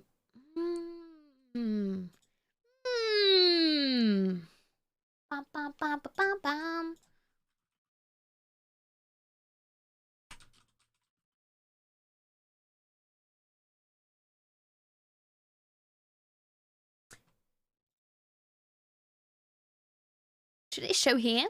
I've tried to look at all my tags after stream. I haven't been able to find them on the VODs. This would probably be a useful thing to be able to find, right? That's what I'm just thinking. I think in time it would probably be added to more stat trackers. Are they even searchable? I always thought, so they are adding, Twitch is adding a feature to search for tags and show you which tags are working effectively. If I show you what my... Hold on, I'll show you what tags I use. I showed this a little while ago, but if you're only watching this portion of the VOD, or if you joined just recently, I will show you, again. Hold on, discoverability. And then, so this is my Twitch dashboard. And you can see where people are watching, where people are finding me. So people are finding me mostly on Twitter and directly. That's like the best way I can get my content found, apparently, on my streams at least. Doesn't show on VODs, like I said, not sure how much that counts. I think it does, like, let's have a look, tags. So VTuber is the most used tag to find my stream. People are searching and looking at VTuber content, and Twitch is going, oh, you like VTubers? Here's Petri. Petri's a VTuber. She uses the VTuber tag. I think using tags that other people are using is effective, and I think it will become more important as time goes on. Recently, I only recently added this feet tag. It's my most recent tag, and it's already driving a big contribution to viewership, it seems. 5%, I think that's pretty good, 5%. English, I'm considering even adding British. Maybe that will help. Lol, yep, But you do what you gotta do. I've seen all kinds of tags work for people. You're already there before I finish the message. 3 steps ahead, Petri. Too good at chess.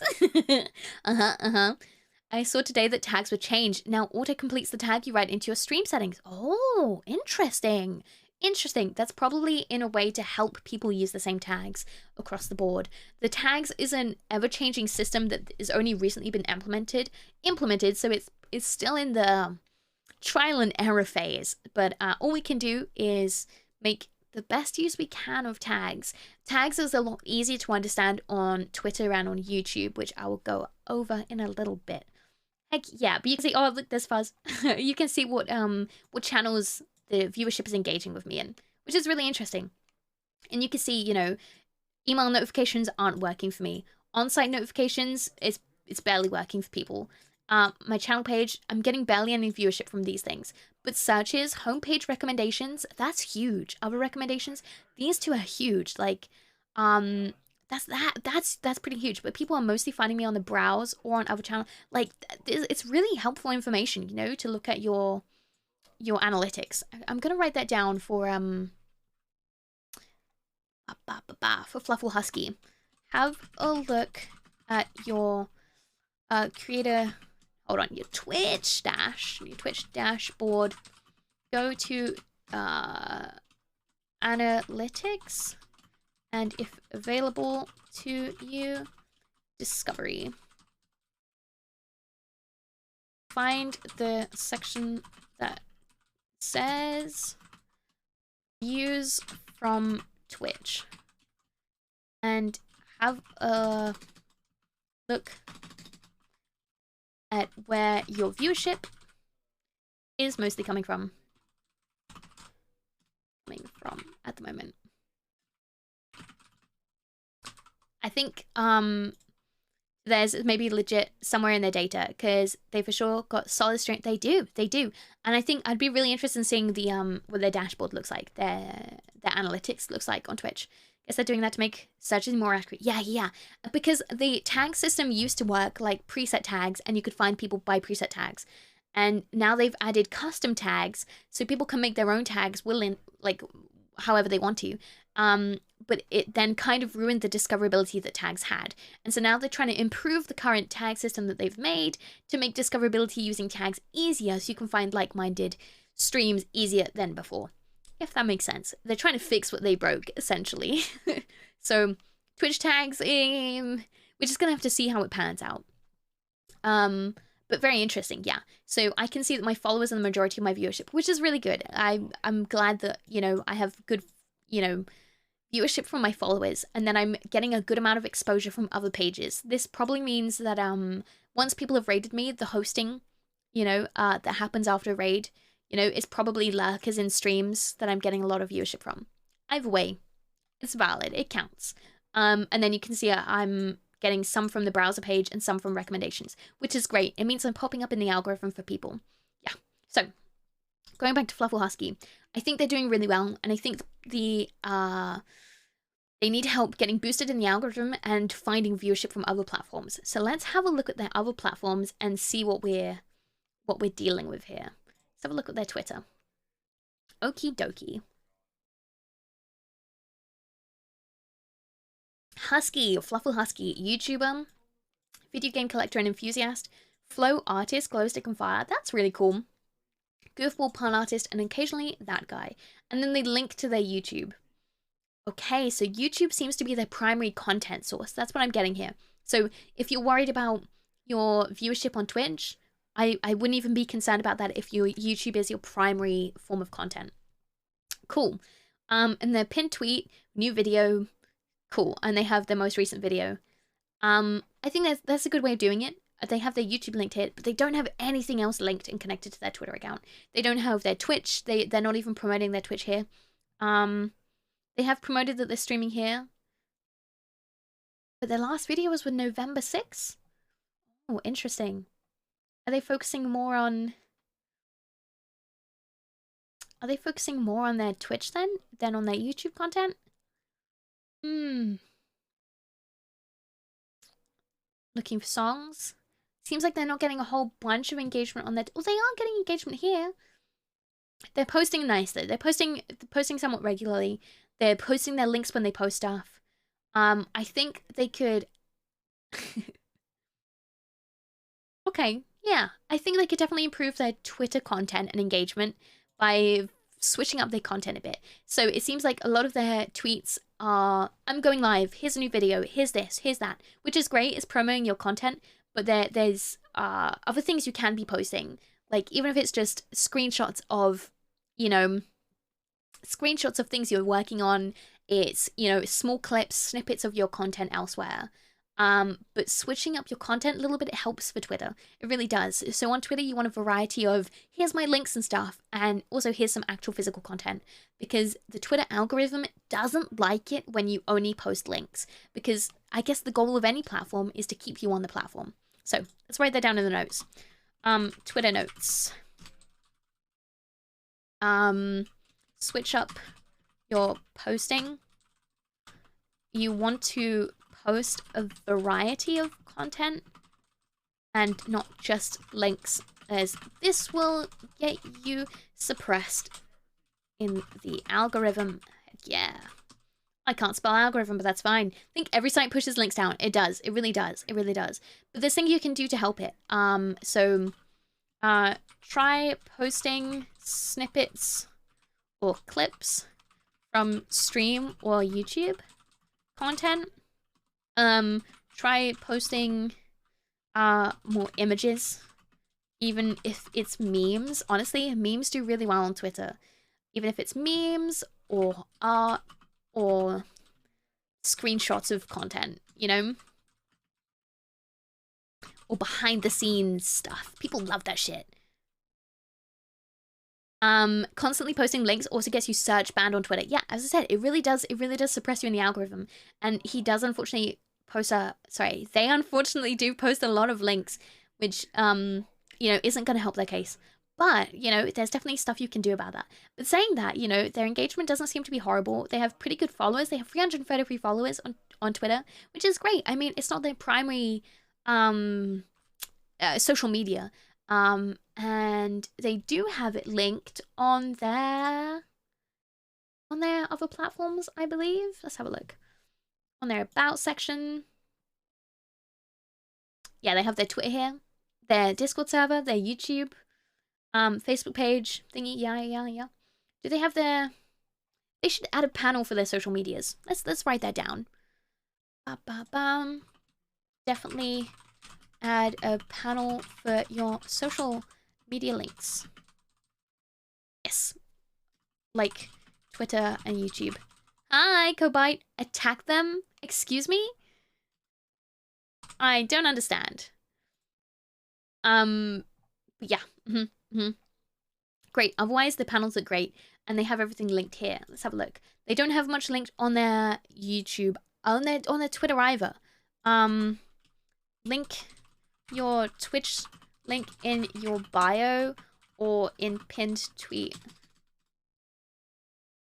Heck yeah.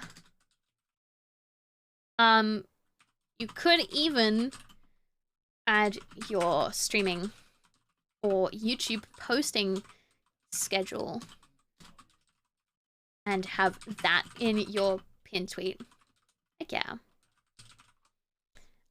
What do you mean, nah? Kobai? I'm sorry? I don't understand. Well, come on in. I hope you enjoy your time here. I don't understand what you mean by attack them. Are people more likely to look at panels than links section? I think your panels are a lot more eye-grabbing. I don't know what people will most likely click on or most likely look at, but it's free real estate, essentially. You make the best use of every... You're talking to Pumpkin, don't worry. Okay. Okay. I'm confused, but okay, welcome. I think it's free real estate and there's no reason not to make best use of every tool that you have here. I think most people look at panels and also ways to navigate in mobile. Actually, I didn't even consider mobile. I rarely ever use the Twitch mobile app. But I do think, you know, it's easy to say, oh, this says socials, click that, and it instantly takes you to your Twitter, you know? Or instantly takes you to Discord or whatever. They've got About Me, rules, schedule, computer, speedruns. Oh, that's great, they have the speedrun stuff here. Donations, and then, you know, a bunch of other stuff. But I think there's definitely room to put their social links here. Even if it says socials, and then underneath is like their hyperlinks to their different socials. Didn't think about that, me neither. But, yeah, like, it's hard to know what people are going to click on. If you go to chat, does it show you the about section? It does. But, you know, as I said, free real estate. Make use of every tool you have. Like, you don't have to do everything, but if you make it as easy as possible for people to find things, as easy as possible, that's the most effective way to, you know, you're missing out on things you could have. Have you given them clickbait advice yet? I don't give advice on clickbaiting because clickbaiting can be quite misleading and people can get very angry at clickbaiting. If it comes to when you're coming to YouTube, there are things you can do to lightly clickbait without being toxic about it, and that is something I have talked about before. So on my own content, for example, if you have a look at what thumbnails work for the content you're making, a lot of those thumbnails may be a little bit clickbaity. So especially when it comes to VTuber content, what works for VTuber content is things being teased as like lightly lewd. And if that is relevant to the video you are making and posting, then I think you should include that in the thumbnail because it has by far been the biggest drive of views in the VTuber community at the moment. So having lightly lewd teasing, it makes it clickbaity, sure, but if it's relevant to the video, then I think it's fine. If you're clickbaiting like, oh, I give away £1 million to viewers and it's not even relevant to the video, people will not watch the rest of your content. They will click off and never subscribe. So if you're going to clickbait, make sure it's relevant, make sure you're not, you know, misleading your audience, and I think it'll be effective for you. Just make the word sus with a red arrow pointing to the boobs. I mean, literally, right? Literally. But if it's relevant to the video, go for it. Go for it, honestly. And I think it will work for you. You know, but play around with your thumbnails on YouTube and things and have a look at your analytics. See what is working. See what people are clicking on that aren't your existing audience. See what videos are being pushed to wider audiences and getting those clicks from. Because that's honestly what you want to... That's honestly what you want to keep doing. Always clickbait? No, disagree. Don't always clickbait. If it's not relevant to your video, don't do it. You will harm yourself in the long run. Okay, we were looking at Twitter. Twitter content, great. As I said, definitely switch it up. Add some more things. Are they engaging with other streamers? Let's have a look.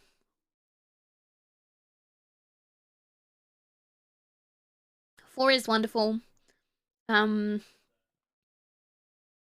do seem to be engaging with other people. Is this a streamer as well? Unknown. Unknown.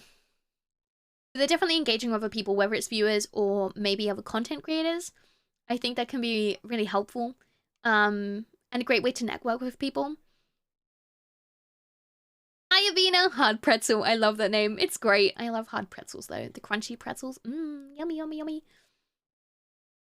but they definitely are engaging people. Even if it's the same people over and over again, Twitter is a great, great way to engage with people off stream. If you want to get to know other streamers, Twitter is the way to do it. Also, hi, Avina. Welcome. It's good to see you. It's good to see you.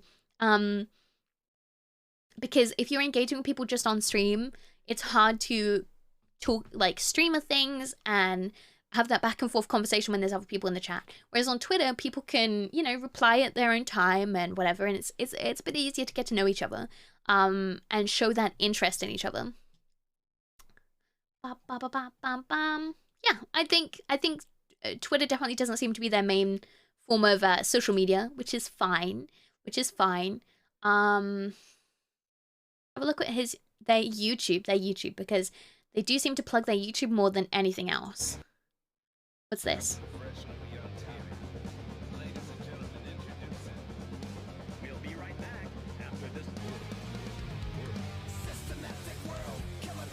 Oh, that song might be DMCA, so I'm just gonna mute it. But they do have a trailer. I wonder, is this trailer also readily available on their Twitch page?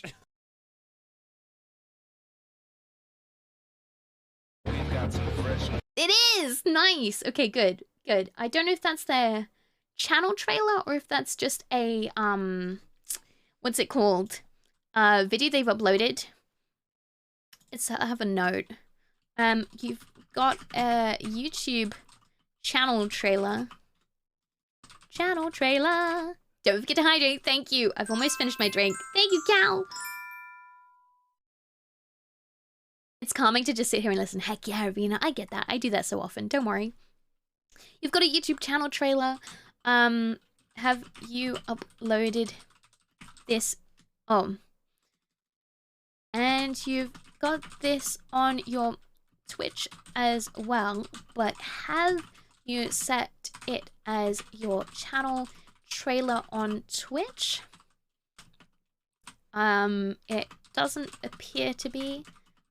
The channel trailer on Twitch is really important. When people click on your Twitch channel for the first time, so like if we just refresh this page, right, and go to their channel, I keep saying his, go to their channel, the first thing that will appear should be your channel trailer, which gives me the impression that the video they've uploaded is a upload and maybe not the channel trailer, but this will be the first thing you want people to see. It's a short 1-minute video that says, hi, this is who I am, this is my content creation, this is the kind of vibes you get here, this is the kind of games I play.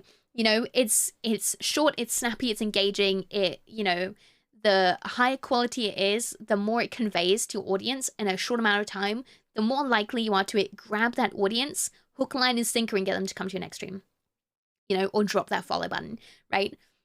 What if we use the VTuber self-intro as Q&A? If you've got nothing else, I think that would work great. The VTuber introduction thing is like, who are you? Petrichoral. What do you prefer to be called? Petri. What kind of games do you love? Overwatch, or whatever it is, you know? It's essentially a speed dating video. Yeah. You really want to sell your content in this 1-minute video. If you can't edit yourself, as I've said before, in my content creator resource pack, you can see here my Ko-Fi page, it's completely free. There's a bunch of trusted recommended video editors I've got there at various price ranges that do various things, but a lot of them will do channel trailers for you. You want it to be catchy, you want it to be quick and fast paced, you want it to basically convey 3 things. Who you are, hold on, my fingers aren't working, who you are, what kind of content you make, and why they should watch you. Those 3 things, that's what you want to sell to them. I currently don't have a channel trailer myself because I don't have a video that I'm happy with being on that. But if you don't have a channel trailer, it will show your most recent VOD. If you're already following a channel, it will show that viewer your most recent VOD, if that makes sense. Whereas if it's a new viewer that is viewing your channel for the first time, that channel trailer is the first thing they'll see, just like on YouTube here. So this video is great. I think it's a really good way of conveying, hey, this is who I am, this is the kind of content you find, you know, this is the vibes you'll get. It's selling it in a nice, tidy, quick little package, because you only have a few seconds of people's attention before they give up and click away. That's all you have. Seconds. You have seconds. This is I don't remember exactly how many seconds, but I believe when it comes to static content, like adverts, for example. What do you mean, Petri? Just put the video from the time you read the Harry Potter fanfic? I mean, I could do. But the video for Twitch is only allowed to be a minute long. It's not allowed to be longer than a minute. I think it's like 59.9 seconds. but you have seconds of someone's attention for them to decide unconsciously that they're interested or not interested.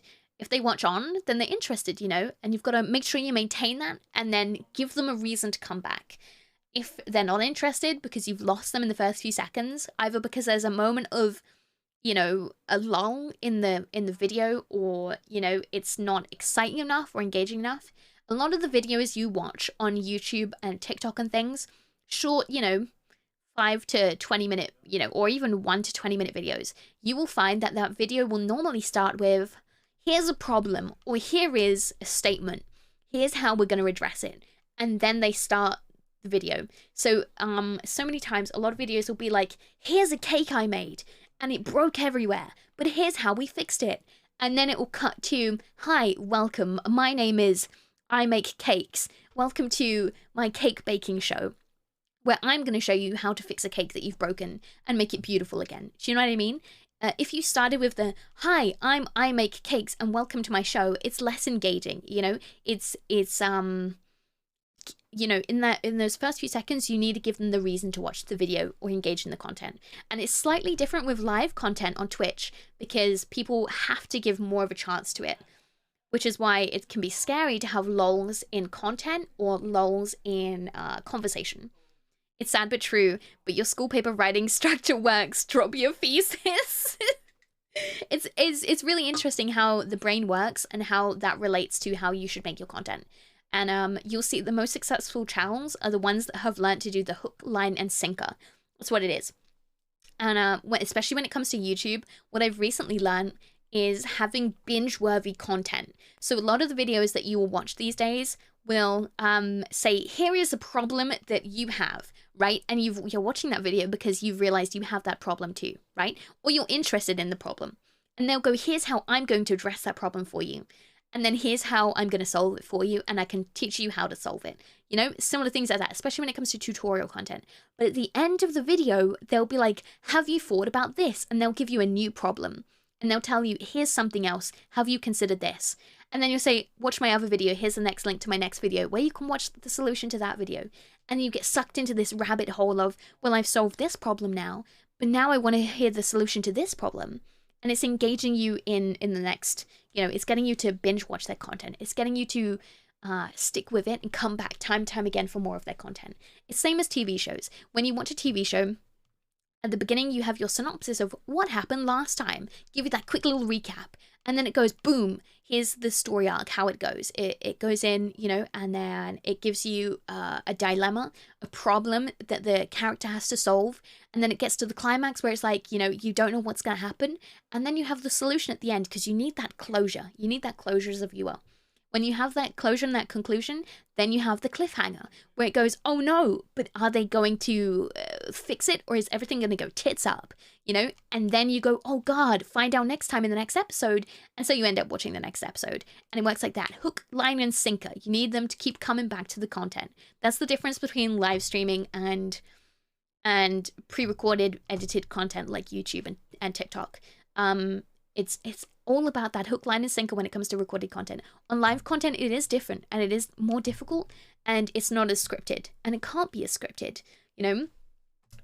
A bit too hard to do that live. It is hard to do that live because people are coming in constantly. If you're doing that hook, line, and sinker, if you're doing that story arc between problem, climax, solution, cliffhanger, that won't work in live content unless people are only watching that, you know, from start to end. Whereas with live content, people come in at all different times. There's got to be a better way. Does that happen to you? Hi, I'm Petri, here with how the feet tag will solve your pains. Literally, exactly that's it, Spadoinkle. That's exactly it, yeah. And I think it's really interesting, and there are a lot of creators on YouTube that will help teach you these things and help teach you how to use this effectively in your content. I said earlier, check out Film Booth on YouTube. He makes great informative videos about how YouTube algorithm works and how to use that to your advantage to make great YouTube content. Highly recommend checking him out, especially if your focus is on YouTube content. All right, saying all that, let's actually have a look at FluffleHusky's YouTube content. So they've got 345 subscribers, 43 views on their channel trailer here. Nice. Oh, okay. They've sorted their channel. This is great. I love this. This is so organized. A lot of people forget that you can actually organize your channel and into categories. So they've got their created playlist here. I would even recommend bopping that down a bit. First Impression Friday. Ooh. This is great. I love the format they're going for here. Okay, so you know what's really good about their thumbnails, right? If we have a look at their actual videos. Oh, okay. Okay, these thumbnails are different. What I was going to say, looking at their homepage and the playlist they've got, right? You can tell that this is all one series because it all uses the same style of thumbnail. This thumbnail is cohesive and it's even though they're different for each one, you can tell just by looking at it it's from the same playlist of videos. They're all related to each other. Some of these worked out really well. Some of these have done really well. This is great. I love how what's the word? Cohesive it all is. It's all uniform. And then you can see the same that they've done for other playlists. You know, making their thumbnails all the same. You know what I mean? You can tell that it's from the same playlist. Makes it a lot easier to watch the next one.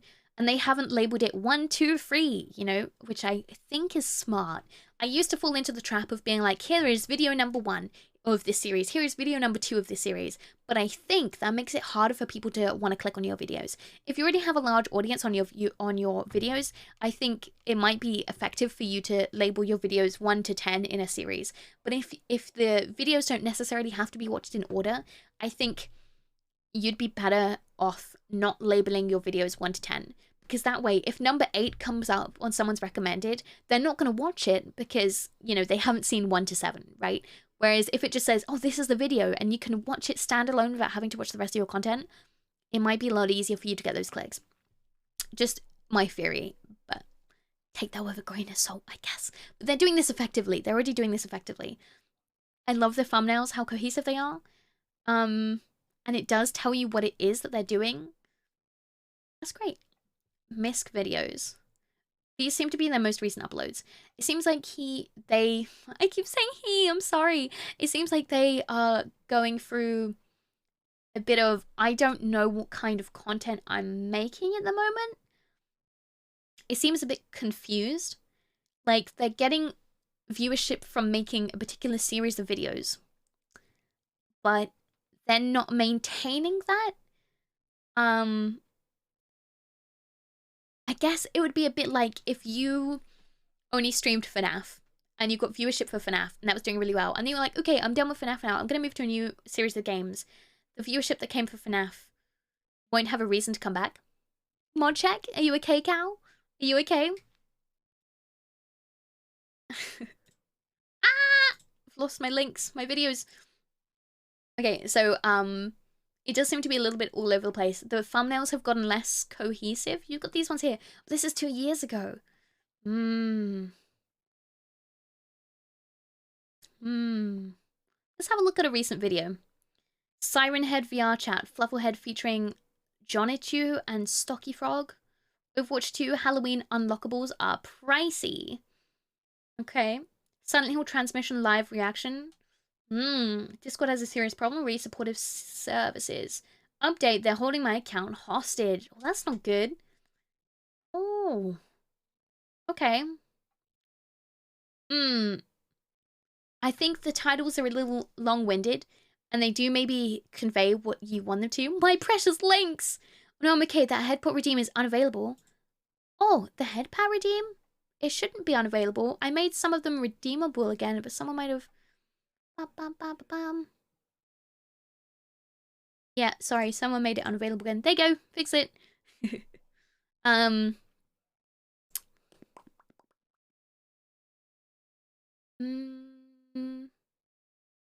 brain. And I will turn. Thank you, Cal. Thank you for the head pads. Thank you, thank you, thank you. Okay, cool. Cool. All good, all good, all good, all good. Lacking. Thank you, Scribbling. Good luck with the coaching. Thank you, thank you, thank you. Thank you, thank you. So yeah, let's have a look at one of their videos. Let's have a look at... They're all quite long. Let's compare... Oh, this is part 3. Bernardo. Okay. Let's have a look at one that did well. Maybe this one. Compared to one that maybe didn't do so good. Or as well, rather.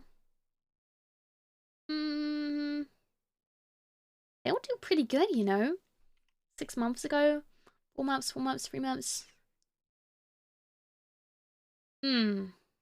Goals.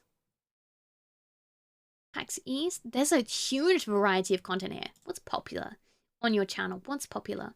Damn, okay. Alright. A lot of your older content is done really well. Why is your newer content not doing as well? Let's have a look. Let's have a look at something you posted. Let's have a look at this one. I want to see what the difference is. Oh, I'm sorry.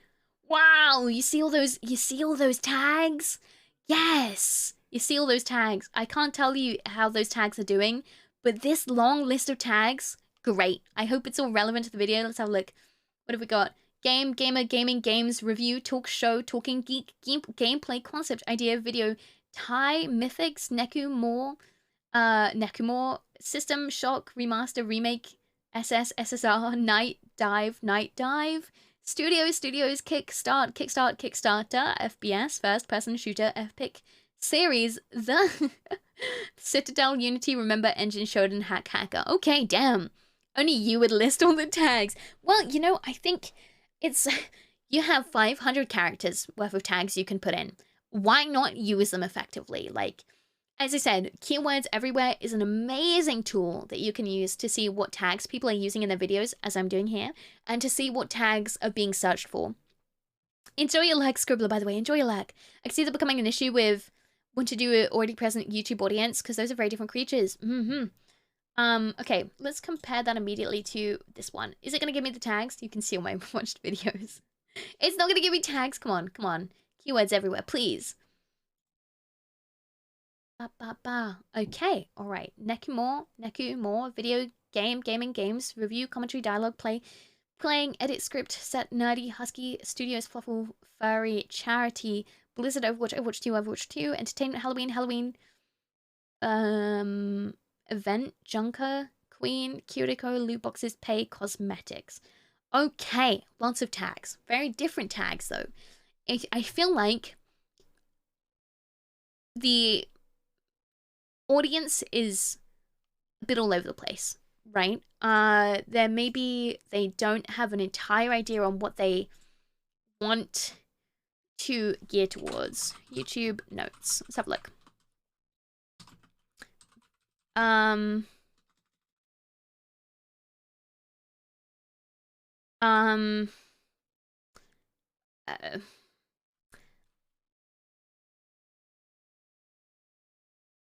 They've made recent uploads. Okay, so if I'm to look at this and say who silently writes notes in ad feed tag, if I'm to have a look at the videos they've uploaded, who would watch these videos? We've got VR chat furry videos, Overwatch videos, Resident Evil, and then some kind of personal talk video. More VR chat furry videos. VR furry videos. It seems a bit disjointed. Like they've got a lot of one thing, and they've got a lot of something completely different, which I would think might even be a completely separate audience. I think they're different. Definitely is. Are they effectively tagging their VR? They're using the exact same tags. VR chat, VRC, horror. Okay. All right. If we have a look, VR, horror. This is gonna fuck my algorithm. Furry. If I have a look at VR chat furry streamers that are doing well, in fact, if I just go VR chat furry, I'm gonna gonna regret searching this. Who are big VR chat streamers at the moment? I know of Lollify. I don't remember the name. Lollifon, right? I know of Lollifon, who makes great messing up your algorithm. It's a good thing. Okay, I'm definitely gonna regret this. But if we have a look at this video, Lollifon, yeah, I don't know how big they are. They're the only VR chat stream I really know. I'm not gonna watch this. But it's labeled Drunken Horny Fairies on VR Chat 15. I got a man's oh no. But they've used only free tags, furry, VR Chat, and horny. Yeah, I mean, if it's obviously working for them. But they've got 2.5K subscribers, 2.5K subscribers, and this video has 11,000 views. But if you have a look, this is working for this person. It's Tom Vic. And if you see that there, it's Tom Vic. I don't know what other content this person makes, but this is clearly working for them. Know your audience, I guess. Exactly. That's what I'm saying. If they want to branch into making more content like they have here, because this seems to be the majority of their content currently, this VR chat, VR horror, VR furry. It's obviously, you know, the images are all furry related. The avatars are all furries, you know. It's obviously the audience they want to gear themselves towards, although 10 months ago it was more Sonic and gaming content. It feels a little bit confused, you know? It feels a little bit confused. Your content seems... Oh, I'm not even typing. Your YouTube content seems confused on who you want your audience to be. So by that I mean currently most of your most recent videos are VR furry related videos, but your other content is more geared towards gaming and retro gaming, which is fine. I think that's partially they're making a bigger push towards Twitch, unless they said otherwise. I think their focus is on YouTube, as they've said. Okay, if we have a look at their Twitter, it's all about their YouTube channel. If we have a look at their Twitch, I can't tell if they're geared more towards YouTube or not, but they have linked their speedruns here.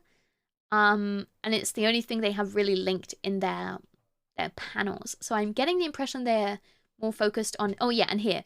I'll occasionally stream from time to time, but my main hobby is my YouTube channel. Whether this is outdated or not, I haven't been following so disregard my question if it's already answered or irrelevant, but is it possible they wanted to gear more over to fairy content? Yeah.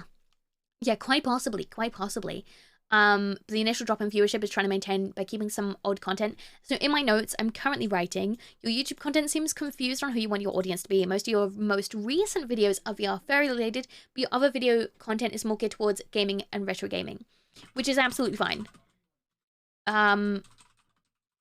However, I think I think if you're looking to go more focused on that content, you should do some research on that style of videos and see what other creators are doing. Specifically look at VR furry videos. Use keywords everywhere. Oh god, I can't type. Use keyword. Hi, Oni. Hi, Gilly. How are you? Welcome.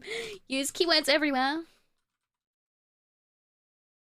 Extension to see what tags those creators are using.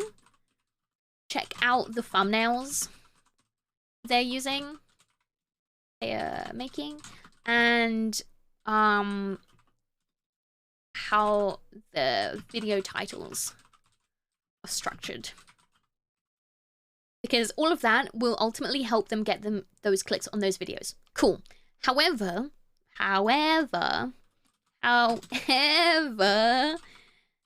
if you're looking to focus more on the other gaming content, you're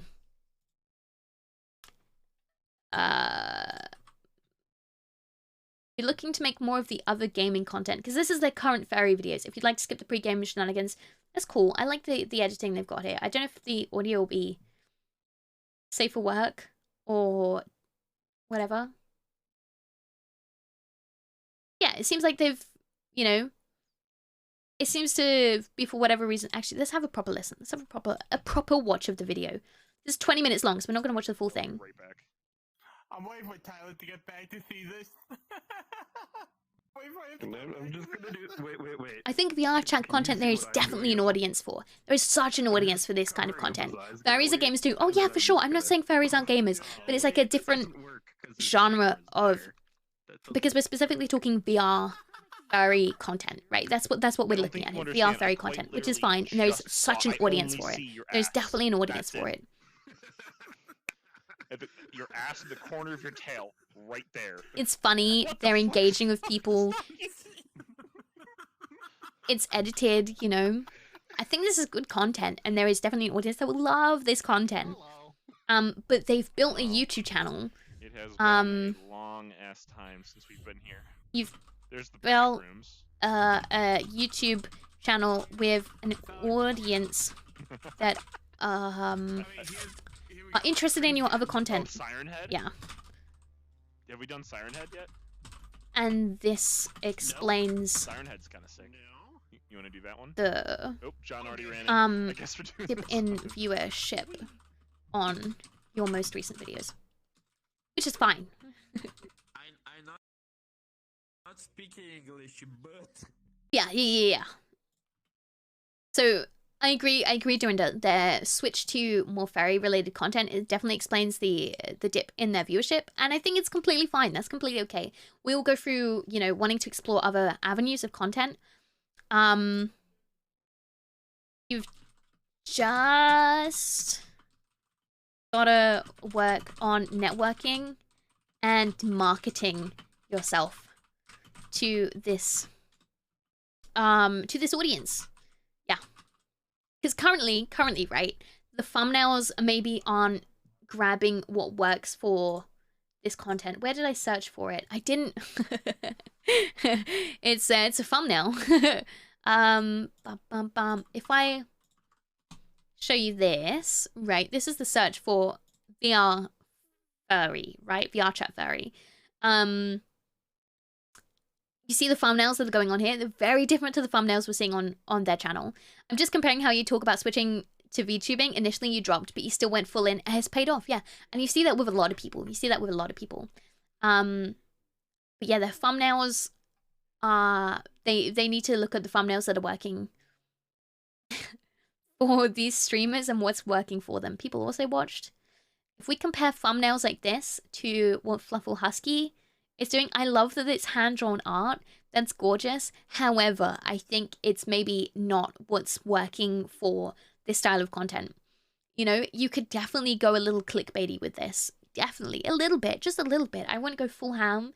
But, you know, there's some funny moments in these videos, even just from that small bit we've seen. There's some funny moments in these videos that you can use to make that thumbnail and make that, you know, click. Obsession into 1042 solo. I don't think that's what people want to watch this for. I mean, maybe, but you might be better off titling something like this as, I don't know, something like Furries Run for Their Life in Horror Game, or, you know, something more grabbing. And then you can put, instead of putting this in the title, you could move this to the description and say, me and these friends played this game in VR chat, links to all that in the description, etc. Do you see what I'm saying? YouTube has definitely changed from how it was several years ago. Several years ago, people used to title all their videos as, I'm this person, I played this game, I'm doing this thing with this, you know, and it used to be a very informative title. But nowadays, YouTube is moving more into a culture of clickbaity titles. Not even clickbaity, but attention-grabbing, short, snappy titles. You need your title to grab you in. It really needs to be something like, wow, exciting thing happens, like, wow, the horrifying thing, you'll never believe it, you know, as frustrating as that is. It can be hard to do, which was always just with the new newspaper? Huh? Oh, YouTube is just the new BuzzFeed. Kind of. I guess you could put it that way. Being direct is honest, but if you want to attract people's attention, you need to give a sense of spectacle. Exactly, that's a great way of putting it. In fact, if you don't mind, I'm going to copy and paste that directly into my notes for them. The titling... The titling of your videos is honest and informative.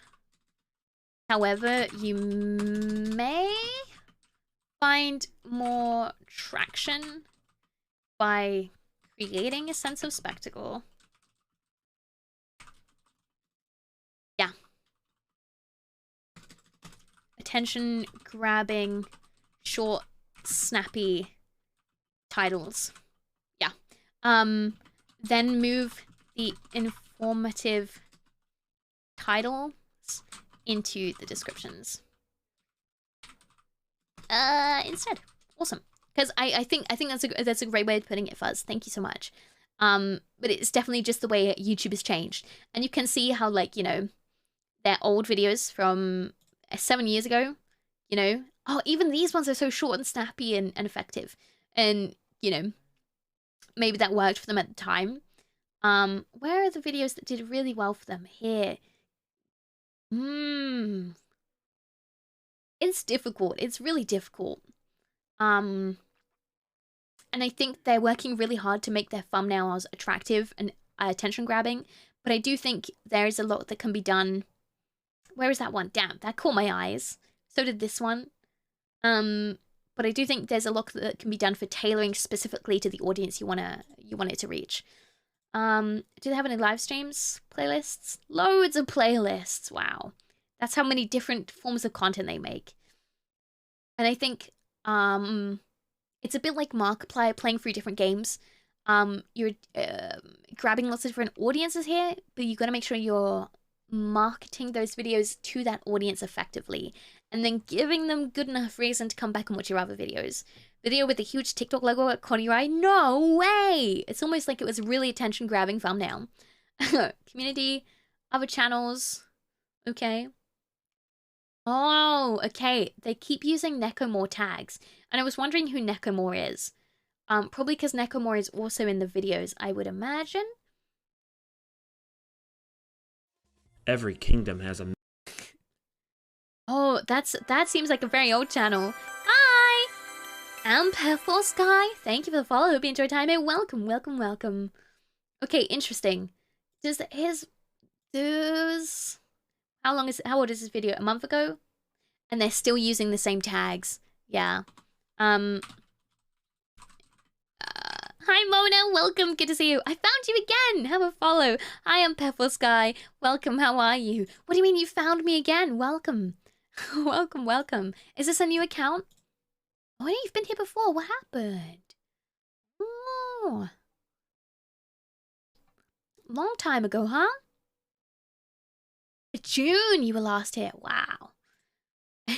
Oh no, HUD's gone. I'm sorry. A bunch of my redeems are disabled while we're doing the creator coaching today, Mona. How are you, Mona? Welcome. We're having a look through FluffleHusky's channel and content today. You're using tags. Is this the same tags that they were using 6 years ago?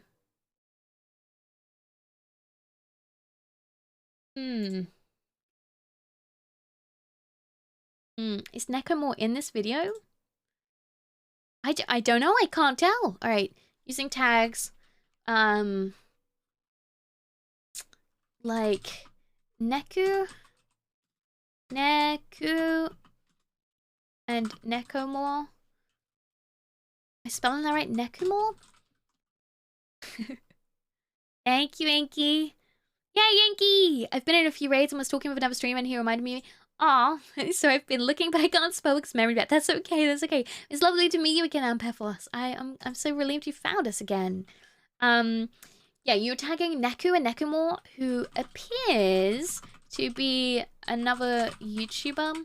But their account channel has been inactive for 6 years. Now I go sneak. Was Nekumore a team or a group, not a person? So we just found in their recommended channels, they found Nekumore Let's Play, which maybe is that them? I can't tell. Maybe it's an alt channel they have?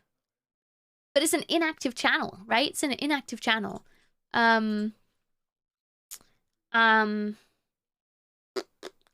You may...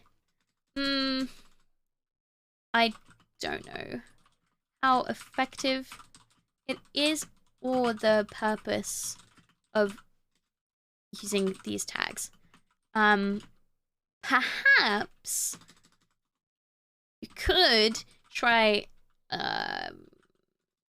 tagging big creators that make similar content.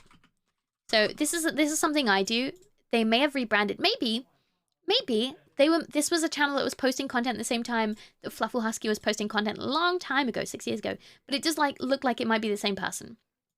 I don't know. For whatever reason, this channel is inactive now.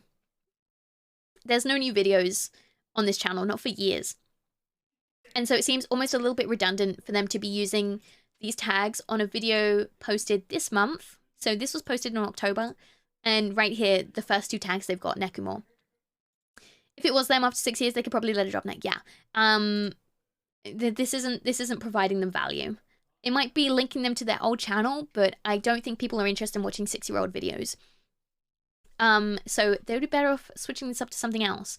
I would suggest finding big creators that are effective and current and making similar content to you. So if I'm posting, let's go back to the furry videos. If I'm posting VR chat furry videos on horror games, right?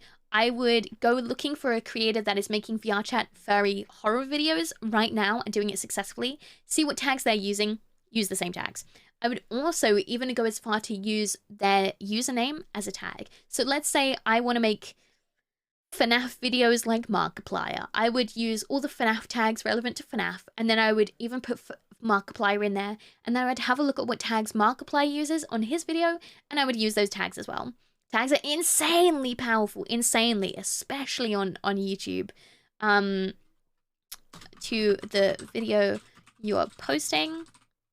Also, see what tags they use and use the same tags. Petri smart. Markipliers, exactly, right? Exactly. Do your research on what people are doing every time you make a new video. Yeah. Awesome. All right, cool. There's, where are we? Let's close that one. Oh, I like that they've got all their socials linked in their bio. So, new around here, subscribe. I don't know what that links to. Someone at Blizzard must have been found face first in a pile of snow before they came up with these prices. Unreal. Right, okay, so that's relevant to the thing. I would even put that at the start.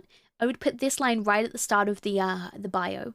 Because, as I said, when you're searching for a video, if we go back to thingy, right? If we go back to our search for VR chat furries, you'll see that the first line of the bio with the description is right under the video. So this is what people are looking at. So if you said, I survived 24 hours in a furry VR chat, as a furry in VR chat, right? That's that attention-grabbing title you want. It's got, you know, an attention-grabbing thumbnail, and then the actual information that you need for context is right here in the description. So you want that to be the first line of your description. So, the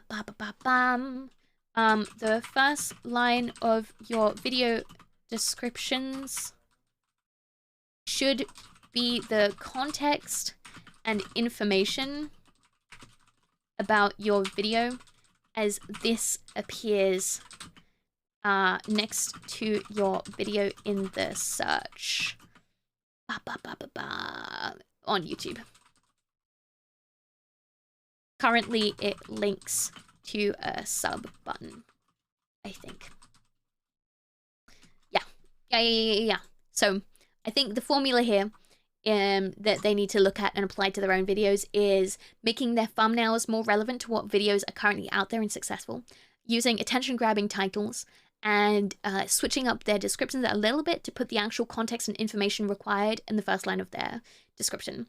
Yeah. I think that can be easily implemented with their videos. Easy peasy. And then, you know, from what we saw, the content itself is pretty alright. I think it's just getting the initial clicks there. I'd be interested to see, let's actually have a look at, if we go to, oh god, what's the one, Social Blade. Social Blade.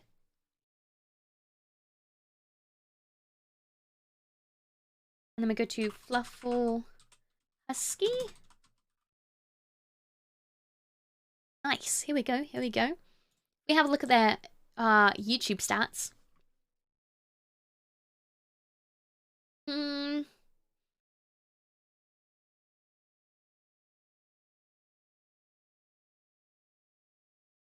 Interesting. Ooh, what happened here? Wow, that video popped off. Whatever they posted here really popped off for them. But otherwise their viewership seems to be pretty consistent over the last 2 years. It's pretty consistent. They're doing well here. Whatever was going on in the summer of this year did good for them. Let's have a look. What happened in July? How many months ago was July, August? That was what, 2 months ago? Maybe they were just posting more videos. Maybe that's simply the answer here. Post more videos. Although I think they post pretty consistently from what it looks like. 4 to 5. Oh, okay, yeah. 4 to 5. 4 months ago. Right. So 6 months ago was the end of the Sonic era. And then it's the start of the furry content, where they seem to have a big pickup. So they've gone, you know, I think their videos are doing okay. You know, they're doing all right. Are they linking effectively in their streams to their YouTube content? In December already, my brain, it's okay. Let's have a look.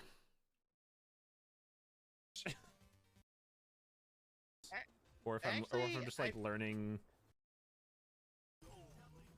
I have no idea what's happening right now. Hi, Shoity, thank you for the follow. Hope you enjoyed time. Welcome.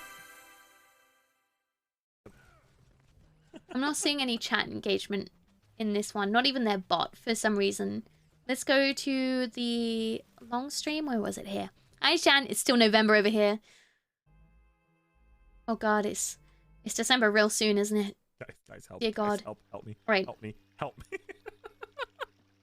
They're linking their Discord server, but are they linking their YouTube content with their bot? The other day, and by the other day I mean yesterday. And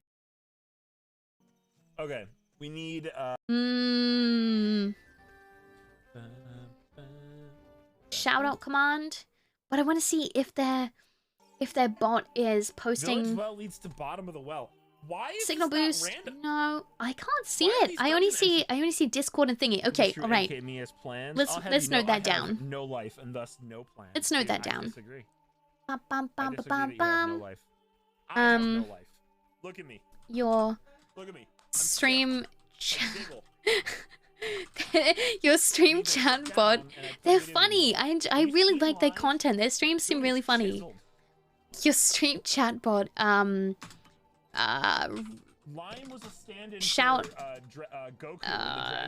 Shout outs your Discord link, but not your other social media that I can see.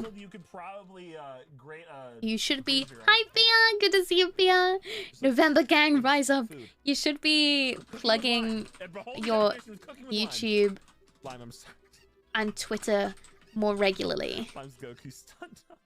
Using your chatbot, or let me say hi back. And mentioning it on stream. What I think is completely unused free real estate on streaming is whenever you go for a break, go pee, go to get a drink, 8 hours and 25 minutes of November left. Woo! Not here. Not here. An hour and a half left here. I think. 11. Yeah, an hour and a half left here. So whenever you go on break, to go pee, to go get a drink, you know, whatever, ad break, use that time before you roll the ads, if you roll ads while you're AFK, use that time to say, hey, I'm going AFK, but whilst I'm gone, you can check out my other social medias, make sure you're following me on all platforms here, and then post them in the chat. You don't want to have all your commands only on your social links only on commands, because that's too much effort, and you want to be reminding people to do that. So instead, you have it set to a bot that automatically posts, or you post that link yourself in chat whenever you go AFK. But either way, you want to make sure you're regularly saying, hey, follow me here, follow me here, follow me here. People aren't in stream almost the entire time. People aren't in stream almost the entire time. You want to be making sure you're reminding people to check out your other content, because that's how you transfer your audience to other platforms. And they've got an audience on YouTube, and they've got an audience on Twitch, and they've got an audience on Twitter, but is it even the same audience, or is it different audiences? Because I'm not sure if they're effectively transferring audiences on different platforms. I appreciate that. I'm also really bad at taking compliments. So Okay. I'm sorry if that seemed But I think promise I'm not trying. I think their streams are great and entertaining. Ask my wife. Hey wife. What? Don't. Yes, Dorinda? What? How bad am I at taking compliments? Okay. We've looked at their YouTube, we've looked at their Twitch, we've looked at their Twitter. We've had a little look at their stats. Am I missing anything? Am I missing anything here? I feel like we've said a lot. Their branding seems pretty good, and it's pretty consistent. You can tell who they are as a streamer, as a YouTuber. I definitely think they could add this thumbnail on this header on their Twitter as well. Their Twitter and their YouTube seems a bit disconnected. Their Twitch as well. I mean, maybe they want it that way, but that's content that they're not linking other places. You know what I mean? There's communities on each platform that they're not effectively linking to other places. What have we got? Instagram, TikTok, Twitch, Discord. So, to conclude with FluffleHusky, I think they're doing great. I think they need to sort out their VODs, right? Because currently their VODs, they've only got 14 days worth of VODs. Whether it's that they haven't streamed before 14 days, or they just don't have the full archiving ability that you get from being Twitch Prime or Twitch Turbo. I think that's something they can get if they can afford that. They aren't making... I seem to be confused by their scheduling that they have set on Twitch. Maybe there's something they should check is labeled effectively, because I can't tell. They should just full send on fairy content. You think they should? You think they should full send on fairy content? I think there is such an audience for it, and the fairy community is incredibly dedicated and incredibly you know, they love fairy content. It's a bit like a VTuber community. They eat that shit up, you know what I mean? And if you're gonna branch into it, I think it could be effective to go full send into it. I think they should also throw more VODs either on YouTube or a new YouTube. People seem to like the VODs. They sure are a passionate group. They are a passionate group, and there is an audience for it. And I think if you market it correctly, if you market it effectively, you will find that audience and you will eat that shit up, and they could grow like huge from that. Fairies are the kind of thing where you're half-hearted about it, people will notice. Yeah, I'm not well versed enough in furry content to speak on it properly. I don't really dabble in furry community at all. It's not my forte. I don't really know what the culture is. Hi, Grendel Shadowganger, welcome, thank you for the follow, hope you enjoy time and welcome. Reasonable, well, me and Ivor, so not to be on, no, it's okay, but I do think it's one of those communities that is dedicated. Clumpsky, I think it's really dedicated, and I think there is definitely an audience for it if they market it effectively. Especially VR chat content. There is such a good niche for VR chat furry content. Even just from searching it, we found so much, and these videos are popping off. I think there's so much you could do here. I think they should really go into it if that's what they want to do. But they seem a bit confused at the moment if they want to go into furry content or into retro gaming content on YouTube. And I think it is possible to do both at once. I think it is completely possible to do both at once. But it seems a bit confused. About to start streaming myself next week and create content. Got model rigged and everything set to go. But should I prioritize creating videos for YouTube first or jump into streaming? That's completely up to you. YouTube is great for finding new audiences. But I personally find it easier to do streaming as my priority and then repurpose my streaming content into YouTube content. Whereas you might find that you personally prefer making YouTube content and streaming on the side. But I think you should make one of those your focus and make the other one a secondary. Which one is up to you is completely up to what kind of content you want to make as a creator. So for FluffleHusky, I'm getting the impression that they are a YouTuber who likes to stream on the side, which is completely fine and completely valid. And working out what they want to focus on, I think will be helpful for them. There are a lot of YouTubers that are very successful at streaming and making that effective YouTube content afterwards. So it's about what you want to do, what kind of content you want to make, and what works for you. You might enjoy the editing process. You might enjoy the pre-recorded content, in which case I would say definitely make YouTube your focus. But you might enjoy the live reactions and the live streaming and then just sending that to an editor or editing yourself that after. I thought about it and I felt making content would be crucial to get the needed exposure to grow the stream. So you want to grow streaming. Your priority is growing streaming. Then start streaming first. YouTube should be your secondary if streaming is what you want to prioritize. This early, you can try both and see what excites you more. By try, I mean a week or so. Go for it. Like, honestly, just experiment. There's no harm in it. You lose nothing by just diving head on. Do what you want to. Do what makes you happy. Explore. Find your feet and things. You may think right now, you know what, I really just want my YouTube I just really want to be a big YouTuber. I just really want to make good YouTube videos. And then you may start doing it and in practice find that you love streaming a lot more. So it's really up to you. And what kind of content you want to make in the long run. But if you're just starting off, really just go for it. Dip your feet in all the pools. Explore. Try different things. And as the saying goes, throw shit at the wall and see what sticks. See what works for you. See what you enjoy the most.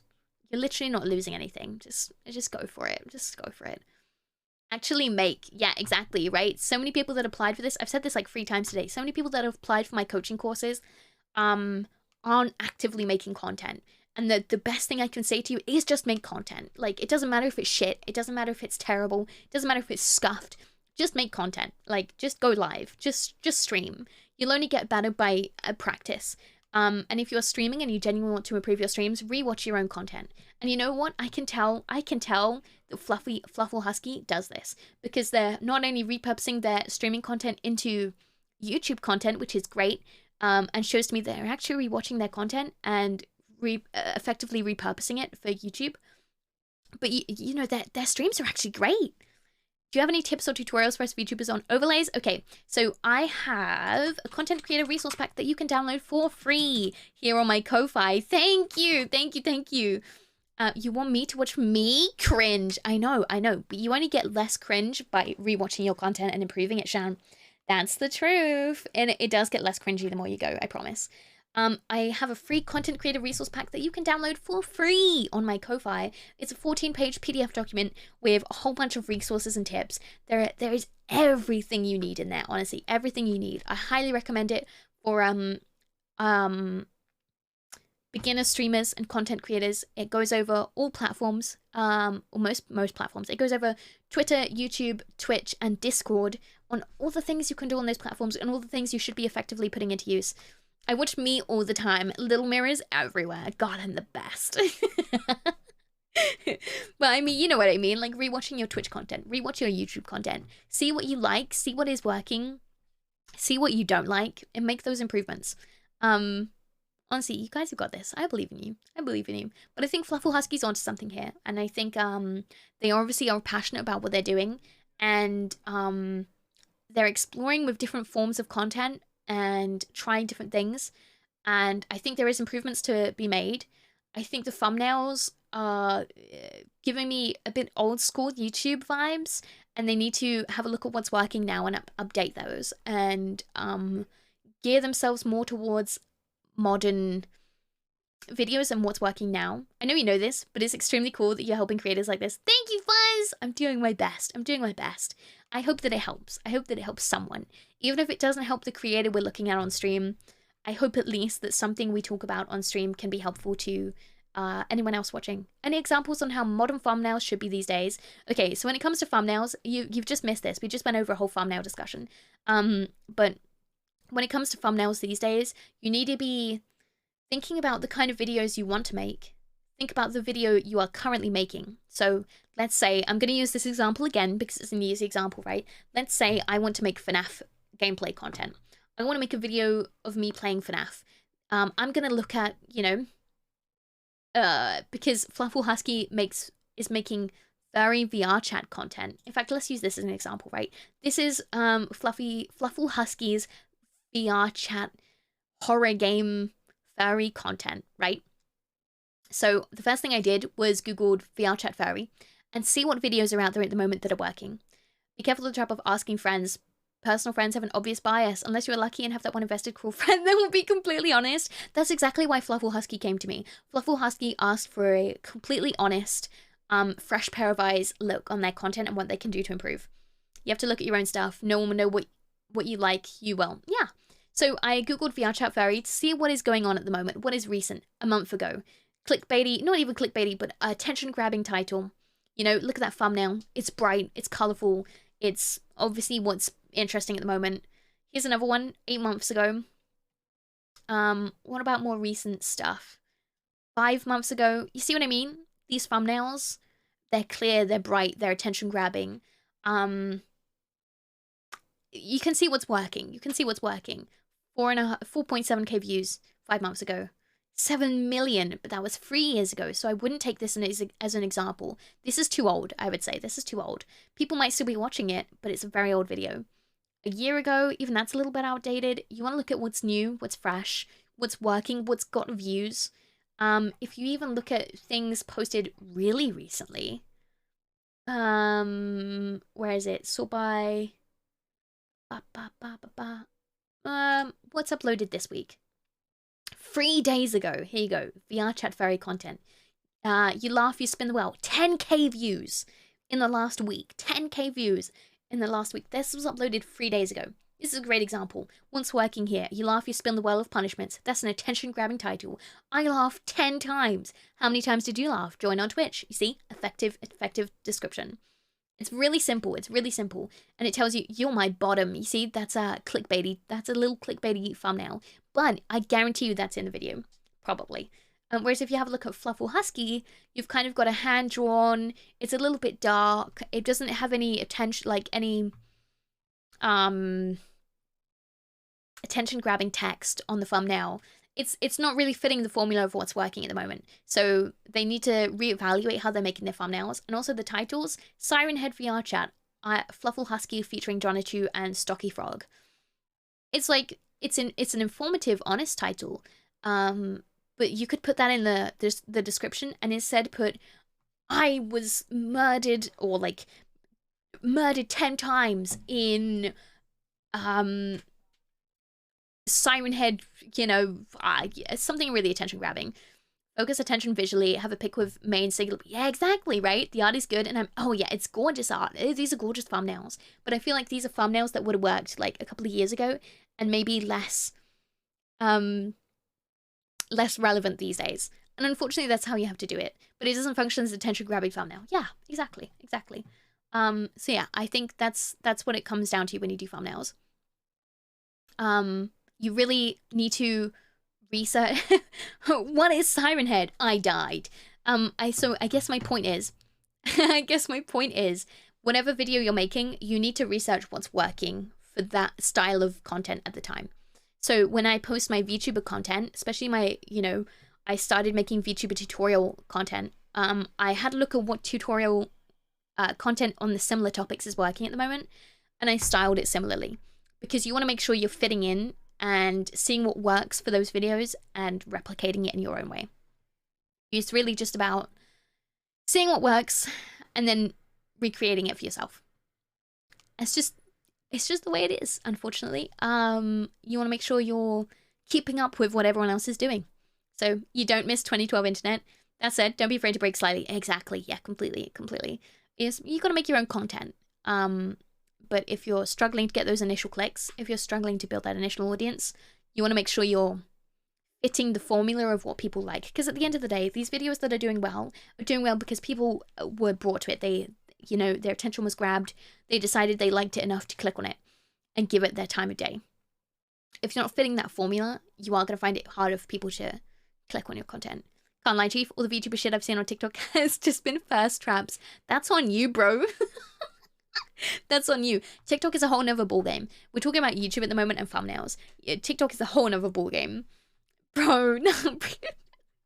That said, my throat is dying, and I feel like we've thoroughly gone over everything we can today. So I hope FluffleHusky finds some of what we've talked about today helpful, and I hope we can come back and see if they've made any changes to their content over the next few months. I'm really excited to see if they find it helpful at all. You've been quite helpful. Thank you. Thank you so much for hanging out.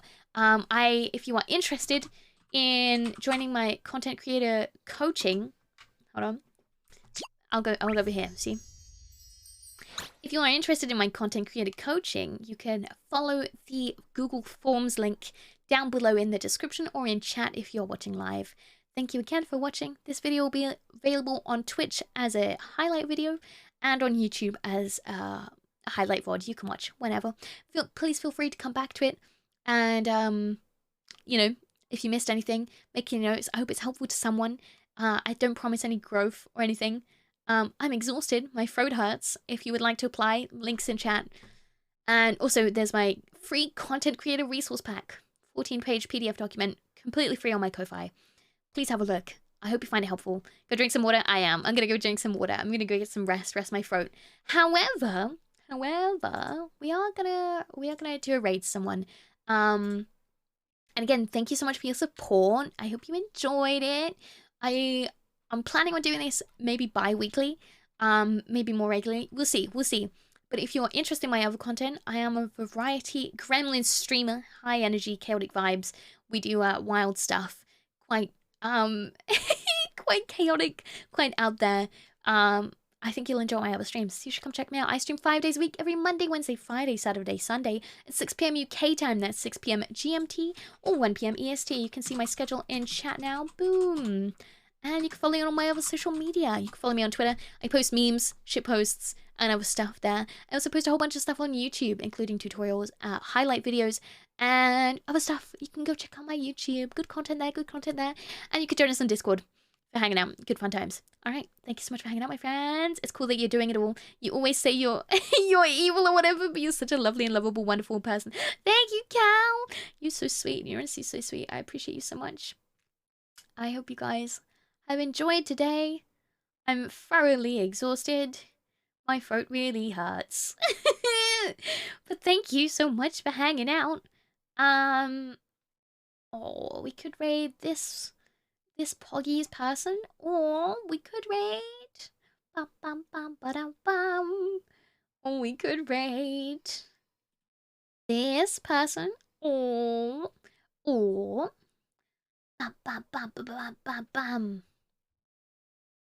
yeah, no, I missed it. It's okay, Yuna. The full VOD will be available on Twitch and on YouTube. Delete TikTok. Are we? Oh no. Hi, Mechanoms. Yes, I wish I could get you to raid my favorite streamer. Good night, everyone. Good night. Thank you so much for hanging out. I hope you had a wonderful time. I really appreciate you guys. I'm debating who I want to raid today. I'm really debating it. Bum bum bum ba da da da dum. Yeah, you know, I think we rated them last time we did this. The raids, redeem. No, thank you. I don't like taking raid suggestions. Yeah, I'm really picky about who I raid. Raid Petri, you will not be disappointed. Ah, you waited all stream to do that. Voice of the people. No. Okay. We're gonna raid the wonderful Formaganda. He's wonderful, is ADHD and mental health, an LGBT-friendly community. Formaganda, wonderful creator, wonderful streamer. Highly recommend. Good energy, good vibes. Thank you so much for hanging out, my friends. I hope you enjoyed your time here. Here is the raid message for non-subscribers and the raid message for subscribers. Heck yeah. I'm gonna go get some rest. Rest my voice. I will see you again Friday. We're gonna do fun stuff on Friday. Poggy Woggies. Thank you so much for hanging out. Yo, 4 is lit. I love 4. He's a good egg. He's a very good egg. Very friendly. Very kind. Very cool. Yeah, good night, everyone. Thanks for supporting me. I hope you enjoyed my stream coaching session. I will let you know when the next one is. Yeah. Thank you for hanging out. Good night, good night. Good night, good night. Good night, good night. I hope your brains aren't too thoroughly fried from today. Yeah, and I'll see you Friday. Yes, 6 p.m. UK time. That's 6 p.m. GMT or 1 p.m. EST. Poggy Woggies. We're gonna play fun games. Kerrick Energy, Gremlin Vibes. Heck yeah. Oh, and it'll be December. It'll be December, and I have fun things coming. Yep. Fun December things. Yep. Good night, everyone. Good night, good night, good night. Good night. Good night, good night. Good night, good night, good night. Good night, good night, good night. Very kind. They told me to hit them up, but oh, you pussied out. It's okay. You should message him. Yeah. It does. Good night, everybody. Good night, good night, good night. Take care. Goodbye.